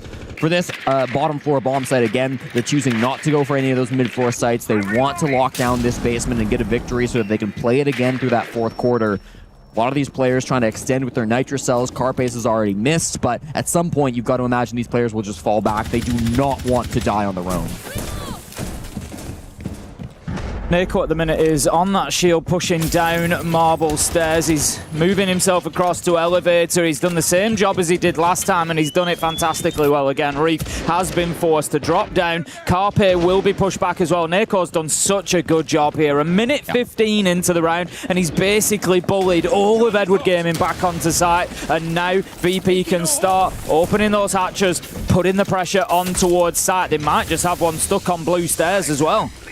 Yeah, with these toxic babes, it's really just going to put the brakes on for Virtus.pro. They can't get past this. They need to start opening the hatch so that they can get a cutoff so that the Direction doesn't get back towards the bomb sites. The hatch should get open now. There's a 2-brow on the board, but he's not in position to stop that one out, so they'll have the good angle, but it feels like Direction is just continuing to play here with his life. He will die in this round, Tim, but the question is, how much time does he waste and who does he take with him? Exactly that. Pasha does manage to find Mosquito elsewhere. It feels like Direction's days must be numbered. Look at the utility that he is soaking up at the minute, but this is the point. He's out of toxic babes now. The push can come through. But the unfortunate team kill, it doesn't matter. I think Direction would have got the kill onto the blitz there anyway, but the important point was taking the smoke out. 4 versus 3. Virtus.pro now have server and can start thinking about the push towards the plant site. They still have Zafir on side, so they are also able to take that shield away from the Tachanka. The problem is the time here, Tim. 30 seconds left on the board. Virtus.pro need to use their man advantage and go deep to try to force some of these kills. I want to see Rourke getting active. I want to see Pasha getting active. If they just try to plant, they might just die to the Tachanka. The big first step there was taking the shield out. They've done that. Dan manages to find the long-range kill. Surely that opens up the round for them. Pasha, this is your moment. Move in. Start getting that diffuser down. He will do so. 3 versus 2 as the popped Goyo canister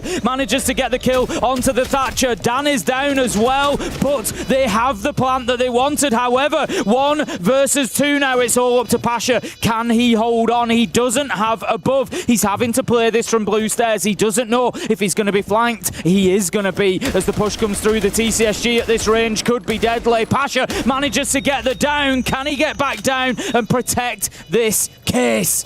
What's going to happen here? 1v1, Carpe and Pasha. Now, Dan's finally been finished off, but can Pasha get the kill? Yes, he can! Virtus.pro find the final one that they need. They shut this game down and will take that first win at the Esports World Cup. An important lesson learned for Edward Gaming there, and that is against a team like Virtus.pro, a round is never won until the number is on the scoreboard. Pasha there just proving his class, closing it out, and Virtus.pro a confident 7-2 win to get their Esports World Cup underway. A victory for Virtus.pro is the expected result here, and I laughed at your comment, Jesse. The closest 6-1 we have ever seen. I mean, so yes, true. It's true. Looking at these rounds, the way they're playing out, you look at this very first round, like, okay, Edward Gaming, they come to play, they seem competitive inside this matchup, and then we're looking at a later round, round 4, for example, with Rorik, that 1v5. Yeah. I jumped up from the couch in the green room. That was absolutely incredible. Winning it just a bit on time. Good kills. A team kill on the side of EDG as well. A little unfortunate, but it is just a class that we're seeing on the side of Virtus.pro, right? This recipe of success with the shield play. That nice clutch by Nako as well. It has been working out for them. It works out once again here.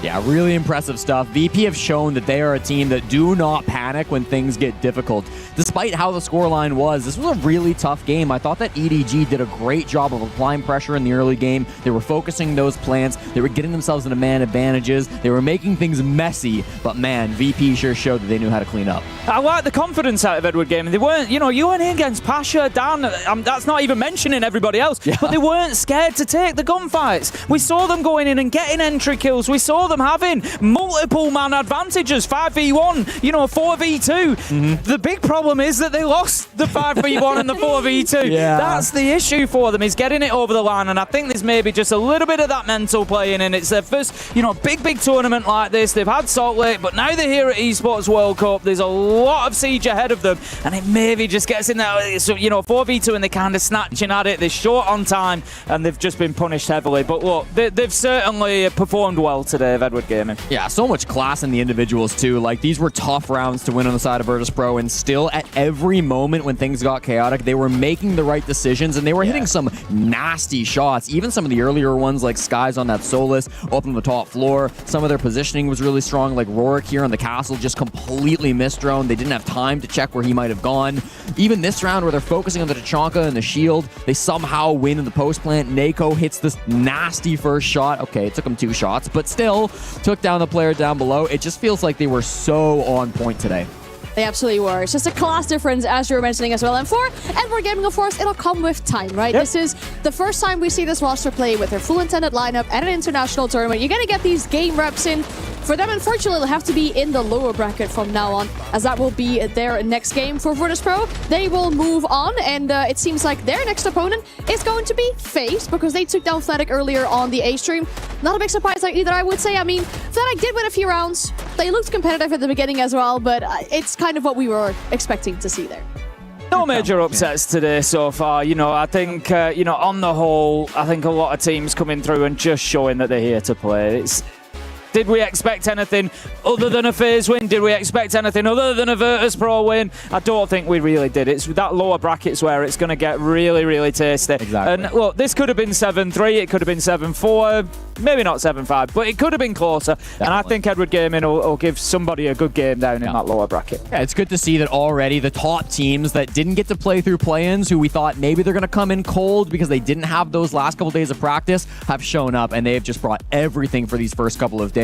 As this tournament progresses and these top teams start to go head-to-head, we're going to get some incredible games at the Esports World Cup. Yeah, we absolutely do, of course. That's the beauty of having these best of ones, right? So much can happen inside these games. You can get away with a bit of cheesing here and there. You can get away with a 1v5 clutch and get more rounds on the board in what is a very close game for these two players or teams here on the B stream. That is our 3rd game already. I feel like the day is flying by extremely fast. I mean, we've come back off best of 3s. Those tend to last a little bit longer than your average best of 1. But still, it's flying by today. Those couple of quick results have done it for us, haven't they? They've got us that early finish that we've, that we've been dreaming of. We've been here till midnight the last couple of days. We've had these really long best of threes playing out, and it looks like tonight we're destined to maybe just get that a little bit sooner and a good night's rest before we're back into best of threes tomorrow. But I mean, we've still got another one yet to come. Who knows? That might hold us here a little bit longer. Yeah, for sure. We've seen some really strong results from our best teams. We saw the first 7-0 of the tournament in the match before this one as maybe the team to beat, CAG by Veril, looking kind of crazy. I don't know. Could be. But yeah, it's been a really great day here despite how fast it's gone. Well, I'm excited to check in with the players. Lexing is talking to Pasha. Thank you, guys. Pasha, what a series from you guys, 7-2. Great way to start your campaign. I want to talk about that last round, that big 2v1 clutch out of you. What was going through your mind? Well, I had full info on both guys. Just needed to do my job, that's it. All you need to do is do your job. I want to talk about Rorik, 11-4 in that series. I mean, it really seemed like your guys' defensive half kind of plays into the VP style where you guys just really hunkered down, forced your style of play, and Edward Gaming really couldn't get a foothold. Well, realistically speaking, I think Rorik is one of the best rookies to touch the game so far. And I think it's time for him to shine. And how can I say? I had an interview before, like on Media Day, and people were asking me, like, who's the best aim in Siege right now? I think I said Rorik, not gonna lie. Like, at least out of 3 people, I said Rorik as well. You always want to uplift your teammates. Well, we're talking about that experience versus inexperience. Your guys' next matchup is going to be FaZe Clan. Last time you guys played them was in Boston SI, lost 2-1. Going into that series, are you a little nervous going against the 2-time world champions? No, I think it's finally a chance for us to play like top tier team another time. And also, like, we didn't play with this roster before FaZe Clan. We never faced them. And I just hope we will get on the server like without any shakes or anything and just like show our game. I think we prepped well. That's it. All right, well, before I let you go, celebrate with the team and have the rest of the night off, is there anything you want to say to the fans? Any skin promotions? Anything like that? Well, skin is coming. That's all I can say. And also, everybody who's cheering for us, thanks a lot. I haven't been on interviews for like, I don't know, like half a year, maybe a year. And see you soon, I hope. All right, well, that's it from Pasha and the boys here on VP. A strong start, one more game ahead of them, a big hurdle in the world champions from FaZe Clan. We'll see what happens, but we don't know until tomorrow. I'm going to send you guys back to our desk. Little spoiler there. I'm excited to hear that. virtus.pro skin coming. I'd love to hear that from the players in interviews as well. Of course, it's always a promotion, but having something to look forward to is also good. One thing I want to mention, though, is that Pasha talked about Rorik, right, as one of the best rookies to come up right now in Rainbow Six Siege. I feel like it is so worthy that he finally got his call up to the Tier 1 scene. We've seen him demolish the Tier 2 scene for a long time, but he's finally here and he's making it work. Yeah, we've been hearing that name for a long time in Europe, and so for him to finally be on this sort of stage, and look, I said it during the game, there was that 2v2 with Nico downstairs, and the confidence his team obviously have in his ability just showed there by the bucketful, because it was just like, don't worry, I've got you, I'm going to cover you while you get this plant down, it's 2v4, you do it, and he gets himself a double from the hatch. Just brilliant stuff from him. Rorik stocks are on the rise. They really are. Get involved early. And speaking of those former Tier 2 players that now find themselves playing at Tier 1, we have more of that after the break as GK go up against Enterprise.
Play is in our DNA.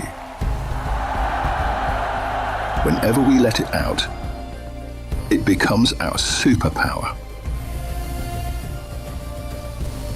Now imagine an entire city being built to supercharge it. Qiddiya City, powered by Play.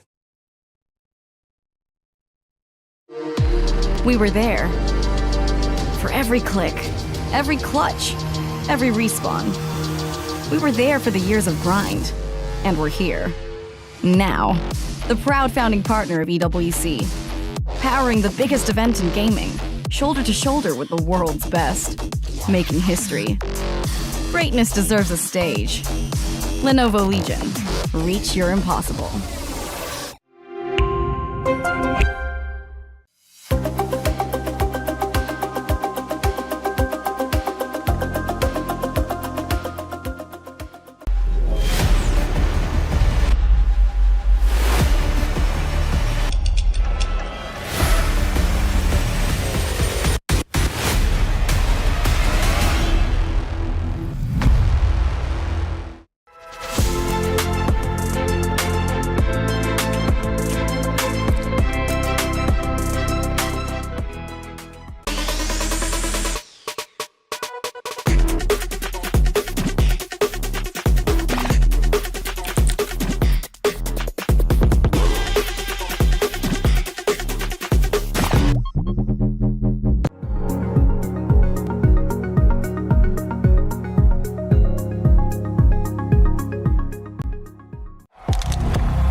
He can come in here and play my game.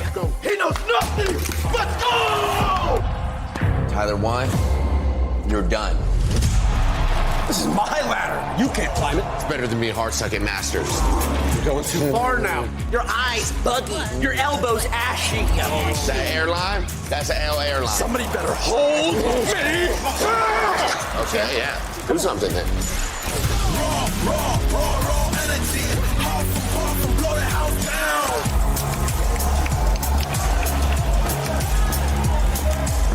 You look nervous. You look short. Everything's good? Mm-hmm. Fight.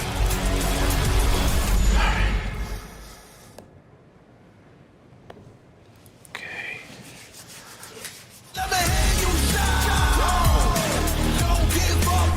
Do you really need the wraps? Yeah, that feels like overkill to me. Seriously, mate, it's time to grow up.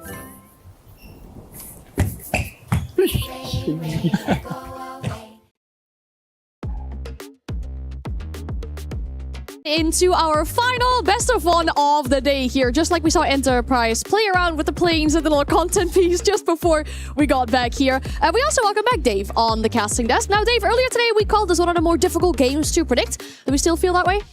Oh, I feel like it's going to be a GK win here. You know, Cafe, it's one of their stronger maps. And also, too, on the defensive side, they have to be very well at disrupting the plays of the attacking side. And I feel like they do that very well on this map especially. And I'm looking towards Yogg to really be a top mover for GK. Yeah, I'd agree. I think GK coming in here, they're very difficult to prepare for. I've already spoken about that kind of fusion of styles. They got Brazil, they got North America, they got Europe, all represented in there. Gruby's going to be a handful as well to keep hold of. He's shown us that over the AML stage. So yeah, Enterprise, certainly not an easy start for them, but a doable one. This is, I think, going to be one of the closest to the day. Yeah, the only player really that has played against the core of Enterprise is Yogg, back when he was with Oxygen at the 6th Invitational. But apart from that, there's not really any history between these two teams. Of course, down to the limited events that GK have been to so far. But for Enterprise, with their recent event, they found great success when they managed to go to Salt Lake City, you know, making it to the playoffs. A great run that we saw for that team here. And they're hoping to replicate success like that here again, especially with having Mag behind him as well. I feel like he's been a great addition to the team in these tactical timeouts, giving great information. Yeah, he's so knowledgeable. I mean, we were fortunate enough to have Mag casting one of the semi-finals with us in Salt Lake City, and the way that he sees the game and the depth, you know, and how quickly he can see into that sort of depth has got to be so helpful for his team. But overall, yeah, there's a lot of experience throughout it. And the thing that I love most, we saw it in the content piece there, is these guys, I think they remember that it's a game.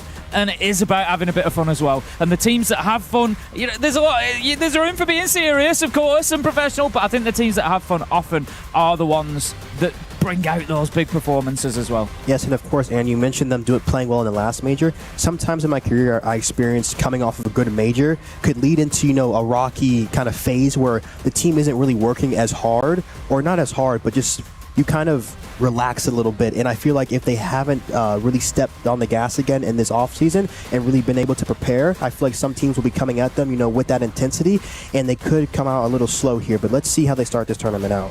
And we're looking at players like Bapat and Duhan who played EWC last year. They got sent home by Furia after losing 10 IP, so they're looking for some kind of improvement for their run at Esports World Cup. And as you mentioned, of course, a good run inside of the event does not mean that this is going to replicate success here at this tournament. But for the likes of GK, we haven't seen him at an international tournament in a little while. Some of the players, of course, having been to SI under a different organization. But looking at their run in Stage 1, I think they were one of the dark horses to eventually make it to the Esports World Cup. We're looking at the imports as well. People are questioning it, right? Oh, you're dropping a player like Rex and you're dropping a player like Hungry. But the imports so far have been working out.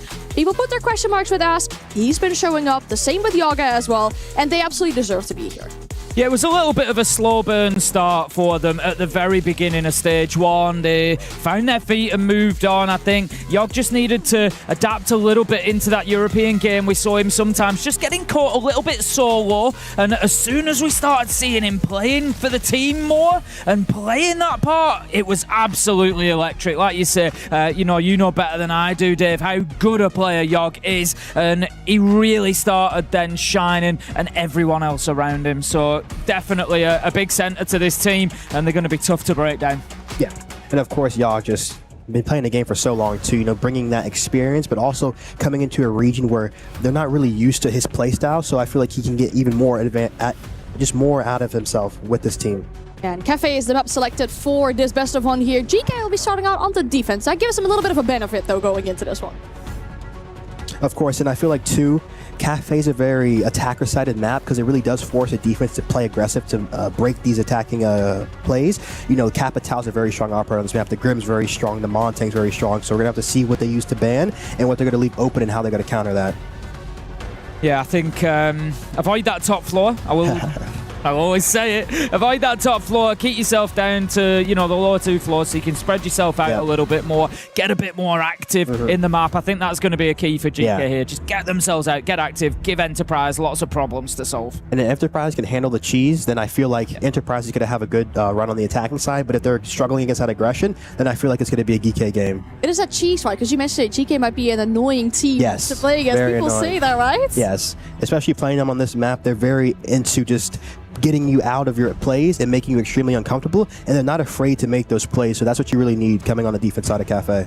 Especially here on the defense on Cafe for GK. We said it earlier, it is maybe a difficult game to predict with recent success from Enterprise at their last event, but that doesn't guarantee that they will also succeed here against GK on Cafe. Thank you very much, and we can get on into this one. We are loading up that lobby, and we'll get into these bans just any second now. GK looking to get themselves off to a strong start. Third place finish in EML. They were a surprise to us. They were a surprise to the whole world, I think, but the way this roster has settled down over those 9 games has been brilliant. It's been like such a compressed space of time for them to come together, for them to mesh all those styles, for them to really start getting the best out of it. It's been seriously impressive. To see the Montagne van coming out, a zombie 2 that hurt the piano extension right now. Also too with GK, their coach Shepard, you know, I feel like we don't mention him a lot, but just one of the most influential players, just coming back from way back when, so they have so much experience. Total big brain player, much the same as I said for Lagonis earlier, I would say for Shepard. You know, seriously, big support player, one of the best in the world. I think, you know, that will, for however long Siege has played for, Shepard will always be in that discussion as being one of the greatest ever support players. And so, as is always the case, those support players just tend to see the game a little bit deeper. They've got that intimate knowledge of the sites, of the strategies, and Shepard's certainly bringing that to the table here. But let's get on into things. This is the action that you want here on Group B, on the B stream.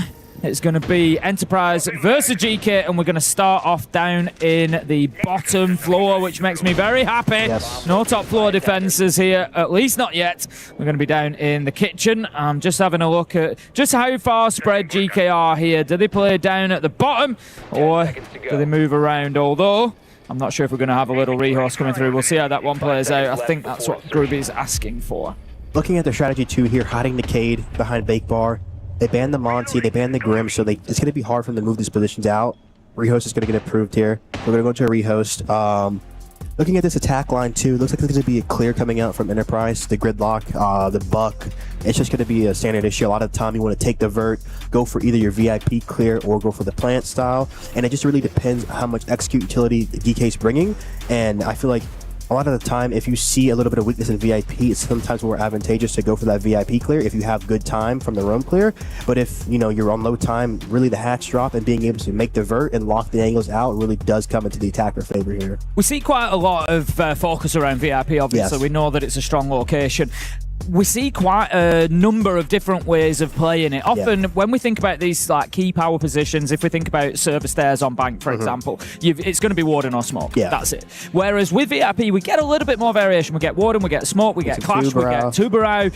What's your thoughts on that? What would you say is the sort of strongest? What would be your preference? I think if they're running a lot of Sens, the Tubarão is really good because you can cut the line of sight. And then honestly, too, I feel like the Ella is really nice too because a lot of teams sometimes like to bring a shield through. So being able to throw mines for yourself, have impacts for the retake, it's really strong. And honestly, I think those two, like the Tube Ella, are very good because the Tube will just deny any Sens cutting you off, and then if they maybe bring a glass up the hallway, you can freeze his scope. And you also have a C4-2 for the drop, which makes it really good. And the DMR just really allows you to put some good chip damage on them going into the site. Just getting everybody back into the lobby slowly but surely, so I don't think this one is going to be too long for us. I think we're going to be getting back in pretty quickly. The other thing to be said for GK, of course, is a roster they've not been around for too long through EML, and that is a benefit to them because if we're having a look at Cafe, they've only got one play on it. That was 7th of July. They played against Rebels. They got the win. It was 8-6, went into overtime, but it means that there's not really very much footage. How did you feel coming into games against a team on a map whereby you don't really know what they're going to do? It's really more about your game plan and making sure that if your game plan is in line with kind of the things you're doing in the game, you can keep running your game plan. But as an ag.al, if you see that your game plan is not working in the first few rounds, you need to be able to make that switch, like in earlier games where we see a coach take a timeout earlier, and the coach will have influence with the timeout. But in taking the timeout early, if they're struggling in the late game, he has no timeout to add other influence. So being able to recognize if the game plan is not working early and make that switch allows your coach to just save that timeout even longer so he can actually have full impact if needed in the late round.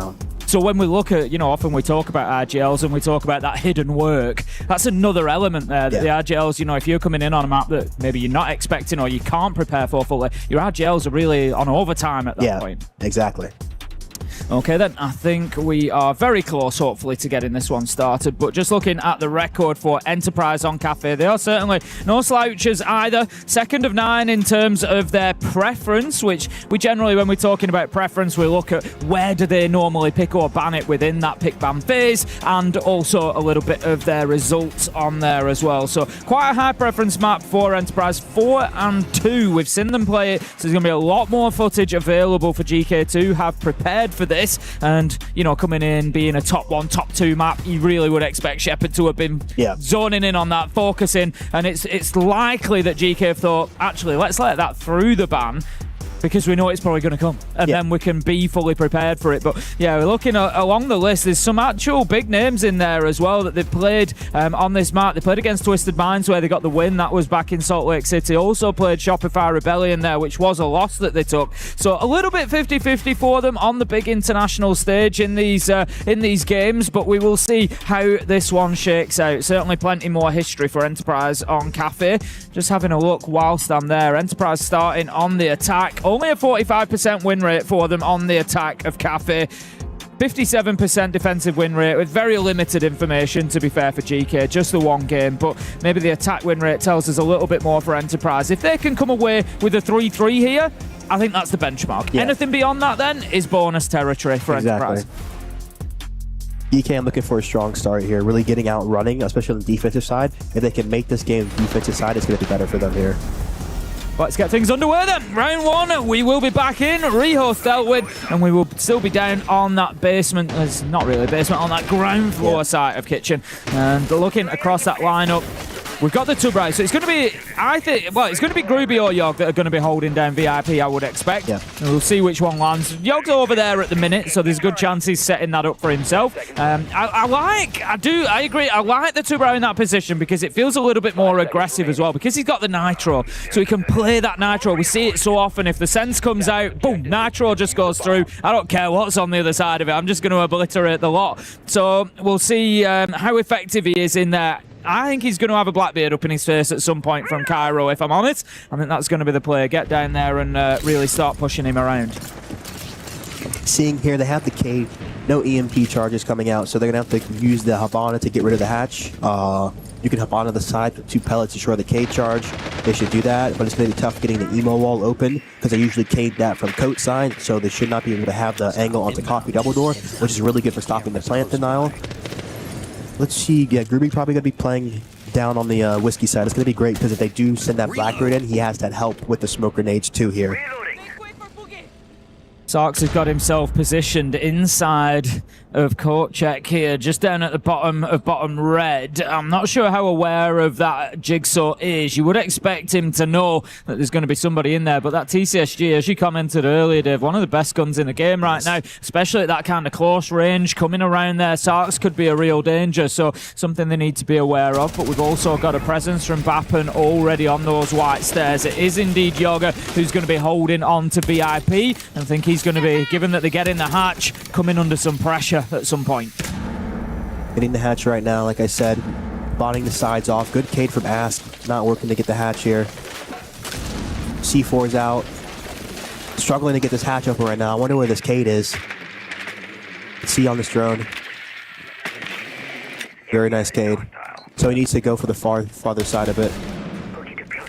Just shows the fine margins that we're working with sometimes, and those explosives not just having the power to reach across. Looks like it's going to be the job of Bappen to go on to challenge Yogg inside of VIP. He's got a little bit of support from Gruby as well, who's moved into bar on the smoke. He's on the secondary, ready to make a challenge here. He's just conscious of anybody pushing down Brown stairs, so he is there to try and support this VIP position. So that says to me, GK are well aware that all the pressure here is coming on that white side. They are looking at getting into freezer, white stairs control, and moving from there. Going to be a tough execute too here, Tim, because a lot of times you see them bring the Sens or Smokes or Capital to really just cut some lines of sight off, but you're going to have to entry straight through here. Could I get a kill on the Whiskey player? That's a smoke down. Y'all going to be alone right now, using the tubes to stall out the push. Scan's going to go out. Plan should be going down soon here. Do they have any denial for it? Is it Yogg has been unable to really have too much of an impact on this round. Plant will go down unsecured. Bappen knows he just needs to hold them here. Doesn't really need to do too much. Yogg does pick up Brendo, but Tuhon onto Sarks. Leaves us now 4v2. Bappen, big finish there. Double kill with the pistol, and that leaves it all up to Upor. He's using the DMR to the best of his ability, but he can't find anybody. Cairo cuts him down, and that's going to be GK taking round 1. A really nice execute.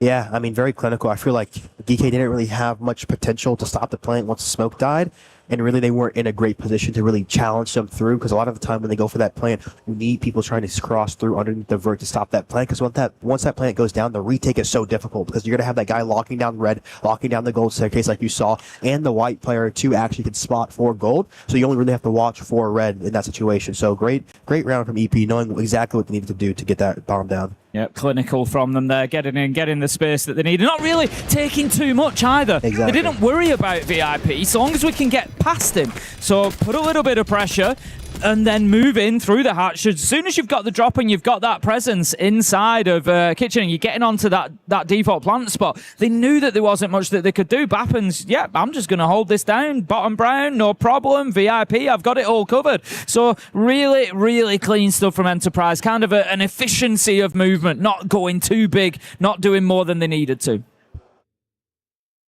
Especially too here, I just really want to see GK kind of break the round a little bit right there. They just let them really had the map for free. They gave them the execute for free. They gave them the opening kill. I feel like that's a little bit of the first round jitters here, so they need to get into this game right now. Yeah, not too much of a presence above the site there. I mean, usually we tend to look at, I often think about a threshold of about 1:30. Yeah. Halfway through the round, you need to be, if you're not starting your vertical by about 1:30, you're behind. Yeah. You know, you're behind pace and you're going to be rushing. There was about 1:45 left on the clock when we started seeing that hatch being opened and the verticals going on. So like you said, there was just really no pressure or challenge on them. And Enterprise were more than happy to go in and just take what was given to them. So let's head on into round 2. We're going to move on up. It's going to be Reading Room that GK will hold on to next. Still avoiding that top floor, wanting to be able... This is the other thing as well. Like, I speak about the top floor and I'm critical of it.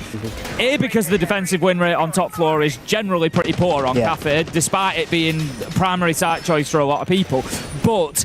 on top of that, it's that general conversation I've had about top floors and how they can restrict you a little bit. You can't layer your defense in the same way. You can't have that top floor. But saying that, they're not playing the top floor, but in that first round, they didn't really layer either. They didn't take advantage of that fact. Yeah. So this time, we need to see that top floor presence.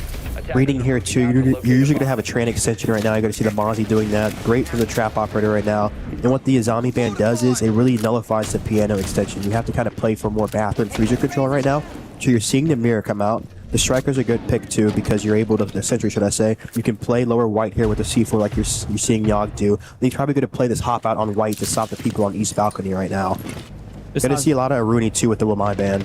Has the Nitro ripped and ready to go, just hoping to hear that rappel sound, and as soon as he's given him time to get up and over that balustrade, it will sing on out of the window, see if he can catch anybody. I think Yogg knows that that game is up. There's nobody going to be coming that way, so he dips himself away, looking to challenge onto the drones. Will take away a little bit of utility there, but for the time being, Enterprise all in and around the building where they need to be safely, so we're not going to have any of those early picks coming on through. Love to see the Mozzie drone just being used to get that external view as well there. Look at the cheese this guy's had of mining with Ask from the piano windows here. This is great because this is breaking the play. C4 out, misses him. Going up red right now with the blitz. I think they're going for a train here right now. Yep. Did they think the site's mining? Yeah, they think the site's mining. They don't know it's reading. They also don't seem to know that they don't have the diffuser in hand. They kind of went running in there into the smoke and was like, we're going to have to go and get that case. So they skip back out and grab a hold of it, but that's still not going to work, boys. You're going to have to keep on. I think they've realised at this point. So they start looking to move through. A bit of the work that they've done is still valuable. That is not ideal, though. Sarks manages to take down Cairo. Blitz gone. Can't get himself another, though. 2 and picks him up 4v4. Getting the blitz, though, is a good trade right now. This dining player needs to really play his life. Maybe drop the hatch out. Yeah, unlucky Yogg. 4v3 right now. Good trade back from U4, or Grubby, should I say. Grubby holding top right now. Pass down the piano side. They're very split right now on the defensive side. They need to try to isolate some fights here.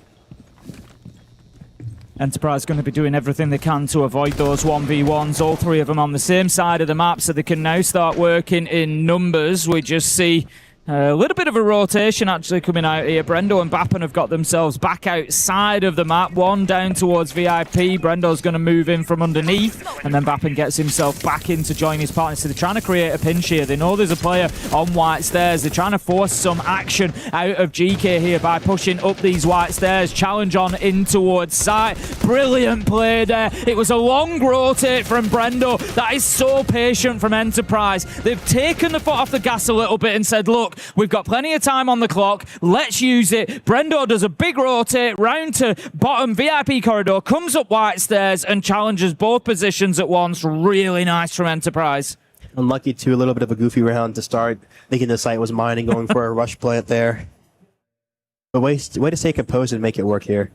Maybe look, maybe they've got a deeper game going on here, Dave. Maybe that was we're gonna go for the fast plant because then they'll think when it is mining, no way they'll do that again. So maybe I don't know. Maybe we see maybe if they go in rushing here and plant inside of the smoke, then they've absolutely big brained it. Yeah. But I don't think that'll be the case. The Valk 2 here, Goyle's gonna be able to stop the Russian side of mining. Again, you're seeing the Sentry right now. The barbed wire C4. Cafe is a huge C4 map, being able to just get opening kills on the windows. The ticket, so window C4 is huge from below right now. the C2 window is a big C4 window too, and then obviously if you're pushing long ball, you have to prepare for a C4. And basically on the mining side, it's a very deep state win con where you're playing the basement in the late round with the Valk info for the C4. So your top schemes usually going to be a layer. That's why you're seeing the Cade just to slow the round up. And right now they just to make sure they don't give these opening kills away. See Ash making the newspapers there before we get on into round 3. Action phase underway here on coveted.los, and at the minute it is Enterprise 2-0, and they are looking well in control of this one. They are absolutely good value for those couple of rounds that they've been able to pick up so far. They do need to concern themselves with a Valkyrie this time. We know Intel being so important. GK may be feeling that they don't have enough vision of what's going on. They've had the Mozzie playing previously, but now just bolstering that with the Valkyrie as well. Ask manages to pick up Brendo. Big kill as well, taking the buck off the board. They do still have the sledge available, so it's not the end of the world, but it is going to restrict Enterprise a little bit. And this is what you see too, just fighting for that eastbound control from inside the building, really making sure they cannot get that split pressure on you. Those opening kills really do help the defense side. Now they're going to be layering. Now they're probably not going to give them a kill. You see the Cade coming out on the hatch right now. No breaching for it, so Enterprise on the back foot in this round. Need to play aggressive for kills right here. If they get away with no kills, it's going to be difficult to execute right now. They're going to have to sweep reading here with the vert operators. Look for a pillar drop. Playing a C4-2 on the cigar double. It's just a game, guys. It's just about having these mini plays, how you can get a kill without having to give away your life here.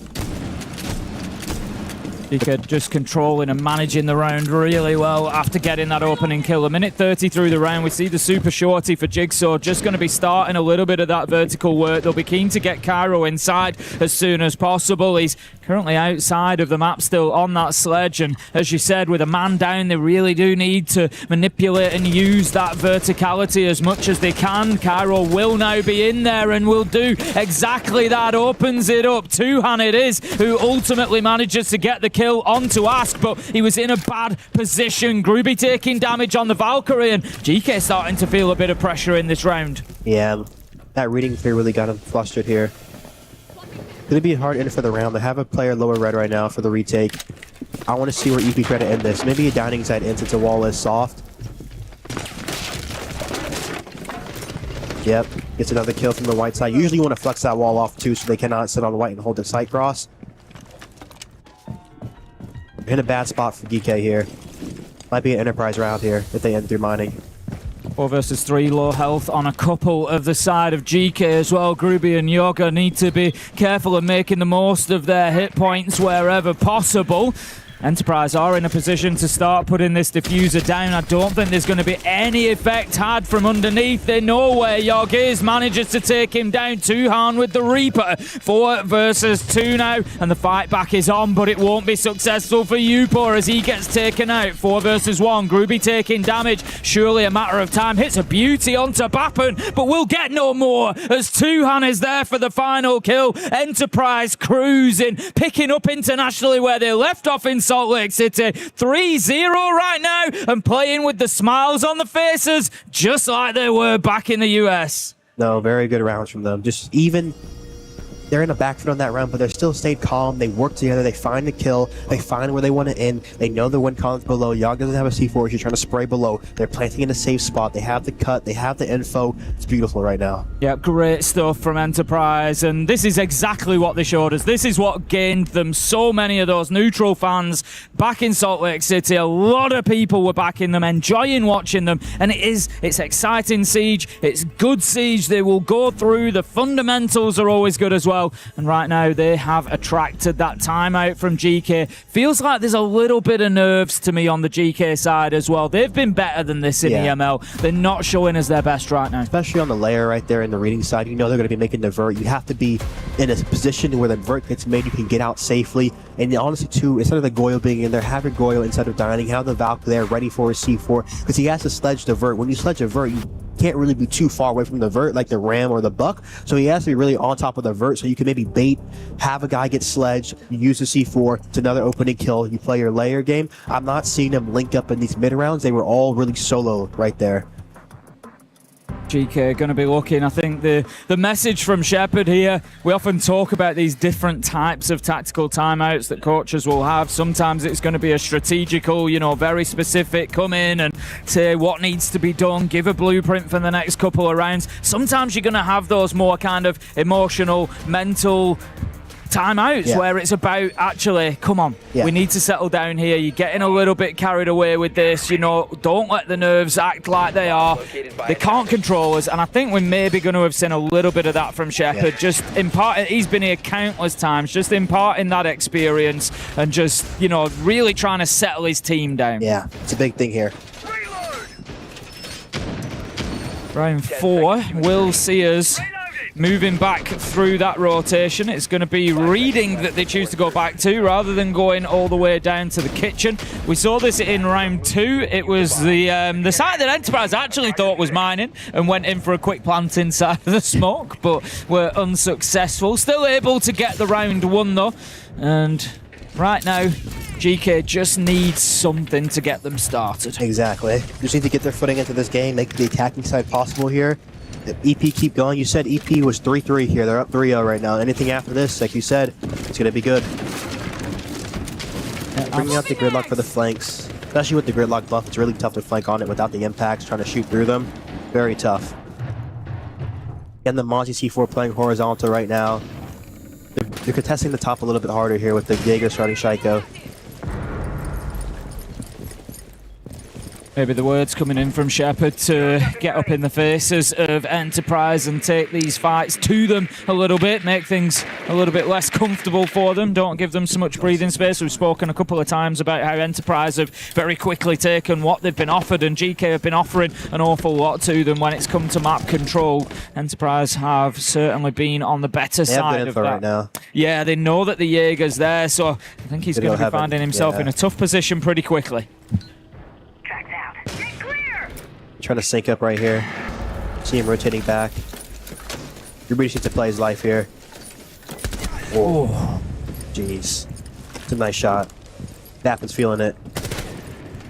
Just looking to get himself another there through into washroom. That creates a little bit of space now, and that's the problem. They've got Jigsaw looking to move in. He is supported by Tuhan at the top of red stairs as well, and that's where it's going to become difficult for GK. But they've not done a bad job on time, at least here. A minute 45 gone out of the round. Enterprise not really in confident control yet. Ask is still up there on the top floor. They're not able to start using that verticality yet. Upo does manage to take down the sledge as well. That's big, but they do still have the buck on side. Enterprise always doing really well with the redundancies here, making sure they've got that extra bit of utility, and they've got the extra kills as well. Yog is going to be downed. It's all up to Sarks. Tuhan is down on the Blackbeard, but will be recovered. Is there an opportunity?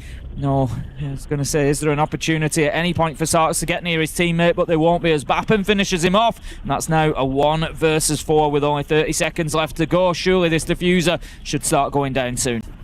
The Tuhan and Bappen both fragging out right now. Sark's really playing for their rat right now. Info coming on pillar side, should spot him out soon. Ping is going to come out on him. Yep. Gets spotted out. Going to play the kill here. He's still getting drone, 10 seconds left. Getting live drone with 10 seconds left is going to put immense pressure on him too. Bomb's going down. What a wrap. Brendo picks up that kill from the top floor, just peeking over next to the bomb chassis, finds his man. He knew he was in and around pillars, manages to get that job done. Enterprise 4-0. It is time for GK to wake up. We came in here touting that this was going to be one of the closest games of the day, and right now it is looking anything but. GK just not at the races, and as I said, from somebody who's watched every single game through EML, this is not what we expect to see from this lineup. They are much better than they are able to show at the minute, so can only assume that there's a little bit of the nerves of their first match at the Esports World Cup playing a part here, but Enterprise cool, calm, collected, and reaping the rewards right now. 4-0. They just look on the back foot the whole round, DK. They're not really finding a good spot where they actually want to plant feet, and their teammates aren't really finding ways to help them from below with the C4, so just need them to sync up here. A few rounds could mean all the difference going into the attacking side. If not, gonna flip to Enterprise game right now, guys. They've managed to get themselves a couple of the entry kills so far. It's 2 and 2 on entry. Sarks and Ask getting the kills in 2 and 3, round 2 and 3. And it's just not really helped them. As you say, Enterprise certainly not rattled by that, able to continue getting up in their faces. Enterprise are just happy to continue executing their game plan. We've spoken about redundancy over the last couple of days where maybe we've seen somebody lose a hard breach and they've got no other hard breach options, for example. That's something that Enterprise seem to do really well. Rarely is there an operator that's just absolutely essential. There's always an option. You can see it in the lineup, the plan B. You can see it here. The verticality is going to be important, so they've got the ram and the sledge. There's always that redundancy there. There's always that opportunity to switch things around if they lose somebody unexpectedly. And this is where the Snake is really good too on the rappels, because you can go around the building and scan the whole floor without having to enter, without having to drone, and you can just collect that info for free here. We're going to be doing a top clear again. Sledge Ram right now, standard issue. Twitch should get rid of the flames out of the site. And if they brought the Goyo, no Cade here. Nothing on the radar. Switching to the Echo to stop for the plant, so that should be their deep state WinCon right now. Has one in the pocket. Has one going outside of Bake for info for a mini play. Gonna board the Bake door soon here. Or it might go for a peek. See if he hops it up. He's going to have a little look, see if anybody's on rappel. He sees that there is. He's going to go. It's a long run for him to try and find it. Enterprise ready. Echo-Drone's gone too. Managed to get themselves down deep enough that they're not going to be picked up. Again, Enterprise just seem to be a step ahead. Yeah. He lost an Echo-Drone too outside the map, so that's going to be big for the late round. Unless he goes out there and picks it up, but I doubt that. I don't think he's going to be taking that risk. Twitch drone rolls on in, manages to take down a default cam. Enterprise moving a little bit slowly so far. I don't think they'll be too worried. They are starting to take a bit of ground now. We haven't got too much of that verticality going on. I said about the 1:30 mark, we want to see plenty of that sledgehammer doing its work. They are up there. They are getting some of it done now, but they were just slightly behind that pace. And if they don't manage to find that Echo drone, it could be a big problem. But Shern right now scanning for the Echo cams here. Still has one in pocket. Oh, I think he's gonna get it. Yep, one Echo drone left, guys. One Echo drone, 3 smokes here, 1 C4. That's all they have here. Gonna have to make a play through on the plant side. If they keep giving them all the space, gonna be an Enterprise round.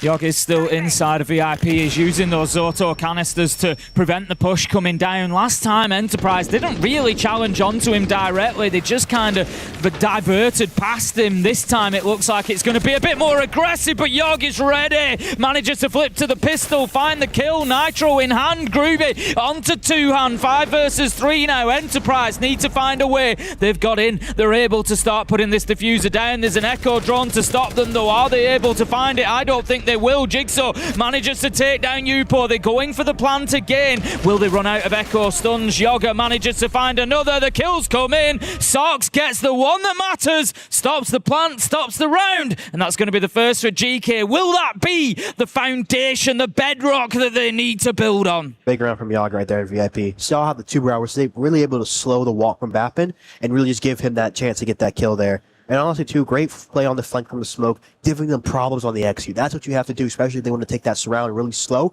You can give them the space, but making sure you're throwing a wrench in their system is all that's needed here.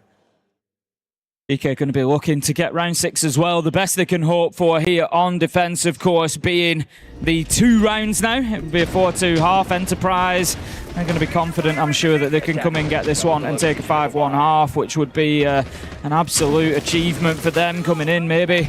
I think you'd have been looking at this, and like I said, 3 would have been the benchmark, surely, but right now, in serious bonus territory. Not just about the score on the scoreboard for me at the minute, it's the manner in which they've won those rounds. It has been, up until that last round, all Enterprise so far.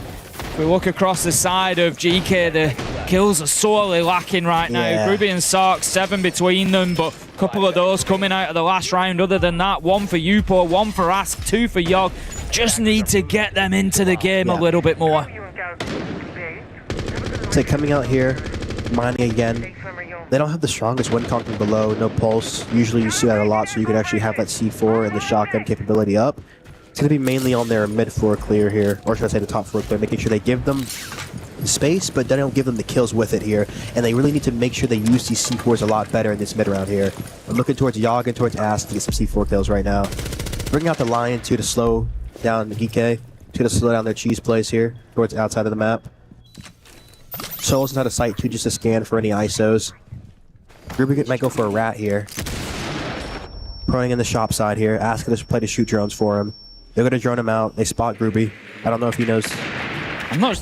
The drone went through on its side. It makes me wonder if maybe they didn't see him. Maybe they didn't see him because it didn't come back to check. Groovy certainly didn't react to it, so I think he's confident that it hasn't seen him. Sure. Wow. This could be a big mistake coming from Enterprise. If they've allowed Groovy to slip the net here, they really need to hope that surely it saw him that time. No.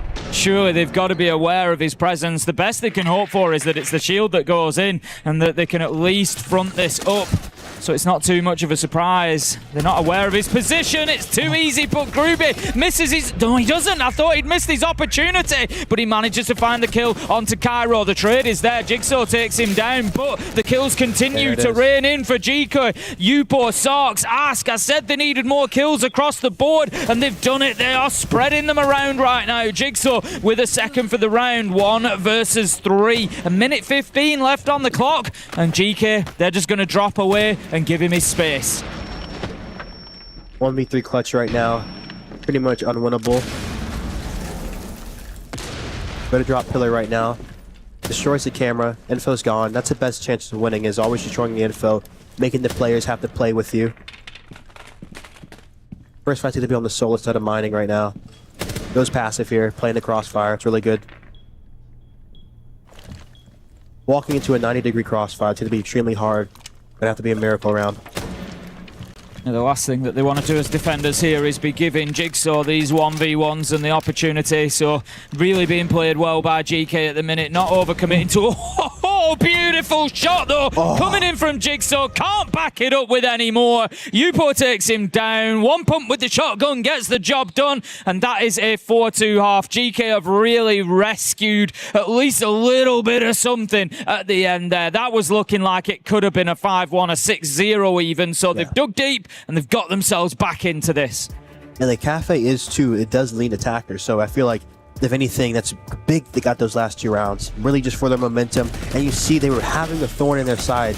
Luckily it was the Thorn, and that really created the chaos, that mist drone, and it really sped up the push. You see the guy dropping Skylight here trying to refrag. It just allowed everyone else on DK to really activate and play around Grubby.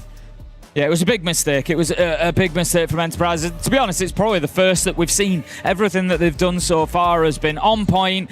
You know, you can't punish yourself about it. You just need to forget that, move on. They know that the siege that they're playing so far is good. They're in control of this one. They're going to be confident of that. But, yeah, it's... Fortunately for them, they're not on the attack any longer, so they can't do any more misdroning, but they just need to make sure that they are, you know, trying to build as clear a picture, as complete a picture as they can, checking those corners and not letting anything kind of slip through like that. And 2, it's very hard, extremely, when you start with momentum and losing a few rounds. You can't really let that affect you going to the next half. You have to be able to keep going, because you kind of have that really fiery start. You get really excited. You're typing a lot in the chat, but then the team that really just stays with the rounds and builds back, that's a dangerous team here. So I'm excited for this next half. Mag just trying to impart as much knowledge, as much wisdom as he can here, get them all set up, ready for the defense. About 30 seconds left on this half-time timeout. You can see the GK comms very active as well. Plenty for them to talk about, I am sure. If we have a look, I said GK have only played this map once, so it's a little bit tricky to say exactly what they've done previously, but 4 out of 7 attacking rounds when they were attacking on here previously, so they've certainly got a little bit of pedigree to be able to put some rounds in the bank, but we have much more information for the side of Enterprise. And I hate to say it to the GK fans out there, but there's a 67% win rate for Enterprise on the defense, so we would have to weigh things in their favor at the moment. Yes. See the bands coming out. You can't get rid of the mirror. Monzang going. Both 2 good operators to ban. The mirror really hurts the piano extension, the freezer extension here. Usually going to see the cage strats coming out, or if a zombie's going to stay up, the zombie strats. It's going to ban the Wamana, so we're going to see a zombie castle here a lot, probably from Enterprise. A little bit of a ready combo too. Going to start reading right now. Castle, there it is. Mozzie, Val, heavy info, 3 C4s, 1 trap. Should be more of a horizontal extension here with the light layer on the top. How much value do you see in that ram ban there? Not one that we see too often. Of course, you can chuck them in from the outside of the map, so there's a little bit of safety there to get that vertical without having to go in. There's a lot of other vertical options. Yeah. You got the sledge, you got the buck, you got the soft breaches. You know, there's a lot of other ways that you can get those angles opened up. Maybe if GK run it a lot, maybe. A little bit of a target ban. A little bit. It's a little bit out there. I feel like there's a lot better ops right now in the game, especially with the Dope, with the Snake, with the Zofia. You know, it doesn't. I feel like Ram's not too oppressive like that. Camera ready to activate. Okay, then let's get on into it. Round 7, it will be Enterprise on the defense. We're going to have a little bit of a rehost. It looks like we've got a game crash. We'll just wait for the admins to confirm that. There we go, approved. And we'll get everybody out and the game restarted and back in. Looking at this second half, if you're in GK's shoes at this point, you're moving on to the attack, you know Enterprise are good on the defense. Are you already at the stage of let's just take this one round at a time, or are you looking a little bit deeper still? Have you got sort of a plan for the entire half? It really depends on their game plan, because I feel like if their game plan's well, they will have a plan for the entire half. And if you see in your previous few rounds that if they're changing stuff up, that your game plan will not work, like I said, you will have to make those switches out. But I feel like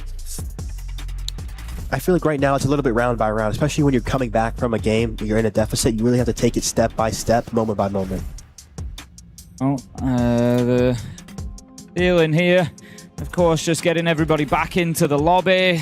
We always ask this question, who does that help? Who does it hinder? I feel like it gives GK a little bit of something. Yeah. It just gives them a bit of breathing space. space. Takes the sting out for Enterprise, gets rid of the momentum. It really slows them down. Just take that, those few moments away from the server. I think it's easy to kind of get lost in the sauce a little bit when it gets to be round after round after round. You can just step back, think about it. What do we need to do with our game here? How can we get this back on track? I feel like now it's one of those moments where I spoke earlier to you when we were covering the wildcard game about, how important is it to have a player like Bay in the team. Yeah. In the back of your mind, you're just thinking they're going to pop off at any point. We know they're going to do it. Right now, I feel like that's maybe the moment that GK need. They need a Groovy, they need a Yogg to step up and just, get like 7-8 kills in 2 rounds and just absolutely catapult them back into it. And I do feel like a wild card for DK is Ask. I feel like when he is playing well, it even makes the other teammates play better, because he really is a live wire inside the comms and inside the game.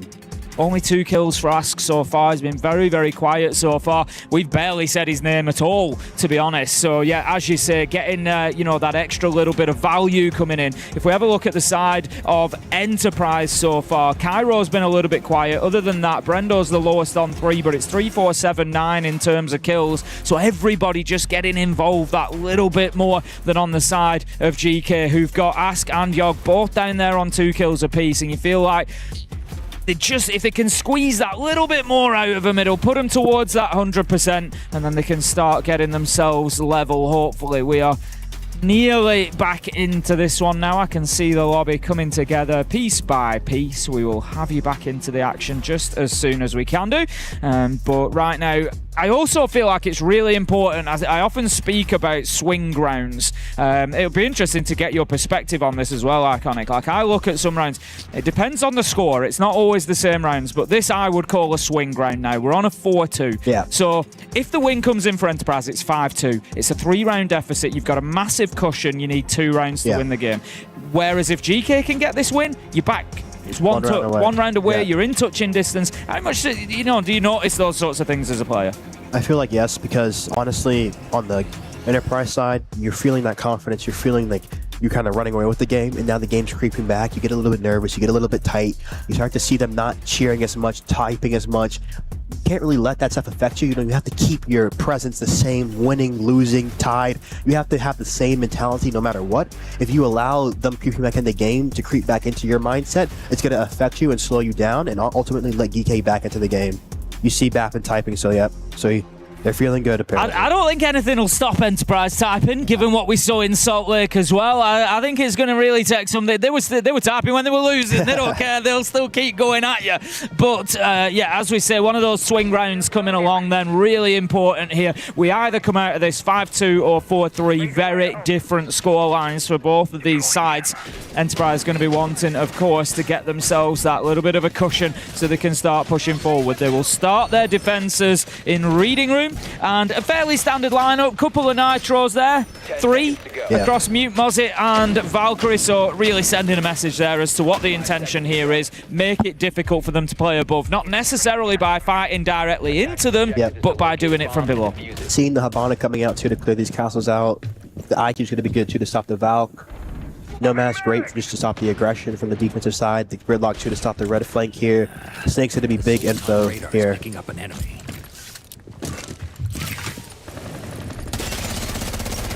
Certainly bringing all the tools that they need on the attack then. There's no excuses there for not having operators, not having utility. We see the aggression from Bappen there. He had his Nitro in his hand for a second, but does put it back in his pocket for now. The White Stairs window is opened up. It's not really in an offensive manner so much, more about putting that phantom pressure on just so that they can't play freely around White Stairs, take those rotations up and down, particularly move up them to be able to hit on the flank. It's going to make it much more difficult and dangerous to do so. Maybe something that the GK could use later in the round to catch them out. Gotta have the lower brown look right now, trying to cut Cower off from falling down the pillar here. Let's see if they can time this one with the drone. Get this opening kill. It's gonna be huge. Watch for this here. Yep. Here it comes. There it is. Great opening kill right now. Really nice from Sarks there, just getting in, using that intel, and it's a little bit late, Jigsaw, to be looking at the brown stairs now. The damage is done, and he is long gone. Back out of that main door to get himself up towards the roof, onto the rappel at some point, and to start pushing with the rest of his team. Conscious of the run out from reading door, Upor is just trying to play upside down. I suggested they might move somebody onto this White Stairs window a little bit later in the round. They've already got it pre-opened ready. Nitro in hand though, they won't be aware of it necessarily because they won't hear it rip. It goes out too far away to do any damage though. Trying to cheese back on him right now, trying to get this kill. Before he needs to play this very passive. He's peeking in. What a shot from Jigsaw.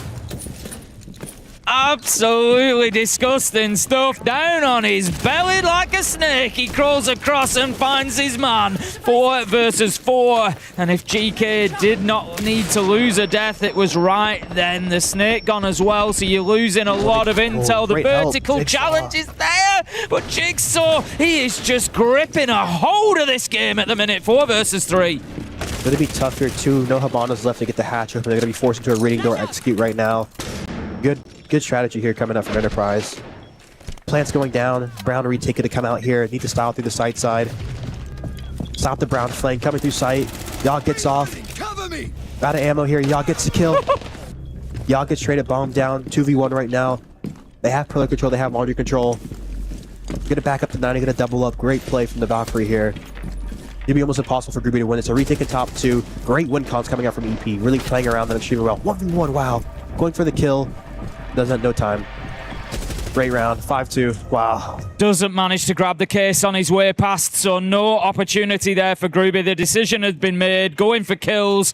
And as you say, just a great decision on the side of Enterprise, recognising we're 2v1 here. Let's get back upstairs, make sure that we've got that superiority from above. But what a tense moment we had there with that reload coming through. We just, it was like, who's going to get the reload first? Is he, you know, it was just, so close. But Enterprise, they take that swing round, 5-2, confident control now, even after losing the entry. It just doesn't seem to faze them. Jigsaw had 2 huge kills in that round. We've just seen them both back to back, really influential at the moment. Because the Mute was almost dead to rights there, but Jigsaw came in and saved his teammate there. Great team play there. Back down to the kitchen we go. It's going to be round 8. It's going to be the first time that we see Enterprise trying to hold on in the basement. Big question for me is, do they get out into the map a little bit more? They benefited from having that freedom, from being able to get in there without being challenged. What are you seeing, Dave? I think the Mute's going to do a solo roam right now. I see 2 Mute Jammers. Should be able to do a Trojan Horse one where you put 1 fake Mute Jammer down and you keep 1 for yourself. But it looks like he's going back down to the site. Going to put 1 for small here. Let's see if he keeps 1 for the roam. No, I'm going to put both coat here. Playing for the site side. Okay, no roam. Azami for the bake extend. 2 brown VIP. Ella for the shield play. Warden, standard issue 2, just for any smoke sends or sends counters to Warden, so let's see what they do.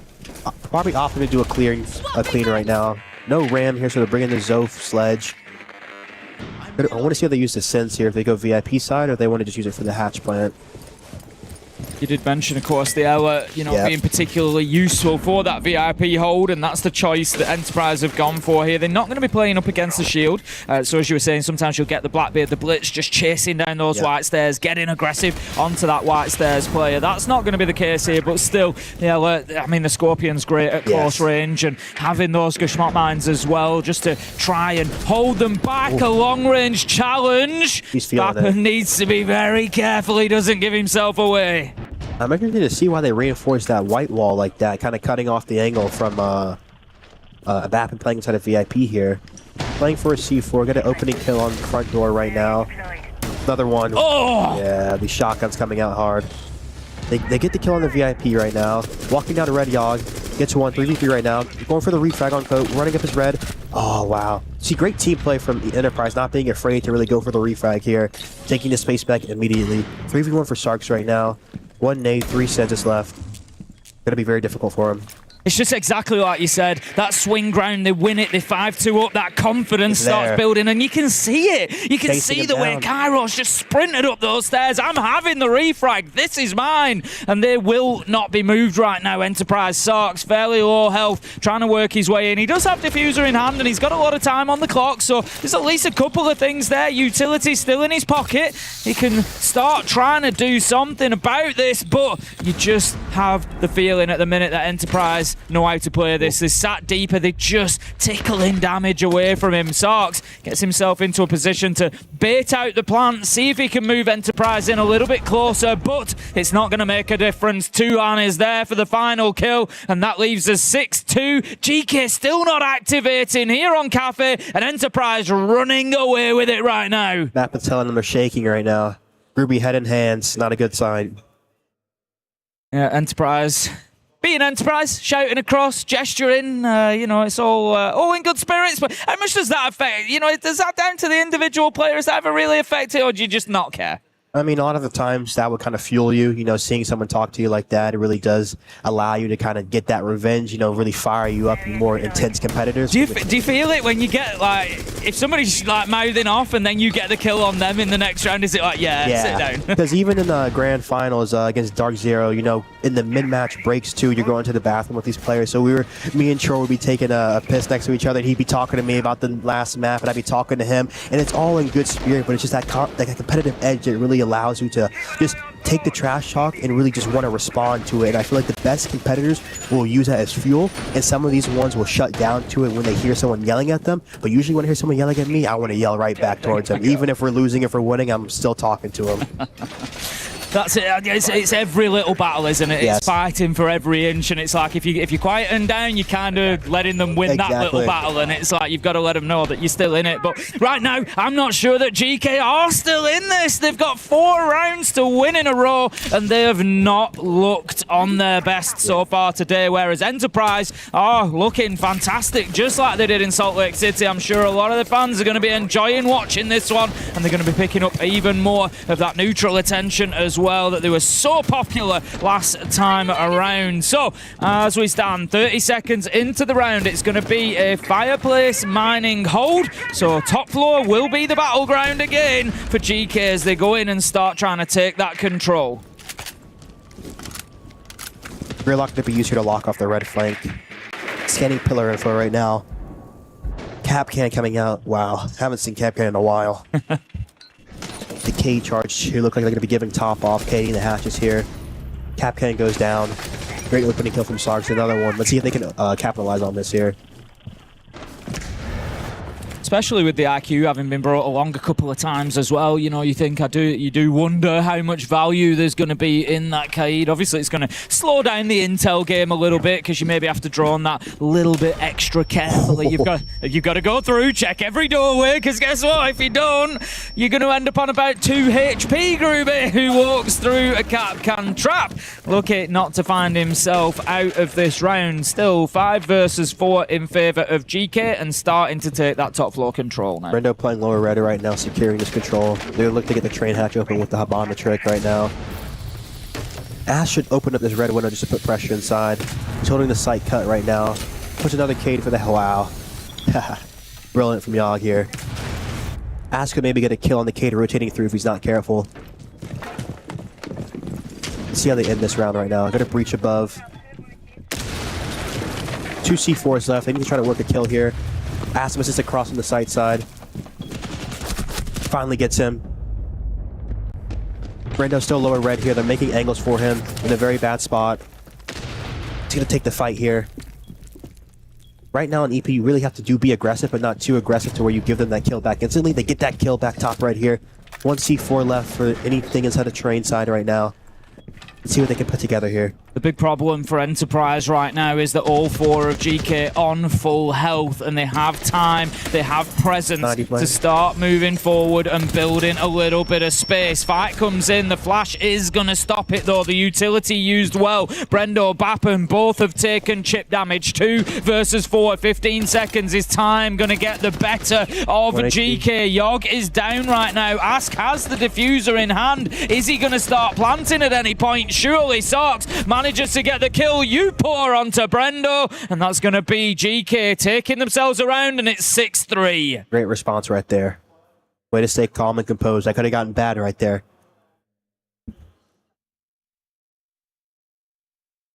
It gives GK at least something to start building on. Every journey is one step at a time, and this is, you know, obviously I asked that question earlier, like when do you get to that point of, you know, 1 round at a time, and this is that point. You know, they can't look at it here and think about what do we do at 6-5. This is, it's, you know, it's 6-3. We just need to win this next round, and then we worry about everything after that. So right now they're going to be attacking onto Reading Room this time. It was nice from GK. They got themselves a good couple of early kills by holding those rotations, forcing the movement from the defenders, picking them up when they did. And so you feel like that slightly slower approach, using those crossfires, it worked, and it's maybe something that they can double down on. Yep, going here again to the reading site, looking so like it's going to be a horizontal hard zone right now. We saw they reinforcing the laundry hatch in the late round. Let's see if they do that again. They have the Kate again here. Yeah, 4 C4s too, plus the Denari. Lethal lineup here. Going to bring the Grim outside of the Snake on the backside. The Grim 2 is really good because you can just put the bees in and still establish that pressure while not having to be on the window, exposed to the C4, exposed to the peaks. 10 seconds left. Nomad coming out again, Sledge coming out for the Vert, no Grim here. Cheeky Denari setup coming out in the bar side if we want to go up Observer here. Wow, yeah, it's very nice. Attackers are moving to defuse a bomb. Yeah, the action phase underway.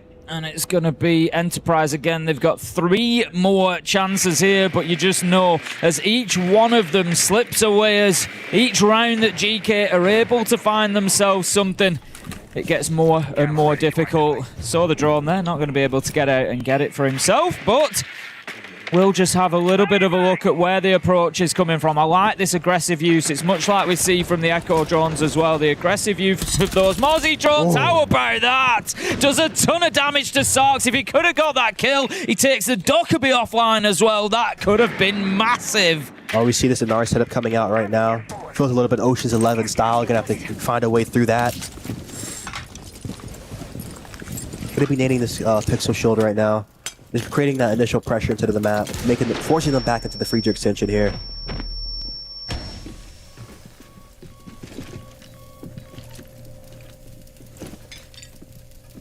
Bappen's just going to continue holding that long angle from bar storage for the time being. I like how mobile he is in that position. With the setup that they've given him, he can challenge onto kind of new hatch. He can challenge through into piano from 2 different angles. They're never really going to be sure exactly where Bappen is coming from. Nitro does go out onto the window for him, doesn't connect and do any damage. So we still find ourselves at a 5v5, but Enterprise at this point deciding it's time to drop back, play a little deeper, and they find themselves now still 5 versus 5, half of the round wasted, and doing a pretty good job at the minute. Sarks is going to go for a little waddle in through main stairs, but you get the feeling they're aware of this. I don't think he knows though. Bappen walking close, Sark's going to hear him.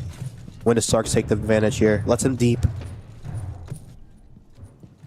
Has he maybe left it just a little bit too long? That's got to be the question. Sarks, he hits the Denari. Given that he's on so low health, I think that's what's holding Sarks back at the minute. He really doesn't want to over-aggress and take this challenge C4 unless it's a guarantee. Jigsaw picking up Groovy with the explosives. That will create a little bit more breathing room for Enterprise. Not looking good right now. Sark's frozen. Sarks dies here. Oh, a little body shoot right there too. Going in reading door right now. Could sneak a plan off here. They need good coverage here. I'm not sure that they're going to get this going down. Wow. Yogg is going to confirm that 4 versus 3 as Upor manages to pick one from above. Ooh. And this could be an uncharacteristic error from Enterprise. They had the round and the map in their hand, but then 2 quick kills come in from GK, and they find themselves now 1v3. Nice. Brendo with it all to do. Ask on the final kill, and that was a brilliant opportunity spot from GK. Yogg in the gap right there, getting the bomb down. No smoke coming out, so you can't really deny that. And they're so far pushed back. And Bappin, he gets to go over Brown, but he was still too far to initiate that retake up Brown to stop the plan. And it came in too late. Yogg got outside the pillar door, went into the power position. And wow, what a round from DK to really pull that one back. Should not have been a round one for them. 3v5, made it work. And this is probably the point for Enterprise where those thoughts start to creep into their mind of, that's 2 rounds now, and we should have won that one. They'll know that they shouldn't be in this position, that it should be done and dusted. They should be celebrating right now. But instead, they're going to be loading into round 11 here, and they're letting this one get closer than it needs to be. GK are starting to show us a little bit more here. There are glimmers, there are glimpses of the ability that we saw from them in EML. One more round and they are back in touching distance, and the pressure is seriously on Enterprise at that point. It's going to be Kitchen that Enterprise go to try and close this out. We saw them win it back in round 8. Going to be a quick play, Tim, right now with the Aurora probably through small side with the glass going through Bake here. Taking some pace to Enterprise right now. Let's see how this works out. I do like this though because it really shows you're still in the game, you're playing, not being afraid to go for a quick call when you're even down. Let's see this here. Getting rid of the Elamine 2 on front door walk. Might be a front door walk too. Let's see what they want to use. Sox has used that as a point of ingress a number of times now. We've seen him be able to go in there on the IQ, on the Dokkaebi, and at least be left alone for a while, if not go in and get an entry kill as well. Twitch Drone will spot the Azami in behind Bakery counter, which will have been a presumption that they were there, but Twitch Drone instead just going to be left in sight for intel. Yeah, they're going to close small. Ace is small. They're not going to ace small, I don't think. They might just hop small here. The tube frees the door open. Gonna go Bake with 3. 4 actually. Heavy front right now. Nading through using the glass nades. Missed both nades. Capital's up too. I think the Capital could be so strong for this take. Yeah, that was the main play. They need to rotate smoke. C4's gonna come through. C4. Missed the C4. Glass popping shots. Glass is in, but the 2 brow does counter the glass thermal sight. They get an opening kill on Jigsaw the Mute. Opening up this prep wall is going to push Cairo back right now. 2-on needs to relax and make them walk in. They have a great crossfire here. I feel like Enterprise doing a great job right now of absorbing an awful lot of pressure and utility there. A lot of those smokes have now been used. There's just 1 remaining in Upor's pocket, and so they might have to think of an alternative here, GK. A lot of time has been spent as well. The Selma charge hits the wall. It's not going to start detonating. Yoga onto Cairo. There's the brown walk. Ask picks up the kill. That's going to leave us now in a 4v2 as Brendo fights back, but it feels like it could be too little too late. Be careful for Bake here. If they have one holding, nice teamwork there. All left on Brendo Ace. Stuck in coat here. Pop shots, dead to VIP, 6-5. It's getting close. Pressure is now mounting for Enterprise. They had a 4-round advantage that has become a 1-round advantage, and this is more the sort of match we expected. We called this one as going to be the closest of the day, and it's now starting to seem that way. 6-5, Enterprise look like they're going to call the tactical timeout. Mag wants to step in here and try and give them the answers that they've been unable to find so far. Looking very tense too. You saw Bappin very extremely animated in the beginning of the game, starting to tense up. You see Tuhon starting to play with his fingers right there. And theirs might be starting to get to them right here. DK really getting into this game. It's taken them a little while. Yeah. It's taken them a little while to settle down, but we're starting to see much better Siege from them. The last 2 or 3 rounds, the problems that have been in front of them, they've dealt with them, but we saw it in that last one. They've had the patience. They haven't gone kind of chasing the game. It's, you know, we've had that confidence in, this is our setup, this is what we're going for. Right there with the glass, they didn't overcommit. They didn't push forward too aggressively, and the kill came. Eventually, Yogg got his man, and it's just about giving the plan time to breathe sometimes, I think. Because I feel like, too, you can get kind of rushy if the initial play doesn't work, where you do the double nade, you don't get a kill back, and then they really allowed just the round to really manifest for them here. Let's see, going reading again. Melusi, they have the Pulse, they have the Azami here. Thorn, good off lineup right now. They might go for a little bit of a harder contest on the top floor and use the Pulse to play C4s and info on the East Balk right now.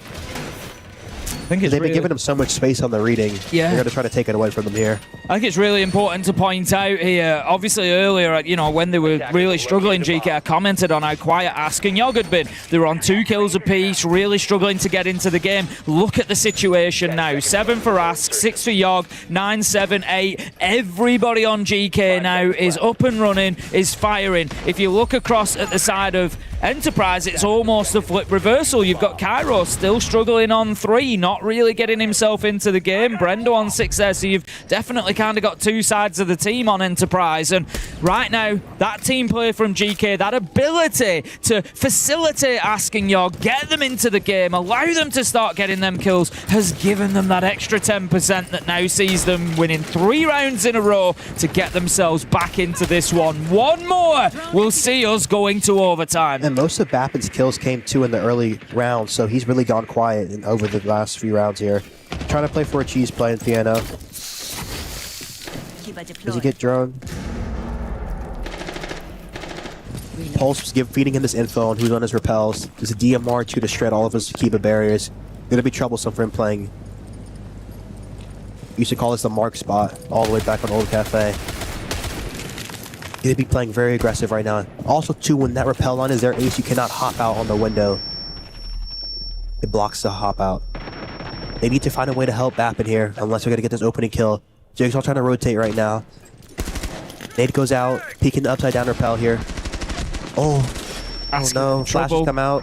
Asking for trouble, surely. So difficult to fight those upside down repels on the reverse. Look at the amount of pressure that Bappin's absorbing. He's taken a ton of damage, but he's wasted a minute and a half before they're able to deal with him. GK, they're going to be a little bit shorter on time than they might like, but they do get an opener elsewhere. Effectively, 4 versus 3 as Sarks is down as well. Yes, but Sarks should be in a resible spot here. Can we see where he is? Looks like he's outside of... Yeah, he's outside, just outside of the main door, I think. So, yeah, he's safe. It's just whether they can get somebody over there in time. Slow the round here and get him up. Pulsing this information right now. Still holding the top here. They need to try to play for a C4 off of this top clear. They can't keep conceding too much space. No one on the rappel. Pick that back up. Swinging in to take stage here. 6 pellets left for the hatch. Hatch is soft. Walking the top. Gets a nice kill. Just out of sync from Enterprise. Playing extremely solo. Not really finding much effect from the timeout here. No, I think we're starting to see that pressure mount on them now. Jigsaw gets one, but it still feels like it could be impactless. Sarks did get collected elsewhere. Yupo was able to drop down and get him. Yogg is going for the plant. There's absolutely nothing that Enterprise can do. They're going to have to try and play for a 2-man retake here. Make it 1-man as Yupo takes down Jigsaw, and this is definitely much more of the GK that we have come to expect over the last month or 2. They are playing as a team now. They have got themselves moving. Nitro goes out. It's just a sort of throw and hope there from Tuhan, but there is not enough hope in the world to get a kill out of that one. He does pick up Ask on the Reaper. 1 versus 3 now from a 1 versus 4, but it's unlikely we're going to be seeing much more. Enterprise still trying to get in the chat, but you feel that it's all bravado at the minute. They're just trying to convince themselves more than anybody else, I think. They know they've lost 4 rounds in a row. They know that this one is done, and they know, Dave, that we're going to overtime. I mean, just what What rounds from DK? Really showing the composure, down 6-3. I can hear Ask yelling too at the team, you know. Even though he's typing, I feel like, again, at LAN, why are we typing? I feel like you're right across from your opponent. Let them hear your voice. Let them know and looking about at the faces right now, look at Cairo, very detached right now. Jeez. Going to be a tough OT here. Interested to see who is on which starting side. I can tell you that it is Enterprise will be starting on the defense. Ooh. And that doesn't really suit them, considering that they've just lost 4 defenses in a row. That's now got to be a tough one. The one thing I see too, even after that timeout, they're just so separated. Yeah. If Bappin's playing close on the piano windows, you need that pulse trying to style the people on the rappel. You need someone going outside a bakery door. You need someone peeking the white rappel. So if that guy is on that rappel upside down, you're trying to stop him, trying to get a kill, trying to make a trade happen. But it's just so uncoordinated from them here. Even on the top floor, you still have the pulse to be able to play inside a site to C4. Grubby walking long bar. It's just a 1v1 between him and Brendo. Grubby walks up, takes the kill. Just need to see more from Enterprise right now. Talk is cheap. It's all about action here. It certainly is. It certainly is. And we'll see who is able to get themselves this one done. The best of 3 rounds now on Cafe. Enterprise will start off on the defense and they will go to Fireplace and Mining. We've got one of those laser setups, like you said. It's going to take some serious moves to get through there, unless they're able to pop a few of those trip connectors and start breaking that web up. So you see Solus now below scanning. That's another element they're adding to play for the runouts here to try to break that push here. They might have info on him. No, they're just checking to see if the window's double hit. Grubby better be playing the top. Gonna have to care for the runouts here, but they have it running the Nomad forward, so they should be good here. Just going to open up that piano window then. Drones go in, and as you say, GK really just paying their due diligence, just making sure that they're not going to get hit for an easy kill. They know that Enterprise might just go and try and cheese themselves a little bit of a start in the round. They don't want to give them anything for free here, and they've done a great job of not doing. Like I said, it just really feels like in the last 6 rounds or so, particularly that second half, GK have really activated. They've switched on, they've locked in, and we're starting to see a much better game from them. A little bit of a run out here, but Ask is ready for it. There's the down. There's the kill. Beautiful play from GK. Beautiful. And because he sees the Nomad charge, he just needs to be better than that. Now they're really on the back foot. It's all on the pulse here for the information. Need to try to get a kill on the East Balcony with a C4 here. Should not get much on the piano side. Gonna be going deep solo. Gets one. Wow. Great kill. Going to the white window. Should have his cut. Still one C1, still one in the bathroom, 2 horizontal side right now. DK need to pick where they want to go for. Y'all gonna be walking cigar shop here. One repelling in stage. It's all on Bappin. Pulse up below. They know he's pushing. Kara gets another kill here. Kara 1 HP, 1 hopping out. Walking the bar, sees 1. Bappin with another. Up white. Ask with 2. Rounds back in control right now. Kara 1 HP. They could put a call on Cairo lower white right now. I don't think he's answered the phone yet. They do have a spot. He is the one he has tracked right now. Gonna be rotating lower red. 1 C4. Call goes out. They should play to isolate Tuhan right now. You did say earlier that Ask can be one of those superstar players that can really deliver in the big moments for his team, and we felt that GK just needed that little bit of impetus, that little bit of input from somebody like him, and he gets himself onto 10 kills with a big double that's brought him back into this round. But Cairo will shut him down. It's all up to Sarks, another capable player, but look at his health. He's got about 30 HP to his name, doesn't have diffuser in hand, has to play for the kills. Cairo picks him up. He's been quiet up to this point, but comes online in that round when his team need him. Enterprise get themselves the defense that they sorely needed for the last 4 rounds. They do it 1 round too late, and now they need to find another. Very good round from them. Really just seeing them get aggressive right there. Bappin getting aggressive, Cairo getting outside the map, playing for those trade games. It got a little bit dangerous there in the mid round, but they found a way to get that out. This was a big kill there.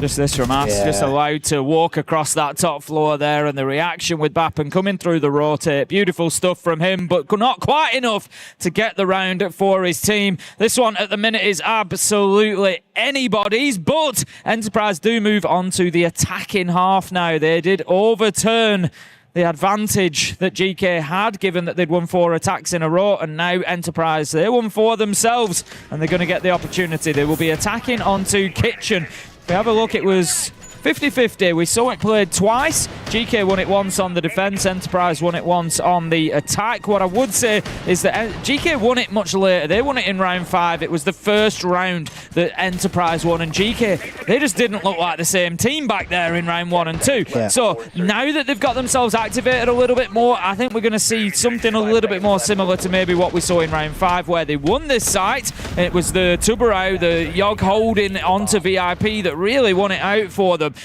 I think we're going to see a much more difficult attack for Enterprise. Bringing out the Thatcher right now, bringing out the IQ combo too to really spot the echo cams here.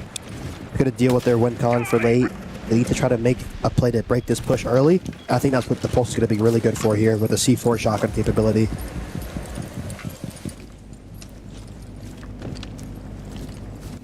Standard issue top take coming out from EP starting it. Habana going to the roof, hitting the hatches here. Going to get the ram in to make the vert. Drone's coming through piano side right now. It's going to be a very slow round here. Let's see it. I think the nerves start to take a toll on the pace of the rounds, don't they? As you get this deep in, nobody kind of almost start playing not to lose rather than playing to win. Nobody wants to get aggressive. Nobody wants to be the player that dives in and takes that entry death and puts their team in a bad spot, especially if you're on the side of GK right now. Enterprise, of course, with 2 opportunities to get this 1-1. Despite that wobble that they've had at the second half of this game, they do still have a good chance to close it out and to proceed in the upper bracket here at the Esports World Cup. Ram will get in. Boogie Drone doing its job from above, opening up that verticality, but we see the impact nade come out, and that's just going to take out the Boogie Drone and slow it in its tracks. 1 echo cam gone. Sledge getting to work now at the 1:30 mark, so they bang on time here, a little ahead if anything, with that first Boogie Drone having already gone down. So Enterprise doing some good work. They haven't got the hatch open yet, but the X-Kairos pellets are activated and will close it out, but I'm still looking at that same position. It's Yogg, it's VIP, it's the Tubarão. I'm looking at what's the plan here. What's the plan for Enterprise? They didn't deal with it last time. How are they going to make sure that that doesn't become an issue this time? They've got 2 nades from Jigsaw. Do they maybe bounce them around the corner? Do they look at using them in some way to be able to hold Yogg at bay? Look like they're eyeing for just a site execute here, Tim.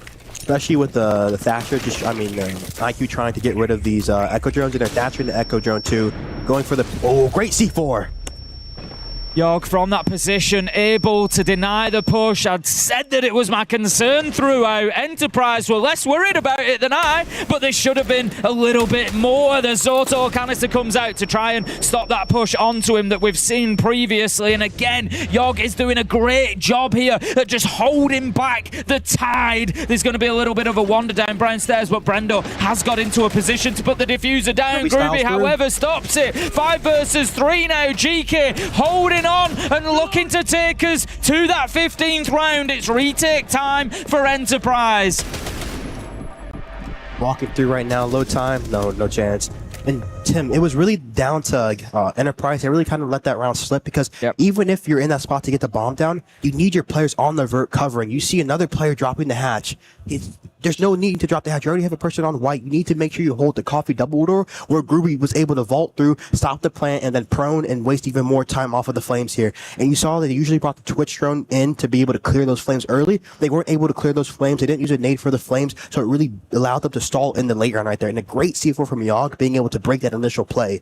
Yeah, really nice defense. We see, all the utility that was thrown at Yogg there, but they still didn't get that kill onto him. He was still able to find the nitro, really break, the back of that attack before it really started to get established. They just went bar.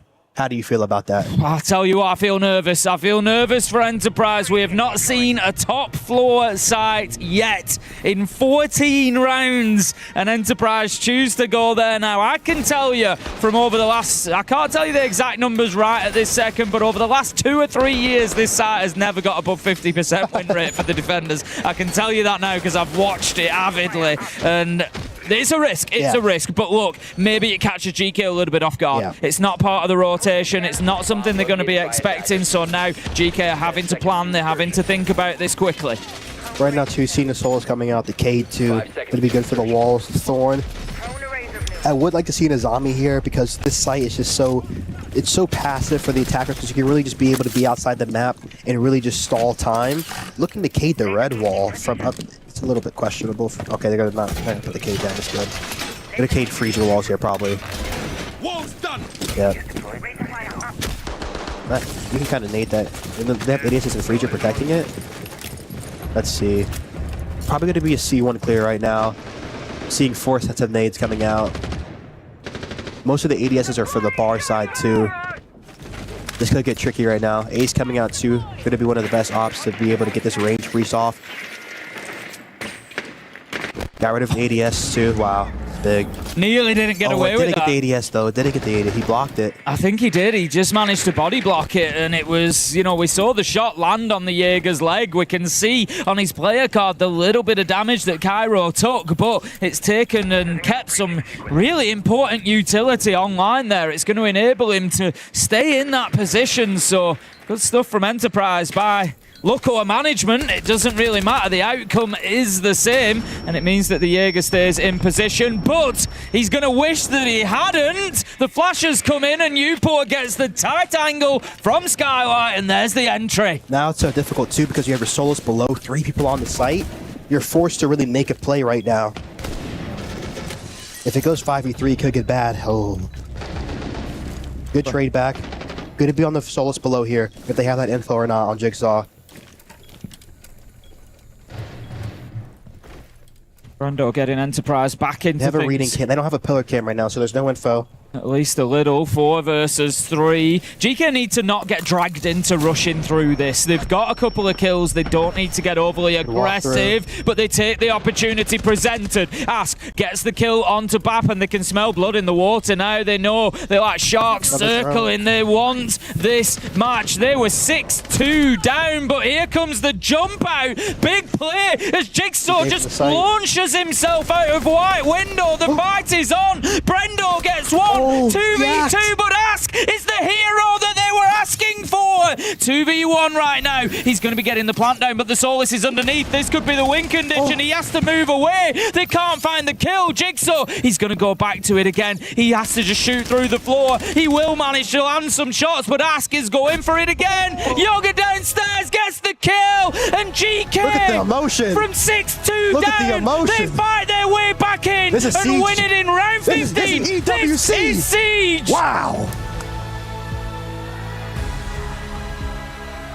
Every player out of their chairs celebrating. Unbelievable scenes. Enterprise, they're going to be kicking themselves. They had 4 rounds to close out Cafe, and they couldn't get it done. There wasn't enough chat. There wasn't enough shouting to get that one over the line, and GK had all the response. Tim, you said it. Don't go bar. And they went bar 7-7. Oh, my gosh. I mean, look, far be it from me to say, but I've been saying it for years. Stop playing bar. If only somebody would listen. Every player out of their seat, and rightfully so. What a comeback from GK we see here. It took them 15 rounds, but they get it done. A super important round in overtime. We saw a very attacker-favorite Cafe. Yeah. Also in overtime, everybody knows how to defend. And then with that final round, they get the entry, they get the information, they get what they need to do. And GK, they say in the upper bracket, they have an extra life. Incredible. I mean, that's Siege right there. Such a big game too. That's what we tune in Going for. into a qualification game, best of 3 versus an elimination game, best of 3, especially off of this type of loss, you know that's going to get in the Enterprise head. Looking at the players too, we're just really stunned even. Looking at Brendo, just what a game. This is exactly why we tune in, and even in that last round, it was almost as if that last round just was kind of a miniature version of the entire game. Yes. It was one team in the lead. Yeah. Oh, they've come back. Oh, it's 2v2. And it's right down to the wire. It just encapsulated it so brilliantly. We see the highlights coming out. There was so many moments throughout that game. Nice shots that were hit. Great team play from both sides. Ultimately, GK, they dug deep and I'm impressed. Yeah. They continue to impress me. They were the mystery team in EML. They came in here. It was a slow, nervous, shaky start from them, but they have found their feet. Shepard, I've no doubt, helped at the tactical timeout and at halftime, and they've got it overturned. Brilliant stuff. Yeah, this is a slow start for them here. I mean, of course, for EP, what are you going to do if you're GK? If those players, 9-1, whatever. Even at that point, Jigsaw hadn't even gotten a kill yet, but it wasn't even necessary. EP had a great start to this game. They were talking. They were getting very vocal, not just in the chat, but also, with their emotions, with their signals towards the enemy team there. And then for GK, when they were starting this comeback, it almost felt like they weren't believing in it themselves. Like they were not super motivated towards each other. It seemed like even if they were getting these rounds, Groovy still had his hands in his head. It looked a bit rough. But then for them to have this mental resilience to bring it back to overtime and to win out these super important rounds there is something that'll really help them once they start getting to the best of threes. Of course. And two, I feel like that last round also, we were speaking about Ask, that 1v1 between Ask and Brendo was really the round. I felt like being able, if you get that kill, it gives Jigsaw some more time to get up top. But once Jigsaw puts himself outside the map, it starts a timer of, okay, we have to kill Brendo inside the site. And it really forced out 2v1 here. Just what a game, honestly. Great composure for both teams. Yeah, that's exactly what we love to see. Both of them have turned up. They've both had great passages of play. Enterprise, I'm sure, are going to go away and ask questions of themselves. They need to not be too hard. There are plenty of good moments for them to take away from that game. If they can play like they did for the first 6 rounds, the first 8 rounds, they'll be absolutely fine. They're going to get wins at this tournament, but they just have to deal with getting it over the line. Sometimes it's about clinching the games. You can win every round you want, but if you don't win the one that matters, you're going to go home in the end. Ask is so animated, letting them know, yes, because they were talking so much. They were saying, they were shaking, and I feel like, too, it's not how you start, again, it's how you finish, and really being able to get their footing back in the game is big. I love to see certain emotions coming out from players. It really shows on their faces how much it means to them. Yeah. And for GK, they say in the upper bracket is absolutely huge to them. We get to send it down to Lexing on the stage. He's going to ask some questions about how he feels after this game. Thank you guys on the desk. And I agree, Iconic. It's not about how you start. It's about how you finish. And Ask, you guys had to fight tooth and nail for this, especially from that being down 2-6 comeback. How are you feeling right now? Bro, to be honest, right now, I'm feeling so great. But on the match, I was joking with the boys, I think on the EML or Belgium Masters, we did some crazy comeback on Cafe also. And I just make a joke guys, we already make one bigger comeback, so why not again? And we end up to show some good mentality right there. Yeah, absolutely. Now, I want to talk about, obviously, this being your first introduction into EWC, having a match like this. Do you feel this is the match that you want to push yourself going into tomorrow against the likes of Furia? Yeah, definitely. To be honest, we end up show a lot of info, but it's fine. We already know what the people are doing here. But I think it's fine. But I think it's good for the mentality, resilience for the tournament. Absolutely. I want to talk about that comeback, actually, the 2-6. What was Groovy saying to you guys throughout each and every single round just to make sure, talking about that resilience, staying composed to get over the line? Yeah, basically, Groovy, to be honest, he's our ag.al. And he's keep our composure, so guys, chilling, let's go for the execute, Enterprise playing always for the execute, retake, walking up the stairs. We already know that, but we kind of miss some steps in the middle of the rounds. And Groovy just be calm, calm the players. And yeah, that's it. Groovy was really important. All right, well, last thing before I let you go and let you celebrate with the team, you guys have Furia tomorrow, your Brazilian brethren. Is there anything you want to say going into that match? Bro, I think let's have some fun, my friends for Brazil, let's have some fun. We're probably going to play Chalet again, so let's go. All right, well, we already got to look into it. Probably Chalet. It's going to have some fun. Ask and the boys on GK, what a performance from them. One game away separates them from getting it to playoffs. That's it for us down here for the day. I'll send you back to the desk for one last breakdown. Getting some spoilers for the game for tomorrow as well, of course, going up against his Brazilian brethren in that match. So tomorrow we'll be going into the upper brackets. We're qualifying teams. Yeah. That's it's only the second day of groups, so we're already going to do that. It's a very positive thought as well to have. It's rattling along really, really quickly. I mean, we've been spoilt with some great Siege today. We get back into the best of threes tomorrow. I just want to say what I love about that interview, by the way, particularly Ask's demeanour coming into it. He was stood there with the biggest smile on his face, waiting for Laxing to talk to him. It was like, he couldn't stop grinning. He was like, yeah, ask me your questions, come on. And I love that from GK, and I'm sure that's going to attract a lot of fans to enjoying watching them play. Because when somebody's enjoying it, it's fun to watch as well. Great stuff from them. What an attitude. Brilliant stuff. And really nice to see respects given to his ag.al. Obviously, you know, they couldn't do it without Groovy, but it was everyone really stepping up, really Yogg coming in for the play at some rounds, and really just calling it, and it was an amazing time to see them play, to really see them start out slow and really find their footing back. And I feel like Enterprise too, they showed a lot of great things. They just need to finally get that final step over the line, but I feel like that is oftentimes the hardest thing we're seeing in this tournament. So many teams getting to that match point and letting these teams back into the game, and I think they just need to figure out really how to end it and just close the door on these teams. It's the difference that we've seen with the great teams. Yeah. We said it earlier for Wildcard. They got a match point, and what happened? It was done. Yeah. It was out, sorted, on to the next one. And that's the big difference between great teams and good teams. Clinching out games is one of the most important skills you can have. It means there is still opportunities for a lot of teams tomorrow, especially inside of that upper bracket. We've seen all kinds of chaos here on the first day of groups. We got a 7-0. We got all 15 rounds. We're going to get way more of that with our best of threes tomorrow as we qualify teams to the playoffs. That is the most important thing to tune back in for tomorrow. For now, we're going to send you over to the STC highlights of the day. Thank you so much for watching.